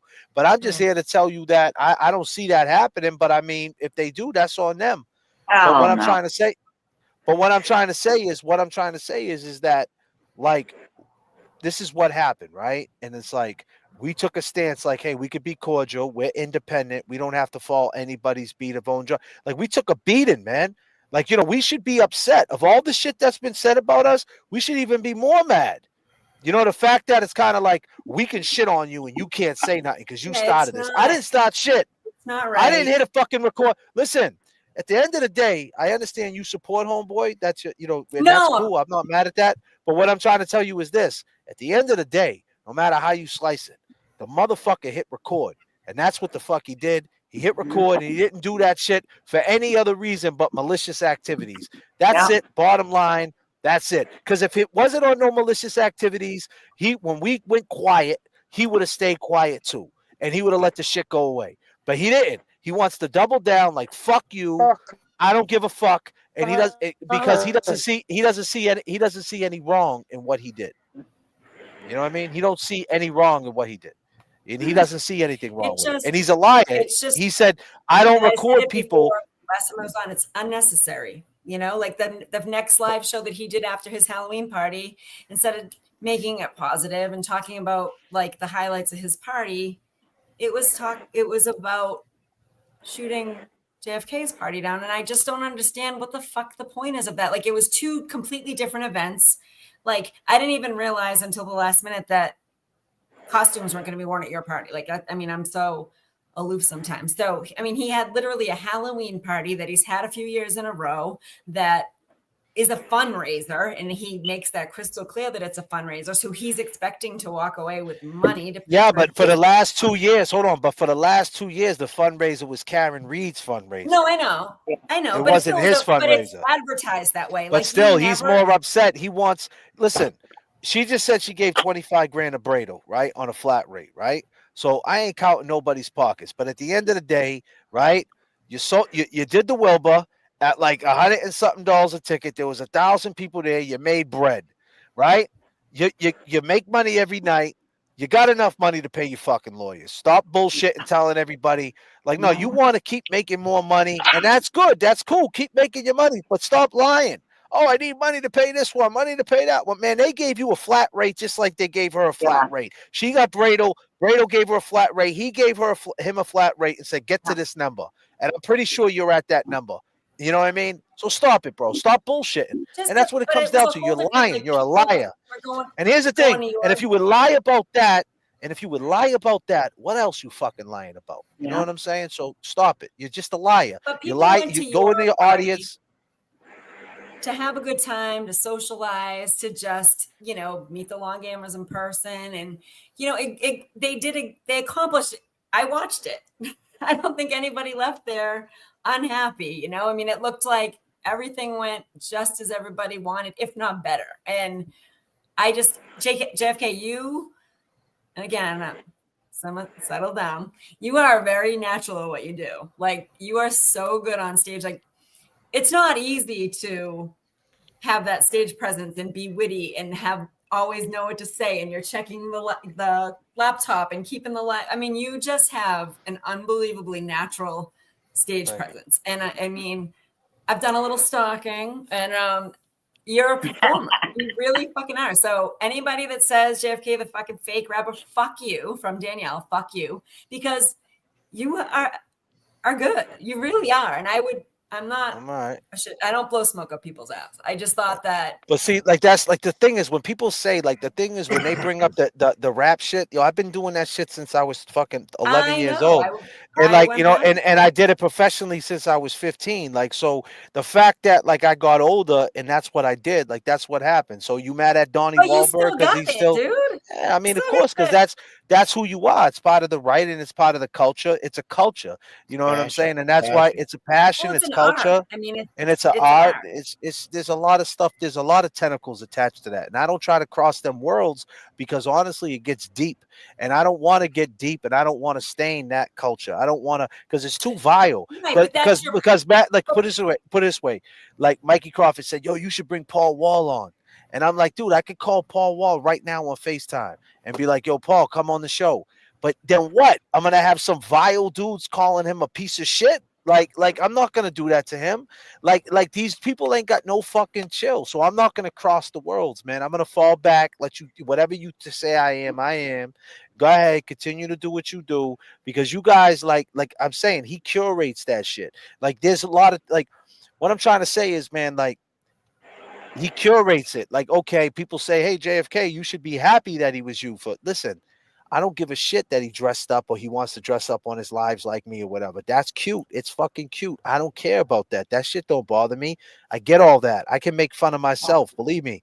That's not it. Like I said, it just makes people think, okay, if he is doing that, then it's all guns blazing at these dudes. So then another group of people start talking shit, another group of people, another group, and they'll go to any lengths, and he doesn't care. And what I'm saying is, where does it end? And where does it end? I just had a person in the chat tonight impersonating a dead girl, a picture of a dead girl saying Lauren Berry, right? James's girlfriend. You killed me, James. Like, that shit is crazy. That shit is crazy. That's sitting below the belt. That's the same with this, like, Suboxone twins. Like, what the fuck? Why? That shit is crazy. Like, so what? Like, but that's who he is, man. Like, have you ever watched his old videos? Like, have you ever seen what this dude does? Like, he's going back to his old ways. That's what he does. Like, that's who he is. And honestly, he's getting views. People are watching him. People are sending him money, and that's how he looks at it. Like, people are watching, and I'm getting money, so fuck you. And whatever, I get it. I can't stop you. Do your thing. I'm not gonna jump in your chat and be like, stop doing this. Like, nah, we know people love you. I only got 544 people. I ain't got 8,000 people watching me. You're blown up by the numbers, but not all numbers are good numbers. Not all good money's good money. Not all, money, good money. How's it go? Money's good money. You guys like, are likable guys, and he's got to know that. He's stubborn as fuck and is gonna just keep marching on with this. And I don't know, it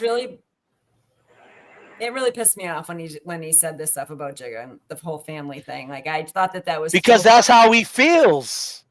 That's how he feels. That's who he is. Why do you think he never talked about Jigga? Like he never talked about Jigga because in his mind he thinks the dude did drugs and the cop said stop and he didn't stop and he deserved what happened to him. That's what he thinks. That's what he thinks. Because if he didn't think that, he would say, yo, that's fucked up. These 7 cops, fuck these police. But instead, he's talking shit. See, he jumped the fence, right? And went into the girl Lauren shit. He jumped the fence and went in that community, right? I'm going to jump the fence and talk shit about this chick Lauren and jump on that algorithm, right? And he's talking shit about her. That got nothing to do with him, right? And that's an algorithm, right? And he's getting views. He did how many shows so far? Like he's live like 3 times a day, and he's monetized. But So what do you the think he's doing? ADHD kicks in on that. But what do you watching think he's her. doing? But that's what I'm saying. What do you think he's doing when he's live in the he does a morning live, then he does 2 morning lives. So if he maxes out at like 20, 30,000 views each live, he gets money, right? And then he does a nighttime live, he gets money. So he's probably think about how much money he's making a day, and he's doing that 4 or 5 times a week.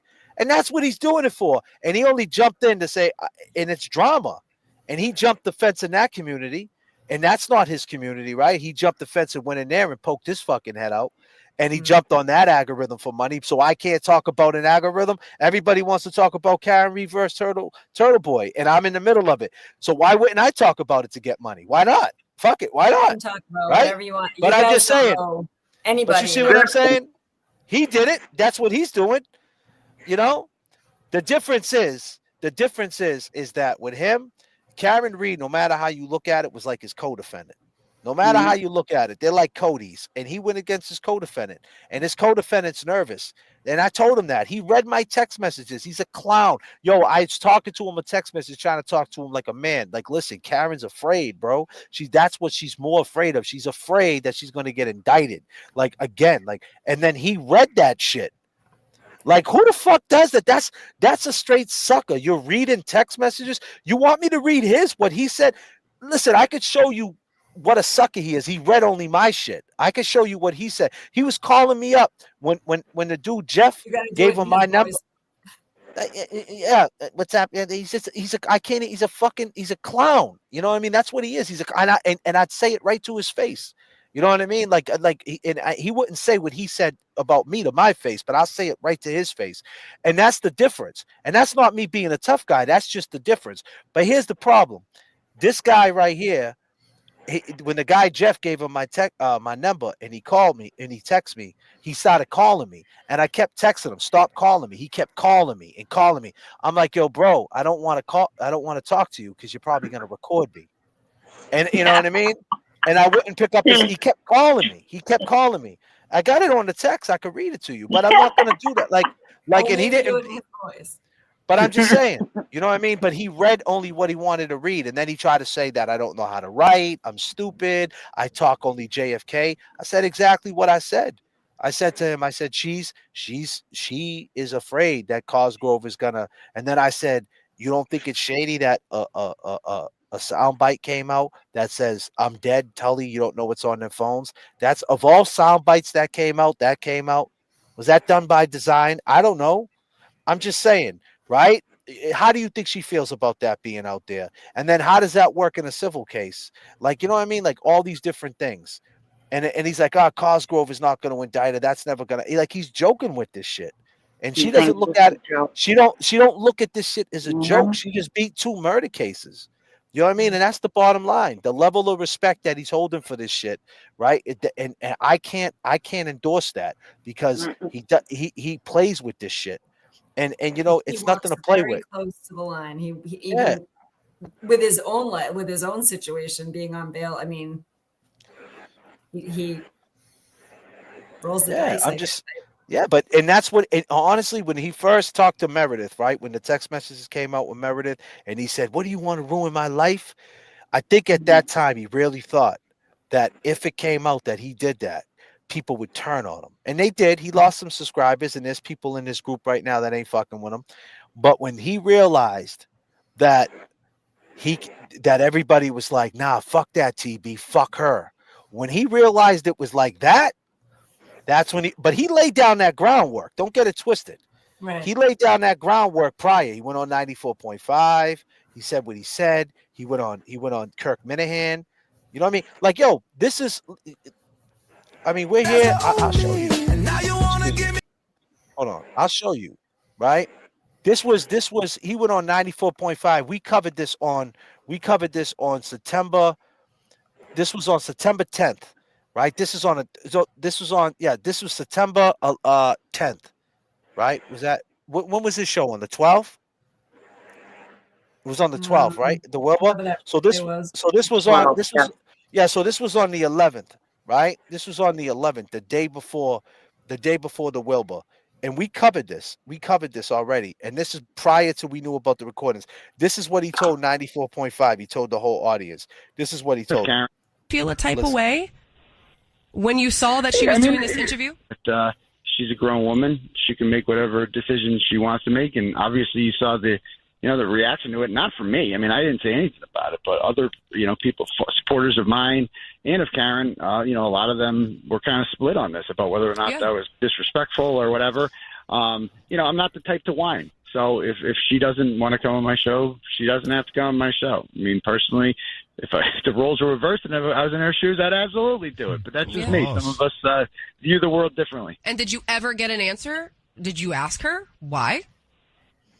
Did I ask her why? Yeah, I did. And she basically, it's just she views this relationship differently than I do, basically, about who helped who out in this relationship. And I'll just leave it at that. She views this relationship differently than I do, basically, about who helped who out in this relationship. And I'll just leave it at that. He laid down the ground. So if you're Karen Reed, right, listening to that, you're like, yo, this dude's like, that's not what it was, though. You know what I'm saying? He was already laying down he was laying down. Damn, who's making that noise? Is that you making that noise? God damn. Portuguese princess. Oh.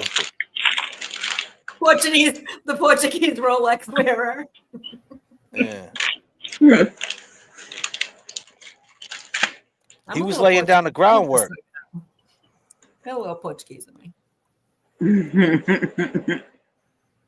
That's a little bit. Yeah, it's not a good look. I don't condone it. I don't condone that the night of, I don't know if it was, I think it was the day of your party Let me show you this. This is Kirk Minahan. This is the same week this is after the Wilbur. This is after the Wilbur Theater. This is after he sold out the Wilbur. Or maybe it's before. I don't know if it's before or right after.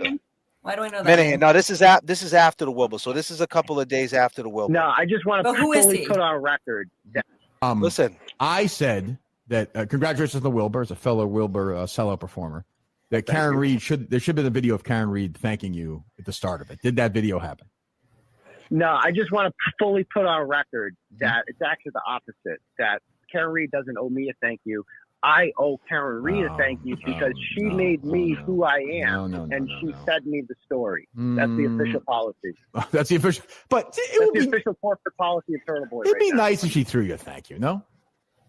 I mean, it wouldn't hurt, but at the end of the day, it would be disingenuous because I owe her a thank you because she made me who I didn't exist before Karen Reed. She made me who I am. Do you want to thank Dave Colley? Do you want to thank Dave Colley for putting you in prison? Do you want to thank Dave right now? You see what I'm saying?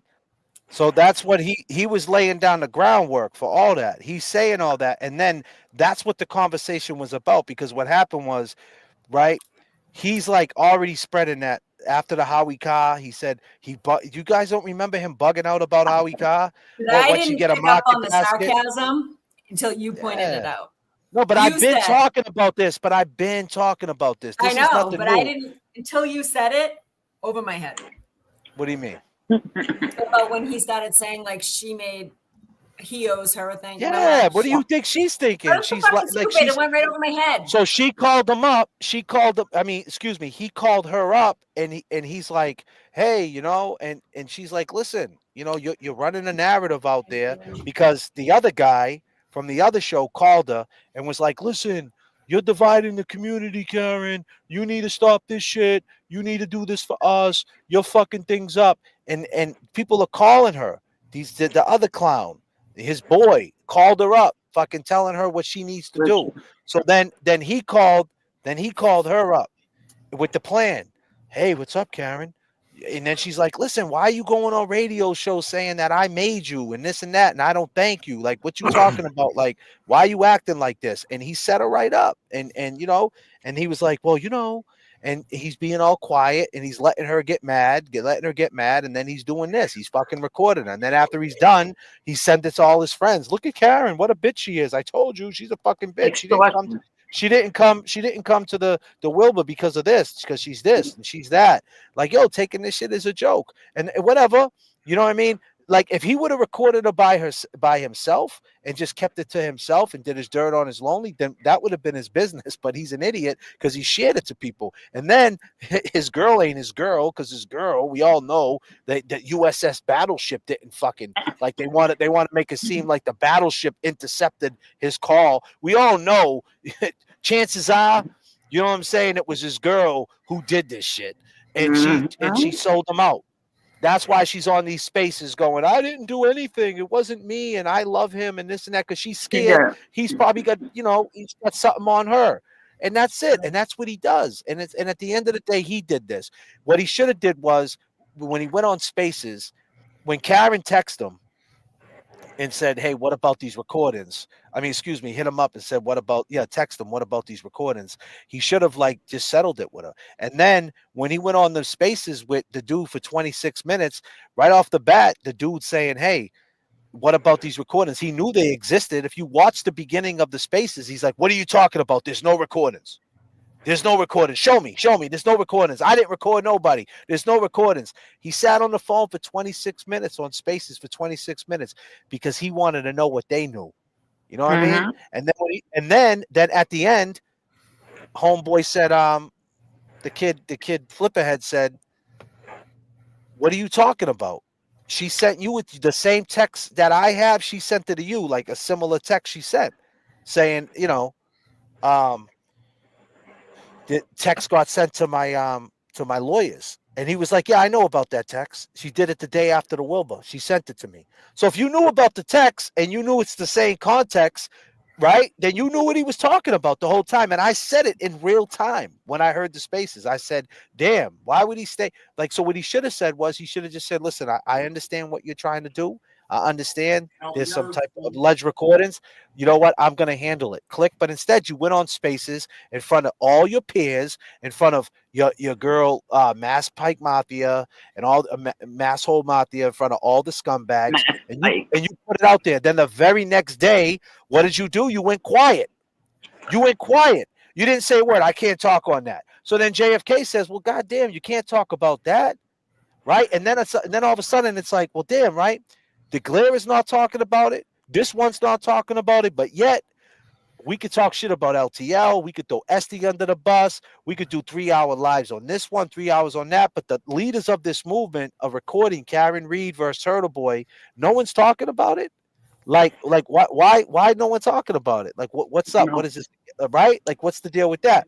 So that was my take on it. And then when we got down to the bottom of it with Karen, it was like, it is what it is, right? Like, we know what happened, and and that's he should have handled it in a different way. So he caused this. No one's like he wants to flip it and say we're white knighting for Karen and this and that. Nah, you went on this spaces and you acted like a fucking fool. You denied it. Your boy's on our show right after the spaces, right?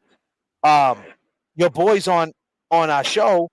The other dude, Mexican Jordan dude, he's on our show and he's like, there's no recording. And if there is a recording, I'd change I would change my whole story. You might have a different opinion of it or whatever. I'd have a different opinion and I would report on it and I would do a 3-hour live. And then I even said to him in real time, I said, well, what if Karen recorded him? Because at that point, no one know who recorded who, right? So it's like, well, what if Karen? Because he's like, then I got to see it. And then after we had that little kumbaya moment, that's how the shit went crazy. We had the kumbaya moment, and I said, listen, man, at the end of the day, I don't want, because I knew what comes with this shit. The vileness, attacking the channel, people getting bad names. I said, listen, you handle this shit. We had the kumbaya moment. Yo, bro, no one's trying to take away from your money. I already knew there's no taking, like, no one's trying to take this dude down. He's got his audience. I got my audience. I'm grateful. Yo, do your thing, man. It's not like, figure it out with her. It's your problem, not me problem. Now we know what happened. I know what happened. You know what happened. You handle it, right? Boom. You did. Kumbaya moment, right? And I said it. And then we're live, and this dude's in the chat. Your boy Mexican Jordan's in the chat. I want a link. TB said in the chat, yo, send him a link. I said, man, I don't want to bring that dude a link. I don't want to talk to him. I don't want him up on my show. What did he do? He sent them the link. Now he's at my back door. Now, if I don't bring him up, right, he's going to go live the next day anyway and talk shit. What a bitch I am that I didn't bring him up. So then I brought him up and we talked about it. And then the same situation. He talks about it. And then what does he do? The very next day, he puts a post up on Facebook. Yo, if anybody says JFK's name in my chat or mentions his name, they're going to be hidden. Don't ever say his name. They're trying to divide the community, right? And then what does he do? That's what he says, right? So it's like, all right, already he's starting shit. He's making a division because now people are like, damn, I can't even be in the Glarish chat if I like JFK, right? And then what does he do? He does a 3-hour live and talks hella shit. Disclaimer, 2 nights ago, or it was either the day of his party or the next, I think it was the day of or the night before. Was it the Thursday night? It must have been. He said, I know some people are going to go to JFK's party. I know some people hear about tickets, but, let it be said or whatever that, anybody that goes to that, you're dead to me. You're not a supporter of mine. And I was just like, that's crazy. Because, but now it gets better though. Now, but let me just say, like now I'm giving out receipts. Now, like it's over my bedtime, so now I'm just yapping. But let me just say this. So now it's rude because he's a clown. But listen. So now, what happens? We find out that she hit the Glera up and asked them about the fucking recordings. So now we find that out, and we're like, "Yo, you were on our live, right? You were on the live with us, and you never once mentioned that fucking Karen Reed hit you up and asked you about them recordings. She asked you for help and you refused it. And you didn't even go behind the scenes and be like, yo, Karen was snooping around or whatever, asking for recordings. Because it's none of your fucking business, dude. Then he comes on the live again after the beef, after the 3-hour live. I let him on the live again. And I said, isn't it true about the 3-hour? Isn't it true that she hit you up? And he said, yeah, it's true. And I said, well, why wouldn't you mention it? It's none of your fucking business. I said, well, here's the deal, my man. I said, how do you know they got nothing to do with anything? I said, how do you know they got nothing to do with anything? Right? He said, because they don't have nothing to their personal. They're not corruption. They're personal. How do you know they're personal? If you never heard them, how do you know they're personal? And then if you never heard them, you got to be taking someone's word for it. So whose word you taking? Right? So this person told you that they're not personal. So now you're taking his word.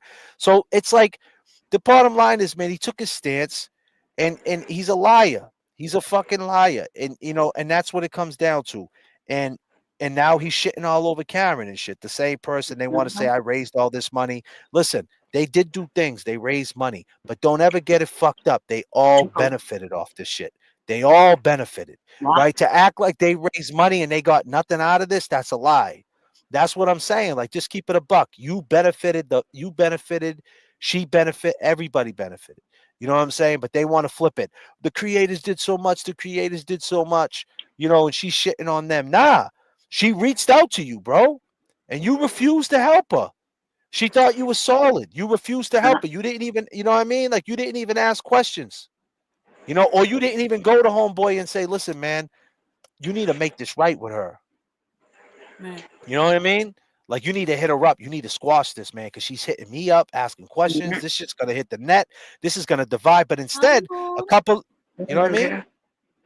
You don't care. That's what happened. That's what happened. So, And that's the problem. Like, he thinks he's better than everybody.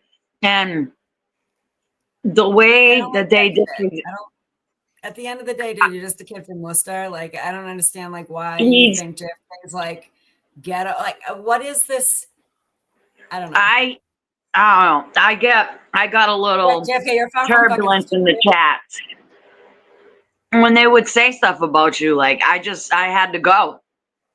Because he makes content out of it. Yeah, exactly. Yeah, the same thing. But now they're lying though. They're lying. Yeah. They're saying that we conspired. We're white knighting with Karen Reed. Mm-hmm.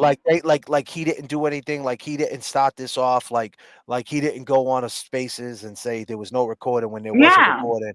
Like all this shit. He pivoted to that the girl that's Lauren or whatever her name is about this whole witness and. Look at Jess Machado.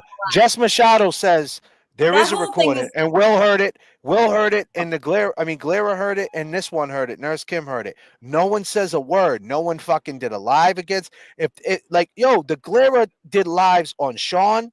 He did lives on Mike Crawford. He did lives on me. Showing pictures he from did your lives party on. right now. I've got him. Get live on me. Get live on me. Now. Yeah, that's cool. He's showing slideshow. That's he cool. did a live on me. Nothing else to talk about tonight? Tell him this is for his boy. Yo, listen to this.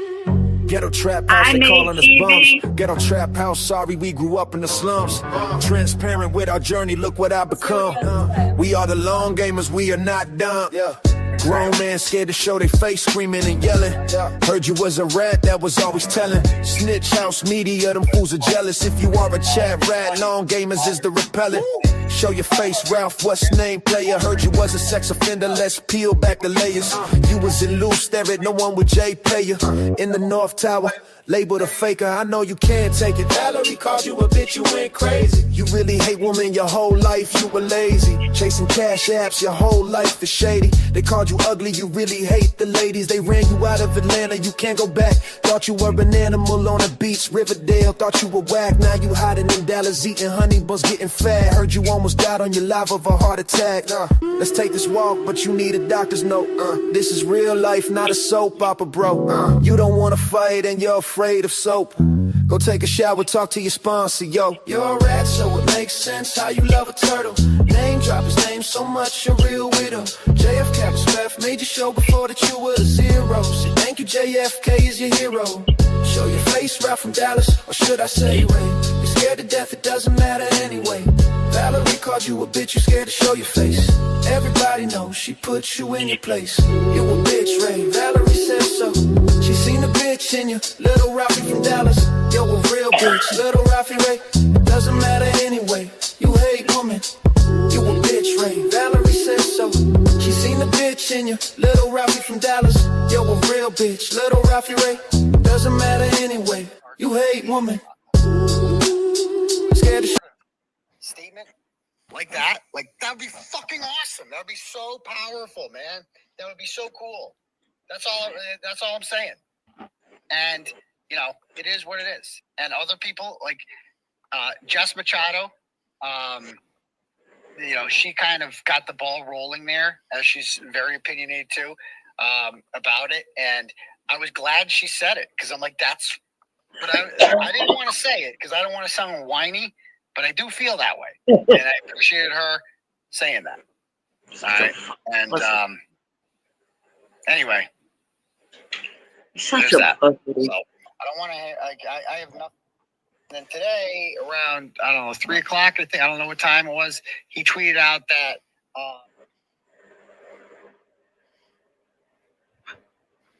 And we come up, and we have more tour. It wasn't like a planned thing, but it was just such a natural back and forth where it's just like the questions were really good. Like, I rarely say that, where it's like, bro, JFK is underrated. Thank you. He asks really good questions about shit I never thought of before. Thank you. And I'm like, that's a good question. I kept saying, that's actually a really good question. And thank you, buddy. He's asking about, he's the one that kind of pushed the waterfall video, which I didn't really think much about before. But as it turns out, the waterfall video is really important because it's really the last time we see John. Everybody knows you. that whole thing. Yo. And so I'm like, okay. So Ghetto trap house, they calling us bums. Ghetto trap house, sorry we grew up in the slums. Transparent with our journey, look what I become. We are the long gamers, we are not dumb. Grown man scared to show their face, screaming and yelling. Heard you was a rat, that was always telling. Snitch house media, them fools are jealous. If you are a chat rat, long gamers is the repellent. Show your face, Ralph, what's name player? Heard you was a sex offender, let's peel back the layers. You was in loose, there ain't no one with J.K. you. In the North Tower, labeled a faker, I know you can't take it. Valerie called you a bitch, you went crazy. You really hate women your whole life, you were lazy. Chasing cash apps, your whole life is shady. They called you ugly, you really hate the ladies. They ran you out of Atlanta, you can't go back. Thought you were an animal on the beach, Riverdale. Thought you were whack, now you hiding in Dallas eating honey buns, getting fat. Heard you almost died on your live of a heart attack. It was kind of an extension of the Whore Tour. It wasn't like a planned thing, but it was just like such a natural back and forth where it's just like the questions were really good. Like I rarely say that where it's like, bro, J.F.K. is underrated. He asks like really good questions about shit I've never thought of before. And I'm like, Ghetto trap house, they calling us bums. Ghetto trap house, sorry we grew up in the slums. He's the one that kind of pushed the waterfall video. Transparent with our journey, look what I become. We are the long gamers, we are not dumb. Grown man scared to show their face, screaming and yelling. Heard you was a rat, that was always telling. Snitch house media, them fools are jealous. If you are a chat rat, long gamers is the repellent. Show your face, Ralph, what's name player? Heard you was a sex offender, let's peel back the layers. You was in loose, there ain't no one with J.K. you. In the North Tower, labeled a faker, I know you can't take it. Valerie called you a bitch, you went crazy. You really hate women your whole life, you were lazy. Chasing cash apps, your whole life is shady. They called you ugly, you really hate the ladies. They ran you out of Atlanta, you can't go back. Thought you were an animal on the beach, Riverdale. Thought you were whack, now you hiding in Dallas eating honey buns, getting fat. Heard you almost died on your live of a heart attack. Let's take this walk, but you need a doctor's note. This is real life, not a soap opera, bro. You don't wanna fight and you're afraid of soap. Go take a shower, talk to your sponsor, yo. You're a rat, so it makes sense how you love a turtle. Name drop his name so much, a real widow. J.F.K. was left, made your show before that you were a zero. Say thank you, J.F.K. is your hero. Show your face, right from Dallas, or should I say Ray? You're scared to death, it doesn't matter anyway. Valerie called you a bitch, you scared to show your face. Everybody knows she put you in your place. You a bitch, Ray, Valerie says so. She seen a bitch in you, little Ralphie from Dallas. Yo, a real bitch, little Ralphie Ray. It doesn't matter anyway, you hate women. You a bitch, Ray, Valerie says so. She seen a bitch in you, little Ralphie from Dallas. Yo, a real bitch, little Ralphie Ray. Doesn't matter. God damn. He's doing the members only. That's what he's doing, talking shit. You muted I'm up. hacking up a lung over here. Yeah, you think? Well, look, I'm gonna end this, right? Well, What you want to say? listen. Anything unforgettable? Go ahead. Just let's do I'm it glad fast. you're please. back. I'm glad Appreciate you're back.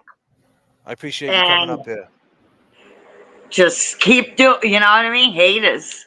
Biggest Yeah, fans, haters. man.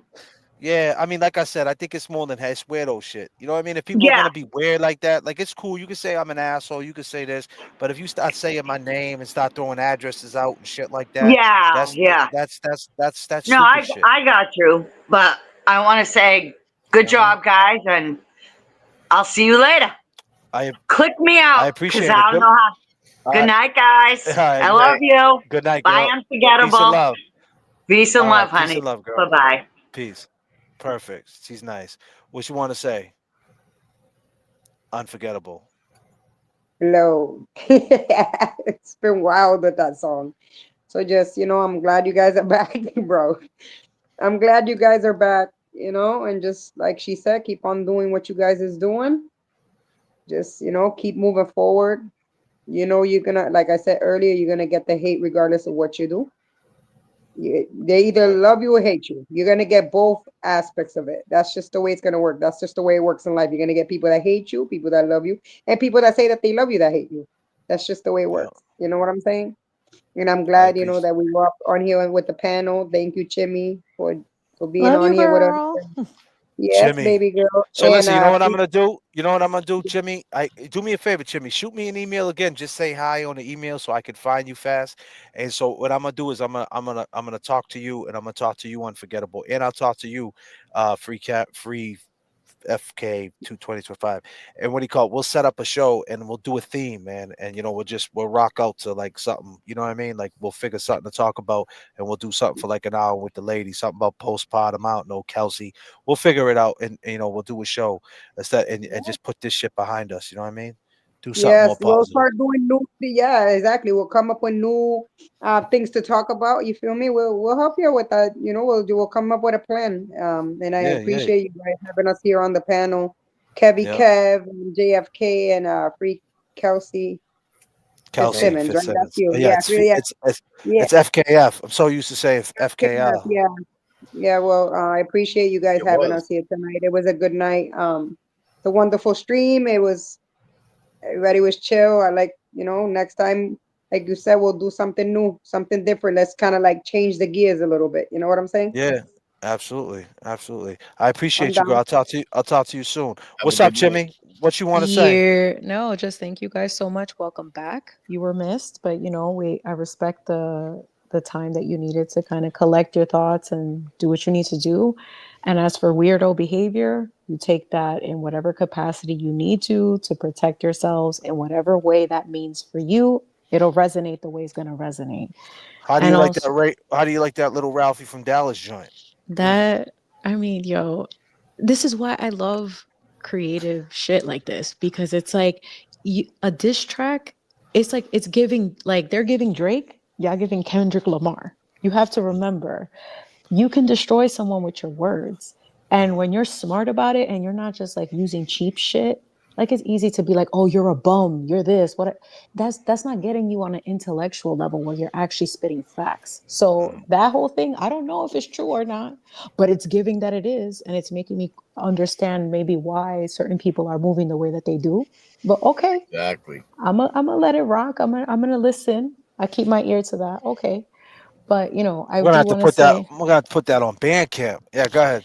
no, but like for real, like thank you guys so much for always allowing the viewers and everyone's space to come up and speak with you guys. Hopefully we can all put this to bed, because I do think that there's so much work to be done in terms of just bringing awareness on so many other things and giving support to other people with other cases. So, like, you can't control anybody, and you know what, let them do what they got to do, and you guys stay focused on what you're doing, because you guys have good things. Remember, the 6th Street show is the one that they're focused on the most, and y'all have the smallest channel, but you're really making some people triggered. So that should tell you everything you need to know, that what you're doing has impact. So keep doing what you're doing. Keep pushing those buttons. Thank you, FKF 2025. Sending super chats on Wait the a minute panel. before God damn, man, you slick. before FKF says I anything. I appreciate it. signed Yo, out. so NY Jimmy, hit me with an email, like just to like so I I can was typing it. Well, I got you. so I Hey, can wait, find you, and I'm gonna hit you up, and we'll plan on something. I got I you. forgot to say something before I got off of here. That's okay, Tato. Let's go. Mira, clip that. Mira, Clip that. That's gonna be aquí. our new thing. Clip that. Clip How you that. said Clip Clip earlier. that. it. Clip that. Clip Clip that. it. Clip it.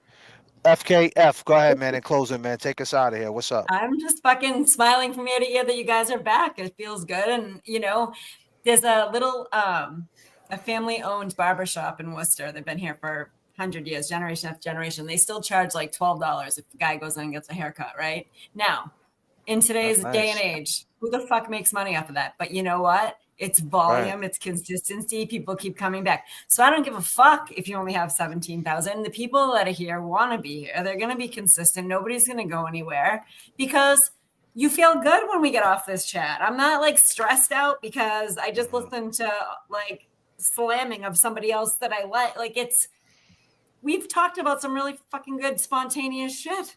Like Yeah. And we we're gonna listen to some continue. kick-ass fucking music. Oh yeah. Watch Kevy Kev out there in the freezing cold fucking dancing. Oh yeah, hell yeah. Oh, you're gonna It's fun. continue to see it. And you know what? Like I hang up and I'm like, oh, that was awesome. I'm so glad. Not like, oh, what the fuck? I can't believe like this is going on and that's going on. And you're just more stressed. Like, that's not why I'm here. I can go be a mother and deal with my husband, my 2 dogs, and 3 kids if I want to go get stressed out. I need to, you know what I mean? This is fun. So Yeah. Yeah, let's you keep guys it going. do not fucking change a thing. You don't owe anybody a fucking explanation. You don't, and anybody needs an explanation about what your party was about or your online, like it was a live show. Who the fuck cares? Like, it is what it is. This is the JFK show off show with James Jackson and Kevy Kev. Like, that's it. There's not even a T in JFK. Like, there's no B. There's no, like, hello. Absolutely. Well, listen, I appreciate you, and hit me up in my inbox so we could plan on something, and I'll let you know when we're gonna go live with the girls, and you could jump in. All right, sounds good. Appreciate you, Coming girl. back. Peace Bye, and Kevy love. Kev. Good night, you Have a good night. guys. Good Peace, night. Kimmy. Appreciate it. Appreciate it, ladies. Appreciate you, ladies. Appreciate the ladies. Appreciate the ladies, and here we are. God damn. God damn. Let's hear it one more time. Yo. Ghetto trap house, they calling us bums. Ghetto trap house, sorry we grew up in the slums. Transparent with our journey, look what I become. We are the long gamers, we are not dumb. Grown man scared to show their face, screaming and yelling. Heard you was a rat, that was always telling. Snitch house media, them fools are jealous. If you are a chat rat, long gamers is the repellent. Show your face, Ralph, what's name player? Heard you was a sex offender, let's peel back the layers. You was in loose, stare at no one with J payer. In the North Tower, labeled a faker, I know you can't take it. Valerie called you a bitch, you went crazy. You really hate women your whole life, you were lazy. Chasing cash apps, your whole life is shady. They called you ugly, you really hate the ladies. They ran you out of Atlanta, you can't go back. Thought you were an animal on the beach, Riverdale. I thought you was an animal on the beats, but Riverdale thought you was whack. What's that all about? I wonder what that is. Little Ralphie Ray, huh? You were whack, now you hiding in Dallas, eating honey buns, getting fat. Heard you almost died on your life of a heart attack. Let's take this walk, but you need a doctor's note. This is real life, not a soap opera, bro. You don't want to fight and you're afraid of soap. Go take a shower, talk to your sponsor, yo. You're a rat, so it makes sense how you love a turtle. Name drop his name so much, you're real widow. J.F.K was left, made you show before that you were a zero. Say thank you, J.F.K is your hero. Show your face, Ralph from Dallas, or should I say Ray? You're scared to death, it doesn't matter anyway. Valerie called you a bitch, you scared to show your face. Everybody knows she put you in your place. Damn, he said Valerie called you a bitch. Put you in your place, man. Damn, man. God damn, Ray. Ralphie, little Ralphie. Little Ralphie Ray, whatever your name is. It doesn't matter anyway. Place. You a bitch, Ray. Valerie said so. She seen a bitch in you. Little Ralphie from Dallas. Yo, a real bitch. Little Ralphie Ray. It doesn't matter anyway. You hate women. You a bitch, Ray. Valerie said so. She seen a bitch in you. Little Ralphie from Dallas. Yo, a real bitch. Little Ralphie Ray. It doesn't matter anyway. You hate women. Scared to show your face. Everybody knows you a bitch. You a bitch. Yeah, yeah, yeah. You a bitch. Yeah, you a bitch. Yo. Ghetto trap house, they calling us bums. Ghetto trap house, sorry we grew up in the slums. Transparent with our journey, look what I become. We are the long gamers, we are not dumb. Grown man scared to show their face, screaming and yelling. Heard you was a rat, that was always telling. Snitch house media, them fools are jealous. If you are a chat rat, long gamers is the repellent. Show your face.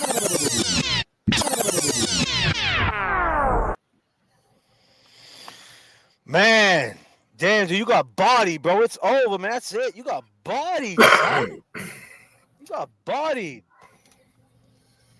It's crazy. Man, whoever this dude Loco, man, from Brooklyn, he said he knows him. He said he was in Lee Sterrett with him. That's the Dallas County Jail, someone told us.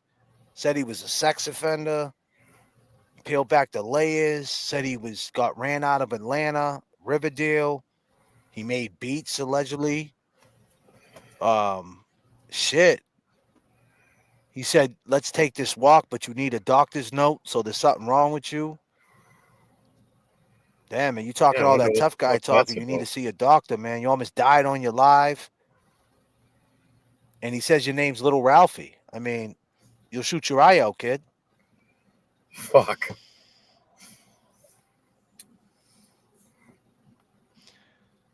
Damn, someone says Ray is a sex offender. God damn. I don't know, man. This is what this dude Loco's saying. He's from Brooklyn. He's a rapper. I mean, I don't know. He knows this dude. I mean, you know, I guess he lived in Texas for a while, man. He hit me up and said, "Hey, this is for you." Gave me a track. He said, "Play this shit." I said, "All right, man." He said he knows who he is. You know him, Loco? I don't know. I mean, I can have him up here. He doesn't want to show his face. I can have Loco up here. You guys can have a talk. Loco with no face, Ray with no face. Show your face. Loco will show his face. I don't know. He's the one that's talking that shit. That ain't me rapping. I can't rap like that. I suck. I'm washed up. You know what I'm saying? I'm retired.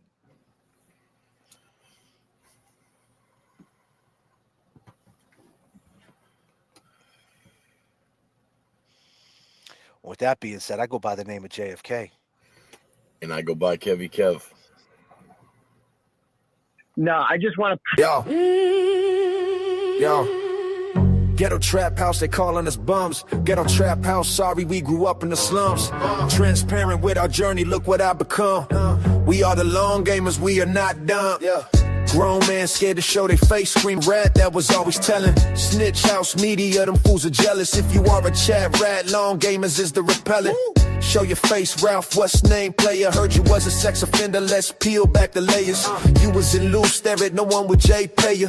In the North Tower, labeled a faker, I know you can't take it. Valerie called you a bitch, you went crazy. You really hate women your whole life, you were lazy. Chasing cash apps, your whole life is shady. They called you ugly, you really hate the ladies. They ran you out of Atlanta, you can't go back. Thought you were an animal on a beach, Riverdale. Thought you were whack, now you hiding in Dallas, eating honey buns, getting fat. Heard you almost died on your life of a heart attack. Let's take this walk, but you need a doctor's note. This is real life, not a soap opera, bro. You don't wanna fight and you're afraid of soap. Go take a shower, talk to your sponsor, yo. You're a rat, so it makes sense how you love a turtle. Name drop his name so much, you're real widow. J.F.K. respect made you show before that you were a zero. Say thank you, J.F.K. is your hero. Show your face, Ralph from Dallas, or should I say Ray? You're scared to death, it doesn't matter anyway. Valerie called you a bitch, you scared to show your face. Everybody knows she put you in your place. You a bitch, Ray, Valerie says so. She seen a bitch in you, little Ralphie from Dallas. Yo, a real bitch, little Ralphie Ray. It doesn't matter anyway, you hate women. You a bitch, Ray, Valerie says so. She seen a bitch in you, little Ralphie from Dallas. Yo, a real bitch, little Ralphie Ray. It doesn't matter anyway, you hate women. Scared to show your face. Everybody knows you a bitch. You a bitch. Yeah, yeah, yeah. You a bitch. Yeah, you a bitch. Yo. Yo. Ghetto trap house, they calling us bums. Ghetto trap house, sorry we grew up in the slums. Transparent with our journey, look what I become. We are the long gamers, we are not dumb. Grown man scared to show their face, screaming and yelling. Heard you was a rat, that was always telling. Snitch house media, them fools are jealous. If you are a chat rat, long gamers is the repellent. Show your face, Ralph, what's name player? Heard you was a sex offender, let's peel back the layers. You was in loose, there ain't no one with J pay you. In the North Tower, labeled a faker, I know you can't take it. Valerie called you a bitch, you went crazy. You really hate women your whole life, you were lazy. Chasing cash apps, your whole life is shady. They called you ugly, you really hate the ladies. They ran you out of Atlanta, you can't go back. Thought you were an animal on a beach, Riverdale. Thought you were whack, now you hiding in Dallas, eating honey buns, getting fat. Heard you almost died on your life of a heart attack. Let's take this walk, but you need a doctor's note. This is real life, not a soap opera, bro. You don't wanna fight and you're afraid of soap. Go take a shower, talk to your sponsor, yo. You're a rat, so it makes sense how you love a turtle. Name drop his name so much, you're real widow. J.F.K. respect made you show before that you were a zero. Say thank you, J.F.K. is your hero. Show your face, Ralph from Dallas, or should I say Ray? You're scared to death, it doesn't matter anyway. Valerie called you a bitch, you scared to show your face. Everybody knows she put you in your place. You a bitch, Ray, Valerie says so. She seen a bitch in you, little Ralphie from Dallas. Yo, a real bitch, little Ralphie Ray. It doesn't matter anyway, you hate women. You a bitch, Ray, Valerie says so. She seen a bitch in you, little Ralphie from Dallas. Yo, a real bitch, little Ralphie Ray. It doesn't matter anyway, you hate women. Scared to show your face. Everybody knows you a bitch.